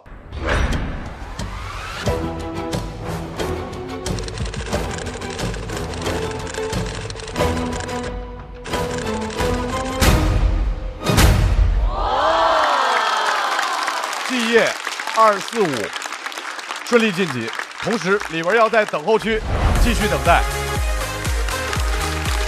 走进来了，太难了，我快碎了，这人。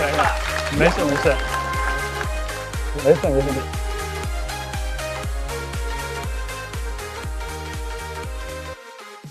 盾组现在只有1个人了，这是盾组的最后一位演员。在上一期，他跟大家分享了一些他对生活的想法。这次呢，他想聊聊对自己的一些感受。掌声欢迎 Kid。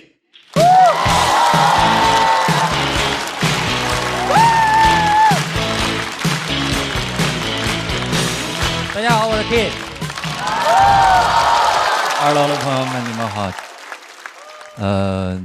我最近时常感觉到自己被夹在中间，不上不下。比如我的学历，我是一个很普通的本科，很难直接被观众认可。你看我们这些高知演员上来，哥大、北大研究生，观众立马就认可了。观众说啊，那他一定很有深度，啊，那他一定很有思想。这就是为什么我从来不说我的学校，因为我知道，如果说我在台上说我的学校，观众只会说啊，他讲这个干什么？你知道吗？这就是普通本科，不上不下的，包括我的名次名气，你们都不知道。过去的1年，我和这些有名的朋友们出去，有多少次给我认成他们的经纪人，又有多少次给我认成李行亮，你知道吗？我真的是非常的难受这个事儿，你知道吗？我非常的。我做啥了？我有啥做？包括我前2天写一篇商务稿，非常认真，熬了1周交给甲方。你知道甲方说什么吗？甲方说不想要这么普通的脱口秀，问我看没看过付航，看没看过呼兰。我当时真有点急了，我说大哥，这是看没看过的事儿吗？男足踢成这样是因为他们没看过外国人踢球吗？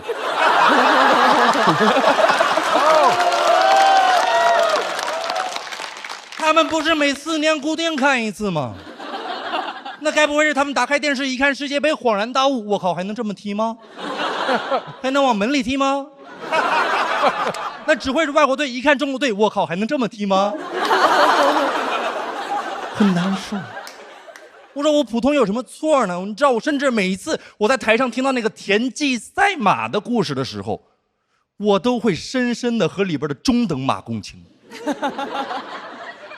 中等马太惨了，每天都有随时要被下等马赶超的焦虑，又有努力就能成为上等马的错觉，但他们都不认可你。上等马觉得你们不一样，下等马觉得你们是一样的。你压力最大，你想啊，田忌跟上等马、下等马说的肯定是就同一句，放轻松，走个过场就当玩了。到中等马这儿，你得好好跑啊！啊，我们齐国这大环境你也看到了，你不跑，有的是马想跑。然后再 PUA 你。从我第1年参加比赛开始，我们老板都会在节目开始之前和我说：“好好发挥，你是我眼中的一匹黑马。”后来一对，他跟每个人都这么说，我们公司全是黑马。然后你们也看到了，这几10匹黑马每年就这么跑啊跑，跑啊跑。为什么？大家总觉得我努力就能跨越阶级成为上等马，但其实真正的跨越阶级不是成为上等马，而是成为田忌啊，朋友们。我随便举个例子，奇葩说有人看吗？我非常爱看奇葩说，每年一比到那个决赛，那个预告片就是让我们一起期待谁能笑到最后。我说谁能笑到最后？马东呗，谁能笑到最后？是不是？他都不是笑到最后，他是从头笑到尾，从白天笑到晚上。晚上出来一看，哎呦，天都黑了，那我们赶紧开始喜人奇妙夜吧。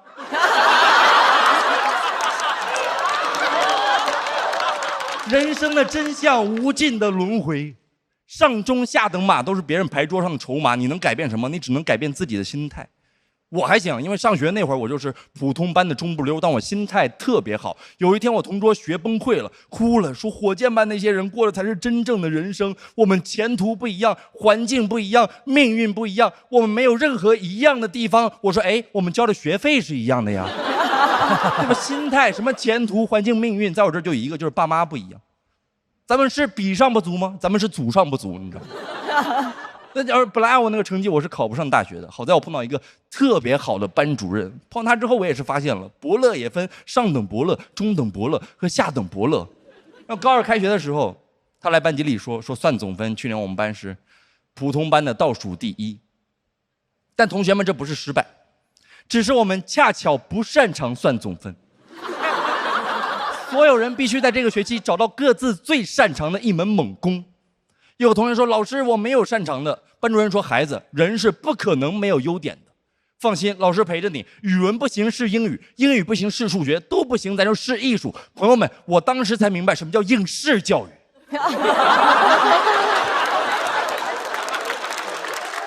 甚至他那句话我一直受用到今天，就你不是失败，你只是恰巧不擅长。我们大家擅长的东西不一样嘛。最顶级的上等马也会有下等马的地方，咱们可以跟马斯克比睡眠嘛。跟贝多芬比听力嘛，对吧？你痛苦就是来自于你要往上比嘛，往上比啥呢？咱们往下比呀。一旦往下比，你就会发现上比不了，但咱下比如有神呐，你知道吗？就是下比如有神。当然，我不是要劝大家躺平，我只是觉得当全世界都为难你，你要做第一个放过自己的人。我就经常对着镜子说 Kid， 你可能这辈子能摸到的上限就是平平无奇。默默无闻，晚晚泪亲 ，Lululemon， 这就是你这辈子能摸到的上限。你得放过自己，因为别人不会放过你，他们甚至会给你的普通分类，他们会说你可以平凡，但你不可以平庸。听过这句话吗？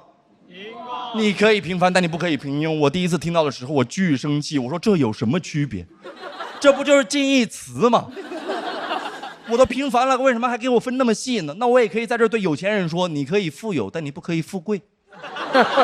如果你非要富有和富贵，那你可不可以在富有和富贵的同时是我的父亲呢？是吧？你这个，我这不较劲，那很多朋友会较劲，咬着牙，30年河东，30年河西。我更不理解这句话。你看，我们从潜意识认为河西更好，但有可能你到了河西，你也会发现河西的房价是河东的2倍。你也会发现河西也分外环、中环、内环。我从来就不想要过30年河东、30年河西的生活，我想要过那种30年马东、30年马云的生活，你知道吗？你可不可以给我这种生活嘛？命里没有就是没有。你说我没想过吗？我当然也想过。我第1年参加比赛的时候，我也想我要炸场夺冠，脱颖而出，做人上人。那一天我想的热血沸腾，我要在我的书桌上刻上拒绝平庸。刻着刻着发现庸不会写，立马就接纳自己。当时我看着我桌上的拒绝平广，我说相比较平庸，我好像天生就更擅长平凡。讲到这儿，谢谢你们，谢谢。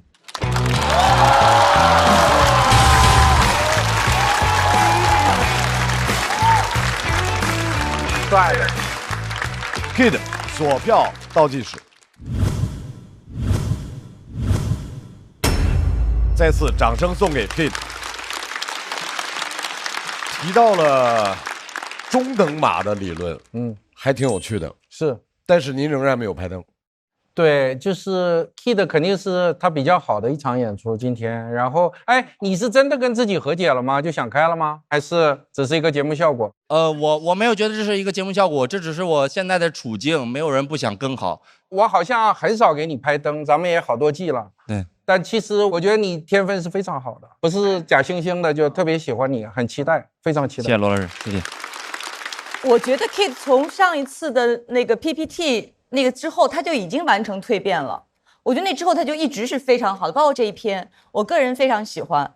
但我只是觉得美中不足，就是有个别的梗，它不是特别的新颖，或者它在我的预期之内。其实我是这样，因为这也是最近10天新写的一篇稿，然后今年来录节目，其实想要做的突破是内容多一些功能性。因为可能很多隔着屏幕看我们节目的朋友已经累了一天了，我觉得我们可能脱口秀得需要做这种当电子榨菜的功能性。去年就一直是讲自己的事儿嘛，我也有很多痛苦都还没有讲，但是我是觉得可能今年就不想太从自己出发了。就是想一想，大家最近可能喜欢听点什么，或者说想听点什么，和我想讲什么，在其中找到的平衡，找到那个 balance， 我就写了这篇稿。真的，我要说我很喜欢，我很喜欢。我觉得那个下笔如有神，那个双关语那个点，能够安慰到很多人，是吧？那一下我都觉得就是心里退了一点。然后他那个点特别好，什么跟贝多芬比听力，对。然后因为贝多芬也不会说自个儿是上等马，因为他不会说中文嘛。然后但是重点是在于。没事，你说了他也听不见，没事，因为是吧？可能是真是他也听不见，说啊，我要掐住命运的喉咙。然后但是我觉得这是一种释然，因为所有人都是上等马，得多着急啊！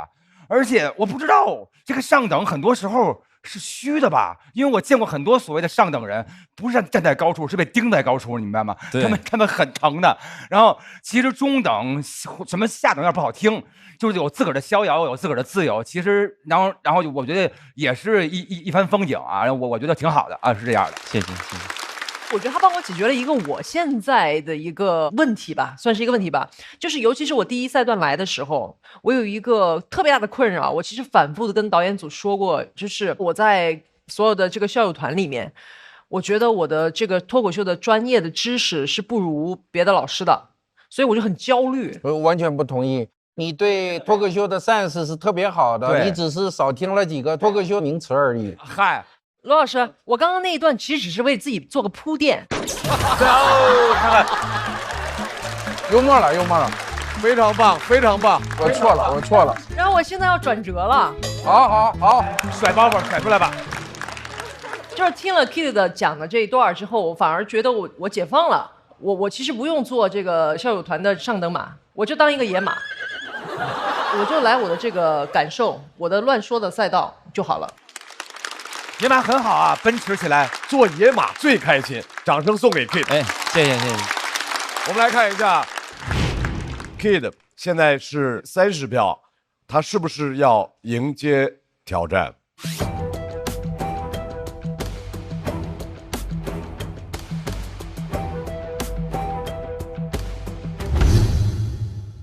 这是盾组的最后一位选手，对，毛组还有3位，分别是阿修、步惊云和小四爷。那么有没有人要跟 Kid 开启抢麦？倒计时开始。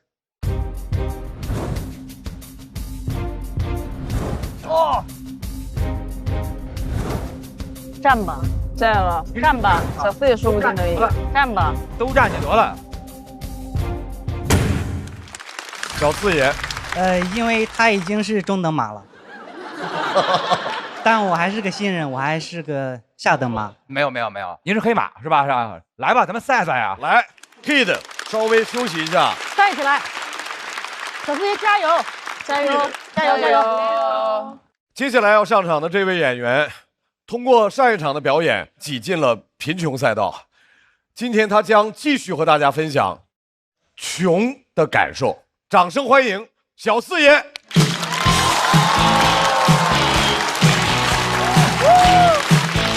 哎，好，谢谢啊！大家好啊，我是小四爷。哎，大家刚刚有没有发现演员上来的时候都会特意跟2楼的朋友打一下招呼啊？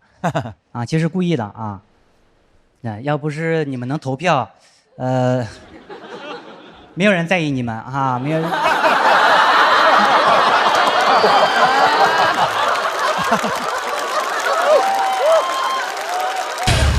啊！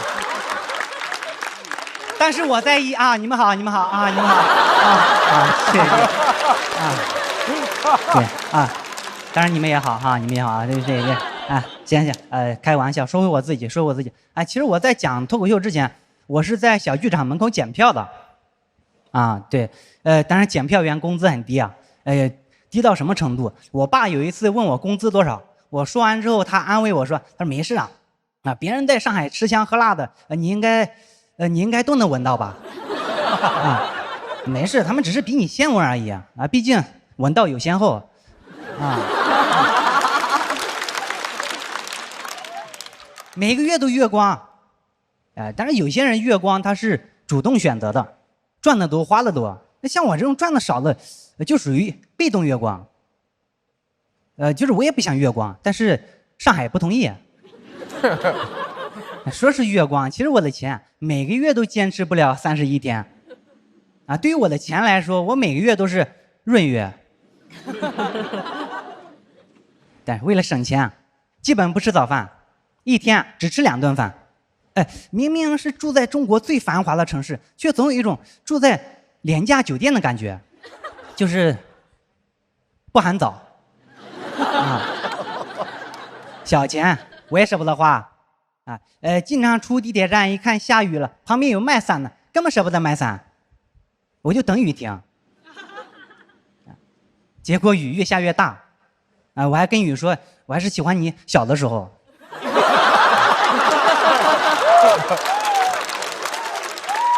怎么一眨眼这么大了？你小时候还教过我呢。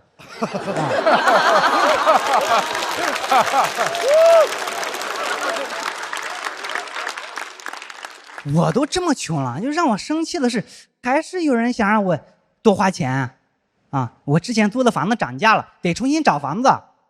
中介跟我说，他说其实你不如加钱租旁边这个带阳台的，但是我又不好意思直说自己没钱，我就说我要阳台也没有用，现在还不想跳。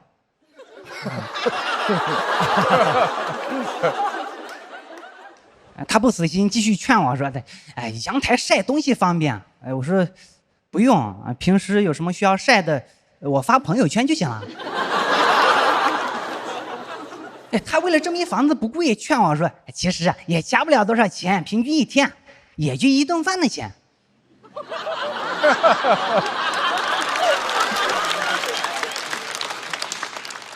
我说那回去考虑考虑吧。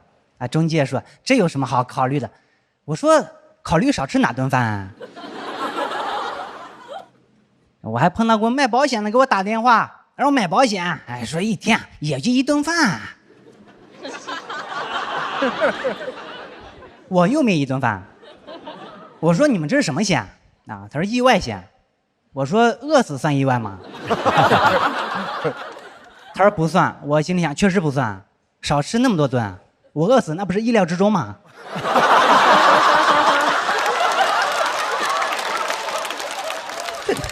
你们有没有发现这些销售的话术都差不多？我甚至还在地铁口碰到推销健身房的，缠着我说：“哥，做活动不贵，其实对我们男生来说，一天也就1包烟的钱。”我说我不抽烟。他说也就1杯奶茶钱。我说我也不喝奶茶。他那你吃饭吧。也就1顿饭的钱。我太讨厌这句话了。我说你知道我一天吃几顿饭吗？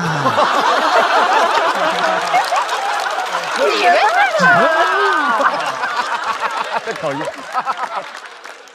你知不知道在你之前已经有2个销售让我没饭吃啦？你再扣我1顿饭，怎么我还欠你1顿饭是吗？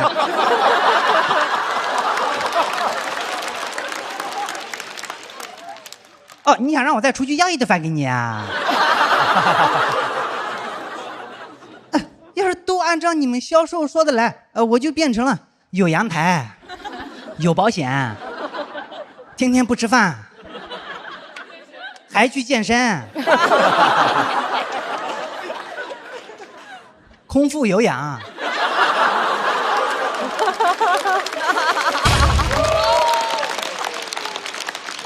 刚上跑步机我就跑不动了。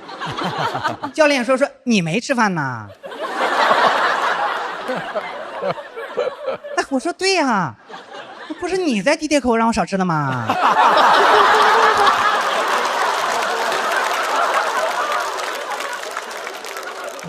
还空腹有氧，再空腹下去，有氧对我还有用吗？氧对我都没用了。氧对我唯一的作用就是助燃。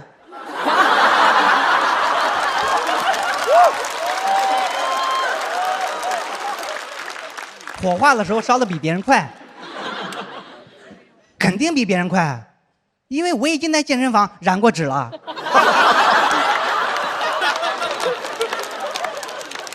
以后再租我这个房子的人肯定也开心啊，房租肯定便宜啊。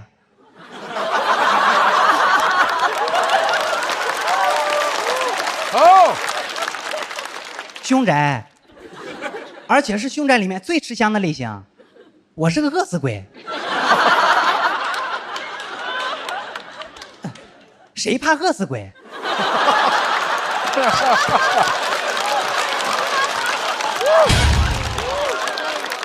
饿死鬼一听就很弱，拿个面包就能把他迷住。吃去吧你啊！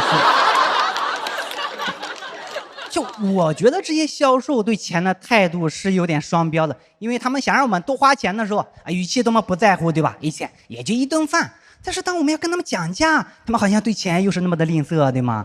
他们说1分钱都不能再少啦，那再少我就要赔本了。但你一个销售能赔多少钱啊？一天最多也就一顿饭的钱。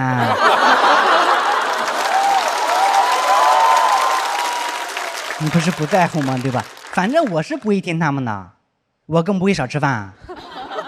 我一有钱就吃饭啊！当然，如果有做销售的朋友，也不要觉得我对销售这个职业有偏见啊，因为我之前也做过销售啊。不过我没说过一天也就一顿饭，因为我淋过雨啊。哎，之前讨厌这句话是因为生活确实窘迫，现在吃得起饭了就没那么反感了。哎，我现在甚至欢迎销售朋友们给我推荐带阳台的房子，毕竟上节目了啊，要晒的东西多了啊。行，我今天讲到这里，感谢各位，感谢各位。哇，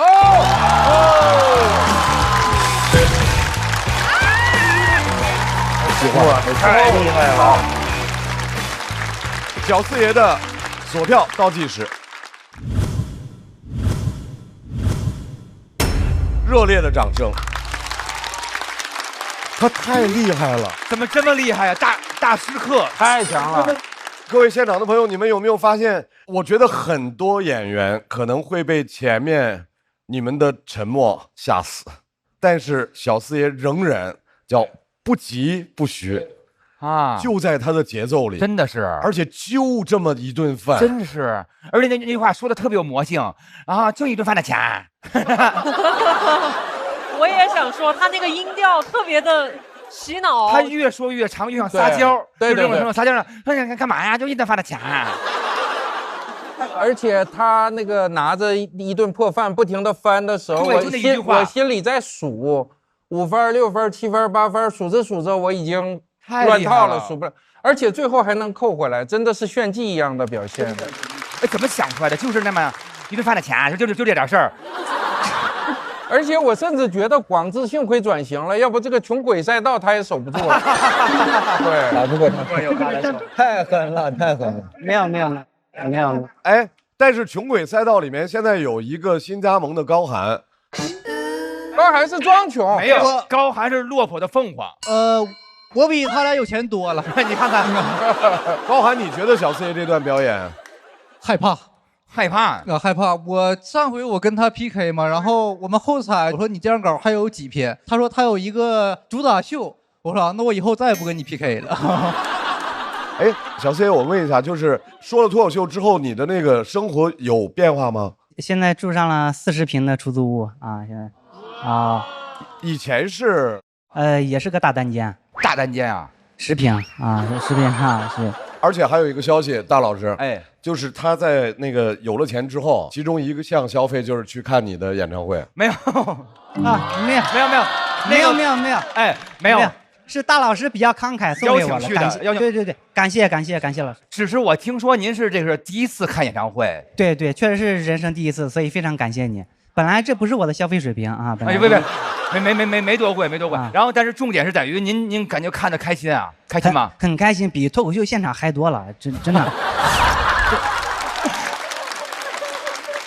我给登的第一下，就是因为我觉得小四爷太厉害了，他一上来先挑战所有人不一样的说法。他说2楼的朋友啊，就是我先冒犯观众，因为我最开始爱上这个脱口秀的点就是在于我看那个国外那些，我说上来能这么跟观众说话呀？因为有底气嘛，我先得罪你，一会儿让你迷死我。湮灭。对，就是这个一下让我想起来，就是最开始爱上那一瞬间喜欢这东西的那个点，因为我从小没人跟我说还可以这么说话呀，那一下我必须得拍灯，然后一下让我想起来我最开始看上这个艺术的魅力。是的，是的，是的。然后今天现场还有私校喜剧的主理人谢海涵啊，因为那个小四爷是在他们的俱乐部，怎么样评价小四爷今天的表演？就是在他上台之前，我是非常非常紧张的。然后我旁边这个老王还有说你笑，我其实一直紧张，我替他紧张，然后我其实有点笑不太出来。然后结束之后，我觉得他做到了。他之前给他的标签是全村的希望嘛，然后我觉得就在这2场，他做到了他的这个事情。他还有一个点我印象特别深刻，就是他说。那个鱼小的时候，哎，鱼，我还是喜欢你小的时候，你以前还教过我呢。啊，对对啊，感觉他的全是出乎意料的，没只知道还会翻，但翻成啥不知道。这就是天才的部分哈，你很难想出来的东西，为什么会这么想啊？厉害厉害，真的棒。小四爷，我想对你说一句话，下次呢，你要是碰到下雨，就千万不用担心，也不用焦虑，直接打开美团点闪购，30分钟雨伞就能直接送达。你要记住，美团闪购既是你的及时雨，也是你的保护伞。谢谢。现在第2轮全是惊喜，再次热烈的掌声送给小四爷，谢谢。同时 ，Kid 回到现场。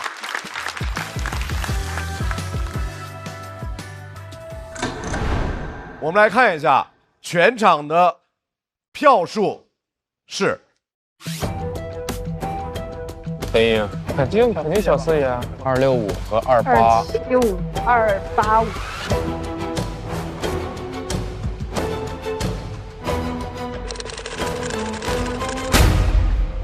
哇哦，2个人都很高。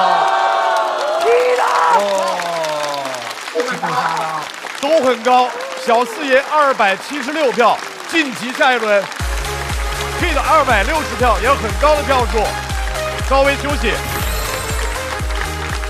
小四爷强就强在他这个太怪了，我估计他就是未来10几年、20几年可能不会撞型，而且小四爷其实是一个攻击性比较强的演员，就是他今天上台第一句话说2楼的观众其实没有人在意你们，那个挺酷的，我很喜欢那个，我特别喜欢那个，我觉得他太 real 了，太真实了。他就敏锐地观察到了一个现象嘛，因为我们之前没有2层。这是一个简单真相 （simple truth） 的一个喜剧技巧，就像说，哎，皇上好像没穿衣服，就像那个小朋友一样。喜剧演员很多事情就是把这个真相说出来，然后大家就会笑了嘛。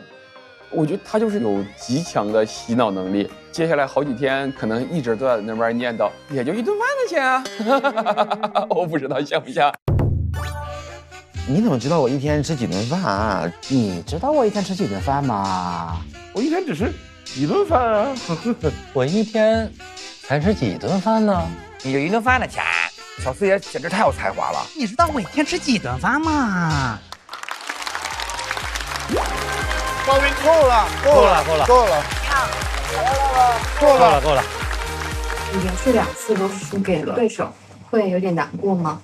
其实你说不难过嘛，是假的。但是，哎，这个比赛嘛，就是票数其实就说明了一切，就说明你还是写的不够好。但是最起码表达了我自己想表达的。我就希望很多朋友在打开这个视频的时候，能够感觉到，哎，这个世界上有一个人和我一样处在这种困境里。然后可能笑一下就过去了。我觉得幸福就是取法其下，得其中。按照现在的规则，因为我们盾阵营所有的演员都已经完赛了，我们将正式开启通榜赛。本场30个晋级名额，目前晋级区22人，还有8个晋级名额。参与通榜赛的选手将和目前待定区票数排名第8的 Seven 竞争。那么马上要上场的这位朋友，我非常非常的喜欢，在第1轮也给大家留下了深刻的印象。小小的身板，大大的能量，掌声欢迎阿秀。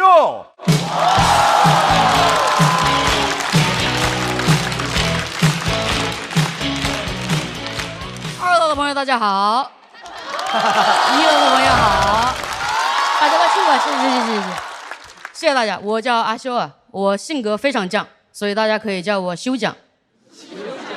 对，本场唯一存在的一个2次元。我犟的地方是我坚持在网上当一名零氪玩家。零氪的意思就是坚决不花钱，零花钱。我以前不是这样的，是我有一次看《名侦探柯南》的剧场版，居然要会员。朋友们，我这个眼镜、这个发型、这个身高，小柯南，我告诉你，我看我自己的 IP， 居然要我 VIP。我不出，我不可能开，我决定去借。问我朋友借了一个，我正在看，他突然发消息给我，他说我登不上号了，你到底看了什么视频？我才发现那个平台有一个规则，就是普通会员不可以同时登录2台设备，把他账号冻结了，我赔了他30块，30块，我2顿饭的钱。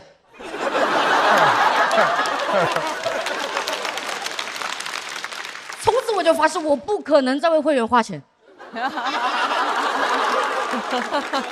后来我看一部剧，也是推理剧，但它不像柯南，它是柯南南，我很喜欢它，但当时没钱开会员。我特意对比了一下，当时的平台都是不开会员，等1个星期看，或者看5分钟广告看，没有问题。我没有工作，我多的是时间，我只有时间了。什么等1个星期，我等你1个月。但是那个平台没有给我一点机会。他太爱会员了，他让我这辈子，我这是第一次看见啊，1、2级免费，5、6、7、8级免费，3、4级 VIP。我说啊，不连续剧。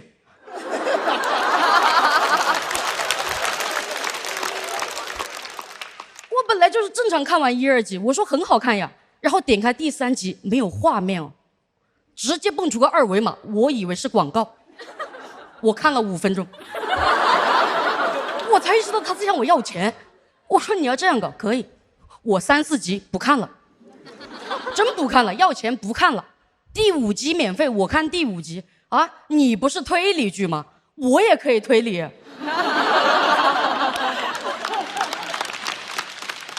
然后我就点开了第5集，准备开始我的推理啊，跟上节奏啊！第5集一上来就是一个女生准备跳楼了，我没有见过她。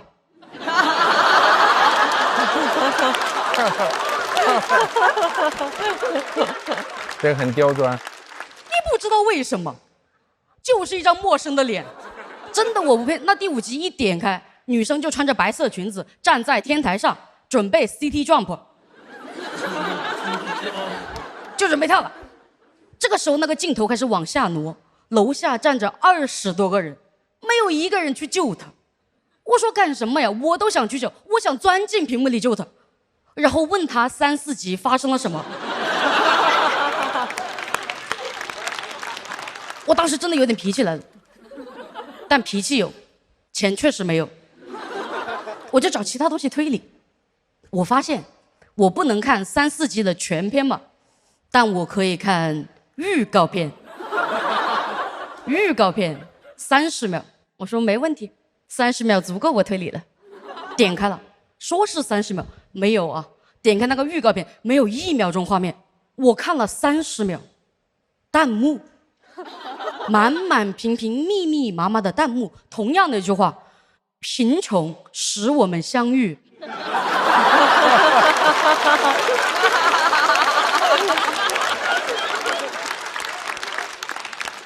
我直到今天都有一点过敏，我听不了会员这2个字。有一天我看电视广告在那说会员果汁，我说不对，会员没有给我好果汁吃。我就想找个免费的会员。我们为什么不能做一些免费的会员，学一下读书软件吧？读书软件的机制你们知道什么吗？没有人读过书。好，它是那样的，就是你连续读21天的书，送你会员，多好呀，朋友们！很人性化，因为真的在考验人性。像我们这种零氪玩家，只有时间。我得不到会员不会恨你的，我只会恨我自己。但真的，如果你坚持了21天读书，你做什么都会成功的。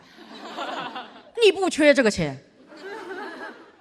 比如说我这种人，我那天特意看了一下，我注册了1300天，读了70分钟，每天只读3秒钟，一个全新的流派，只看封面，内容不用看了，因为我可以推理。我知道我这篇稿子没有反转，也没有反击，甚至屏幕前的朋友们要开会员才能看见我骂会员。确实是的。我甚至觉得再狠一点，真的播出的时候可以这样播：我前面的演员段子 VIP， 我后面的演员段子 VIP， 我这一段免费。你不开会员，你就看我阿修纯享版，很好呀。给大家一个信息：贫穷使我们相遇，但我们并不孤独。谢谢大家，我是阿修。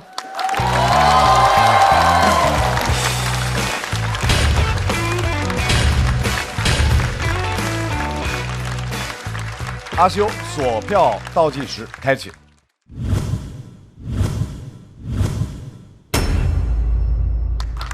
谢谢。我对这个事儿还是挺有共鸣的。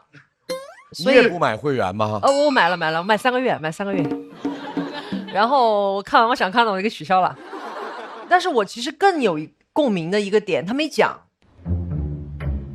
我相信可能有很多观众朋友应该是有这个感受的，就是你们有没有去加这个会员去付费的时候很容易，但是你一旦想取消，对，你不知道哪是很难的，找不着入口，以至于我现在还有没有找到取消的，没有找到。对，哇，好，哇，对，哇！我刚才稍微犹豫了一下，但我还是拍了。但我意思就是，我本来认为我可能没有办法共情，但它很有趣，就这么一件事儿。这件事儿如果讲不好的话，其实它会显得矫情。但它讲得非常可爱、真诚，而且它不惨，这是最可贵的。就是你说那个弹幕那是真的吗？就是贫穷让我们在这里相遇。然后我当时又借了一个会员，当时点击那个 VIP 专属，它是富贵使我们相遇。而且你知道，我有时候我就会较劲，我就看广告，我就看完它，我放着，但我不看，我等它过去，然后我看那正片。如果能等，我都会等的，我等你1个月都可以。我是觉得今天他演的这个其实攻击性非常强啊，但是听着就特别的有意思、可爱。然后我也希望，因为我最后这个灯是犹豫不决，但是我就觉得，如果他有这样的脑力、这样的发现，希望能够多看他的作品，就是这样的啊。谢谢。因为已经到了通榜赛，所以每一位演员在他们的表演结束之后，我们会立刻看他的分数。我现在来告诉大家，阿修的参照分数 ，Seven 的分数是242票，所以阿修如果能够进到242票 ，Seven 你就要从2楼回到1楼。那么如果阿修没有达到242票，Seven 就保住了那个位置。现在来看一下阿修得到的票数是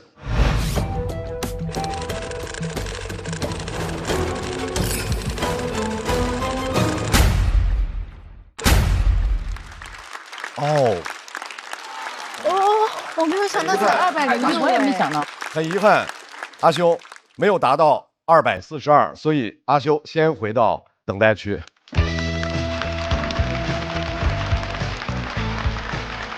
阿修一直在我旁边，他非常焦虑。阿修一直说好紧张。那我一上来就疯了。你那个也好，放心。完蛋了你。完蛋，你会更炸。你现在好一点，会更炸。阿修，你会更炸，放心，相信我。摔的。他的技术技巧很浑然天成，但是自己的一些，他节奏我是觉得很有意思。然后他在舞台上那种自如、那种可爱劲儿是特别好的。阿修太可爱了，阿修咋这么可爱呢？阿修是我在线下讲各种烂笑话，他笑得最开心的人。我很期待阿修以后做专场，我觉得能够听到一个非常酷的、非常飒的这种生活观察，我还是挺期待的。暂时坐稳了自己的位置 ，Seven 继续煎熬和焦虑，好吧？因为下面这一位是我们的老朋友，一向就是气场很强，霸气就是他的标签。掌声欢迎步惊云。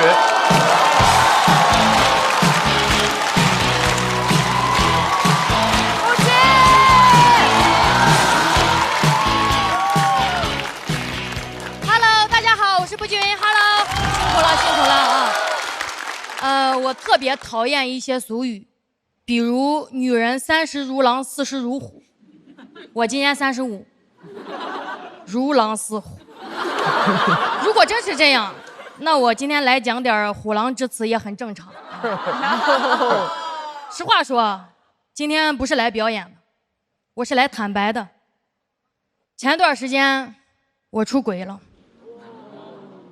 在梦里，看给你们吓，大气儿都不敢出，感觉我刚要说我杀人了，你们都能理解啊，甚至有人觉得杀人那很正常。我也不知道为什么会做这种梦。我那天看了一个电影，晚上就梦到他了。但我说出来怕对他不好。毕竟这种梦也不是人家主动要来参与的嘛。我们就暂且称呼他为燕。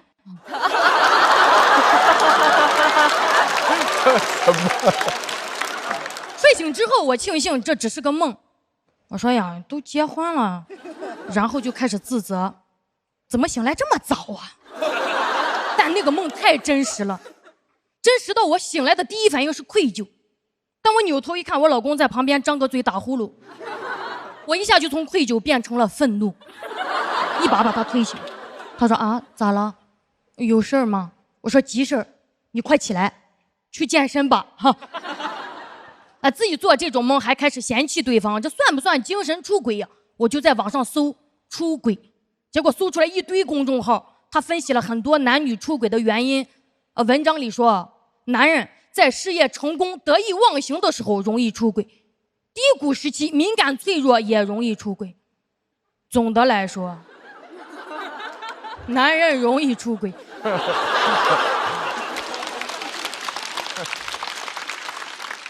当然，文章里也说了，女人出轨也不对，但他分析了一堆女人出轨原因的背后，加了一个词儿：不守妇道。哇，妇道是个什么道啊？我不知道。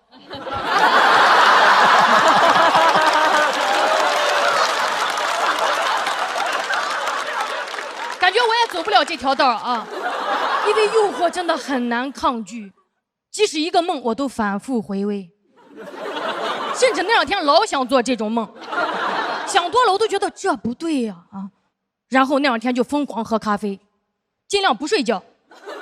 减少跟俺见面的机会。但你们根本不知道燕有多值得回味。那个梦过去很久了啊，但我还是记忆犹新。梦里的他穿了一个没系扣子的白衬衫，拉着我的手很深情地说：云，其实我选你。我说哎呀燕，不行，我还要守妇道呢。他不听，他对我疯狂表白，气氛非常到位。我甚至在梦里都开始给自己找理由了。我说这就不能怪我了啊，人家都这样了，我再拒绝有点没礼貌了啊。再说家里那个黄脸公跟外面这些男人能比吗？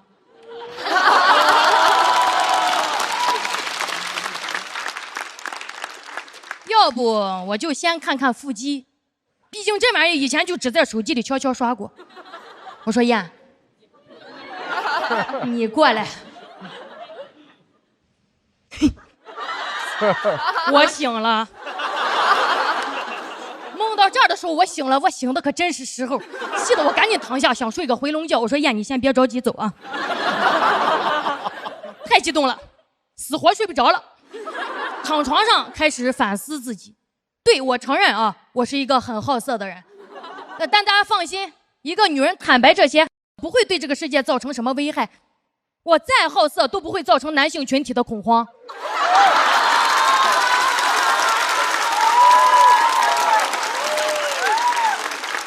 我能去那男生的厕所下面偷拍。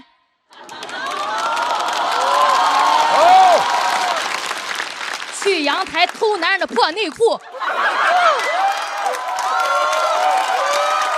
喜欢身材好的，我就尾随偷袭那夜跑的男人呀！啊，夜跑群里都在疯狂转发我的照片，说大家注意这个女人啊，最近出门别穿那种紧身背心了，兄弟们晚上尽量结伴出行啊！不会的，男人都不会因为害怕我来就买几双高跟鞋放门口。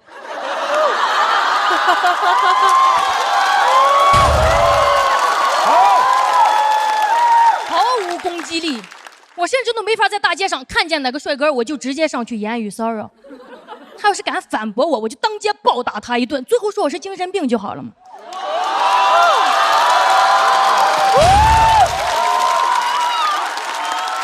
我知道啊，我在舞台上一个女人说这些，看起来已经像个精神病了，能理解，因为我们从小接受的教育，这事儿就是很隐晦。我从小就被灌输，女人最重要的就是名声和贞操。我小时候第一次听我姥姥说贞操这个词儿，我都懵了。我说这啥操？我还以为女人每天要做2套操，贞操和眼保健操。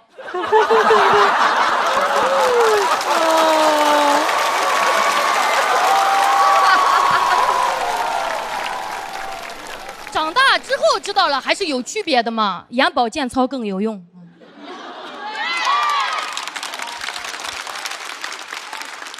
其实我很早都想在舞台上坦诚我好色这个事儿了。我觉得女人欲望羞耻太严重了，我就要讲到她脱敏。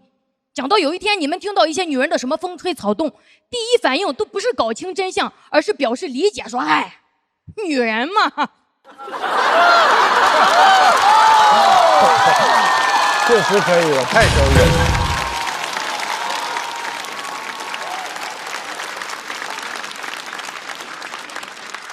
前2天我看了一个纪录片，一个很年轻的女孩被造黄谣就跳楼了。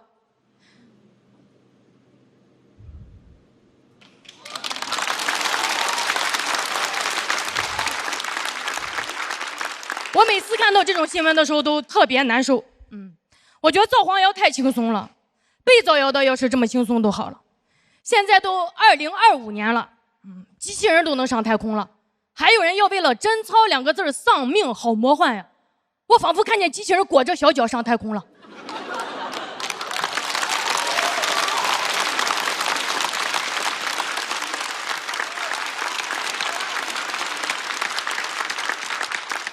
现在如果还有人问，你知道一个女孩最重要的是什么吗？活着，活着呀！啊，活着！等贞操这个词儿变成历史课本里的，放进博物馆里，跟那些曾经杀人的凶器摆一块儿，什么青龙剑、偃月刀、贞操，路过的小孩还要问说啊，贞操是什么呀？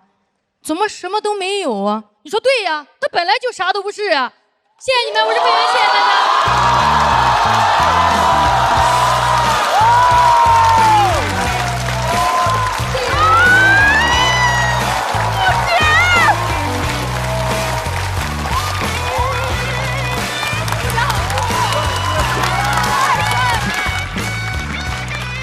步惊云锁票倒计时。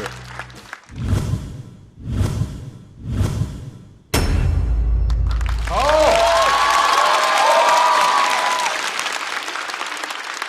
双重压力，既是比赛的压力，又是我们很长的比赛的时间上的等待。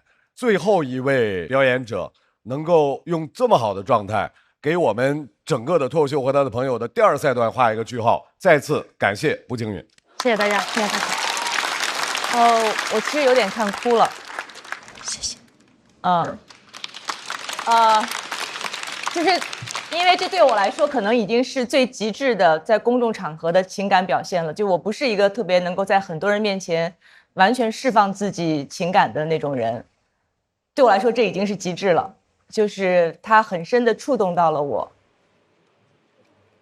我太高兴看到步惊云在这舞台上，就是你一直在蜕变，但你长成了这么美好的样子，我觉得太为你感到高兴了，真的。谢谢。刚才很多的点，我刚刚看到山河也在那边抹眼泪。我觉得所有的女孩看到以后都会觉得又伤感又温暖又被鼓舞到，我觉得太棒了，所以谢谢你，谢谢所有的女孩们。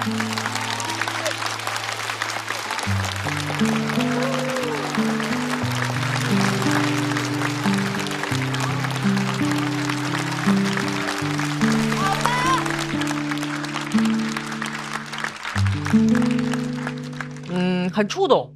从前半程的就是一直在笑，然后到后半程就是我相信我跟鲁豫姐的感受是类似的。然后当然我拍灯拍的比较早，在这个过程当中，我一直觉得我的灯太少了，想要多让几盏灯，因为有好多想拍的点，很激动，就是整个段子让我热血沸腾的。那个就是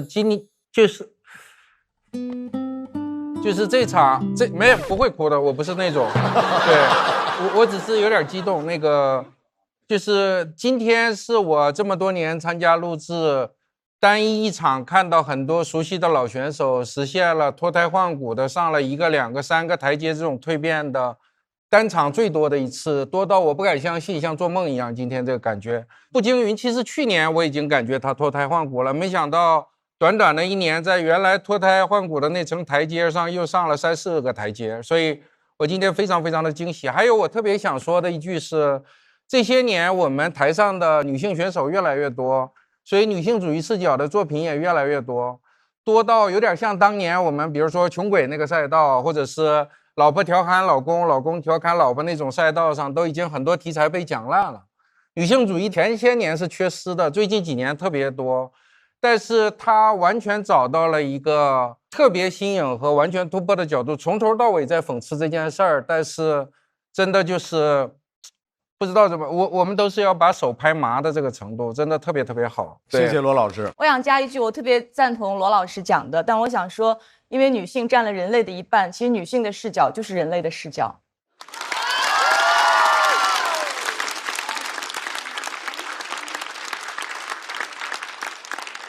它是毛嘛，对不对？最后那一句扎到了所有的那个点上，哇，那一瞬间我脑袋有点蹦了一下。很漂亮。对，有时候就是感觉这些年一些东西，那是什么？它什么都不是。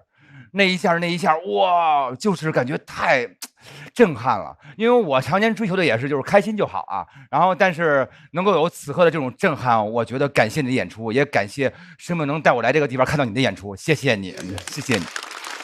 谢谢4个老师，谢谢。每一次当优秀的脱口秀演员带来优秀表演的时候，我们都会一个一个去讨论。我很喜欢这个赛道的题目是矛和盾，脱口秀究竟是锐角还是直角还是钝角？其实什么角都无所谓，在任何一种角度里面都可以找到它包进来的范围，以及它触动的人群，以及触动的那个深度。再次感谢步惊云给我们带来的精彩的表演。那么我们来看一下步惊云最后获得的分数。7，我有一个预感，请准备下楼。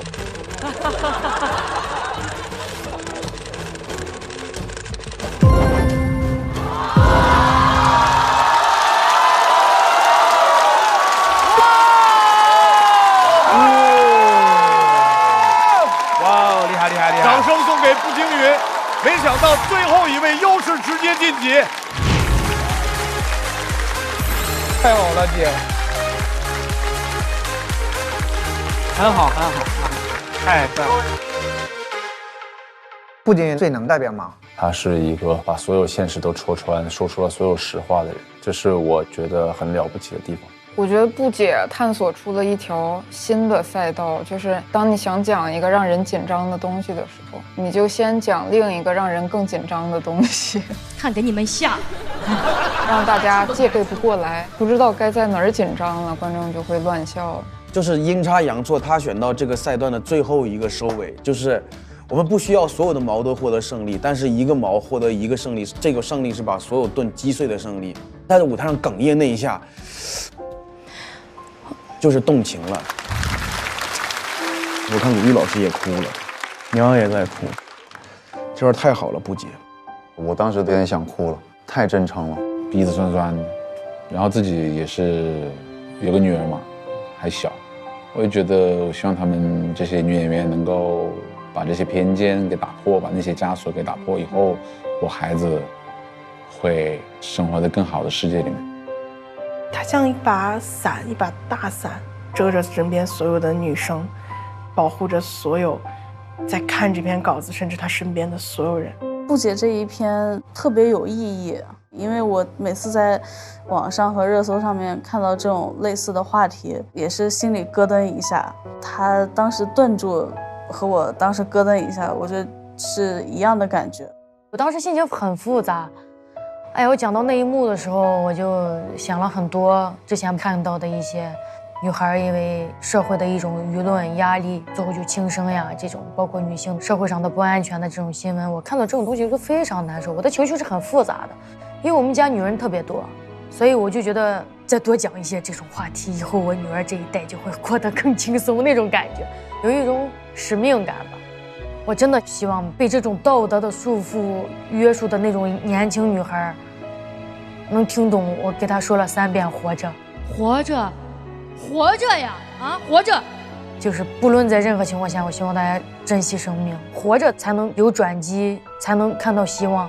对上来说，因为步惊云晋级了，那么 Seven， 你先一步下1楼，因为我们按照原本的30，我现在要恭喜有8位可以顺利的晋级。晋级的朋友分别是小齐、修睿、张俊、雪冰、Kid、Echo、王大刀。我们现在先请这几位移步到下一赛段。太棒了，是。因为刚才我提出来了，各位太优秀了，所以我希望有更多的选手能够进入到下一轮。于是，我们找到了一个特别合理的理由啊。这个合理的理由要指向已经晋级的一位演员，是目前晋级的朋友当中分数最低的朋友，他的分数是232票，小快。哎呦我天！所以，我们为了不给大家留遗憾，我们决定所有大于等于232分的选手全部晋级。小丽姐进了，小丽姐进了，小丽姐加油！快哥造福了人类。哎，小快，你先来说一说，你是不是觉得自己？我今天发挥有点太好了。应该再少点，让大家都进就行了。哎呀，有点懊恼现在。哎呦喂！啊，早知道多讲错几个梗不就完了吗？真是。对。所以，让我们恭喜 Seven 火锅、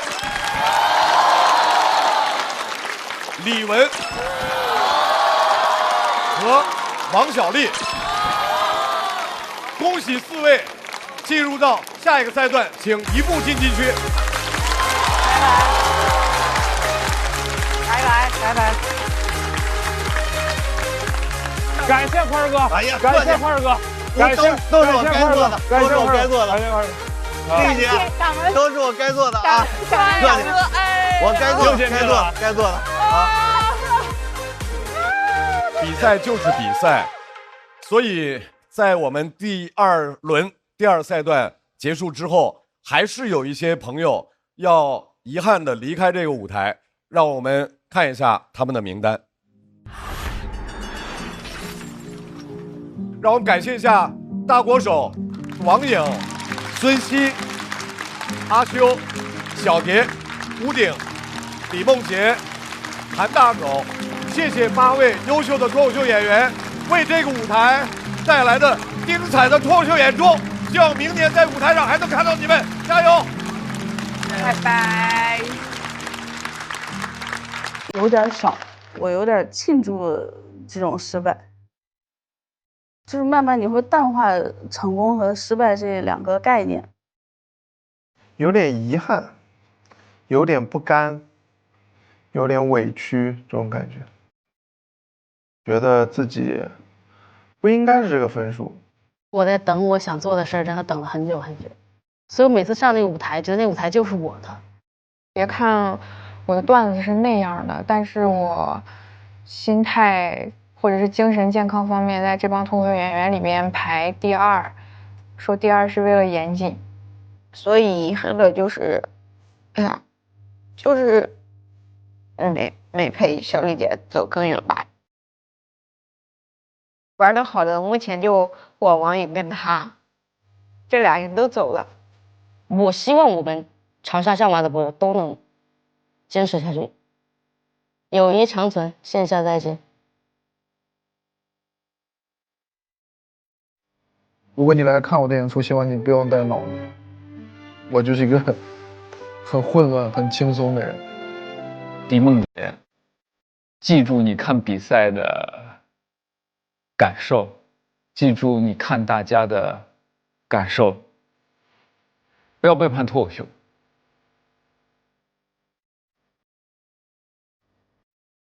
我节目播出之后会挨骂吗？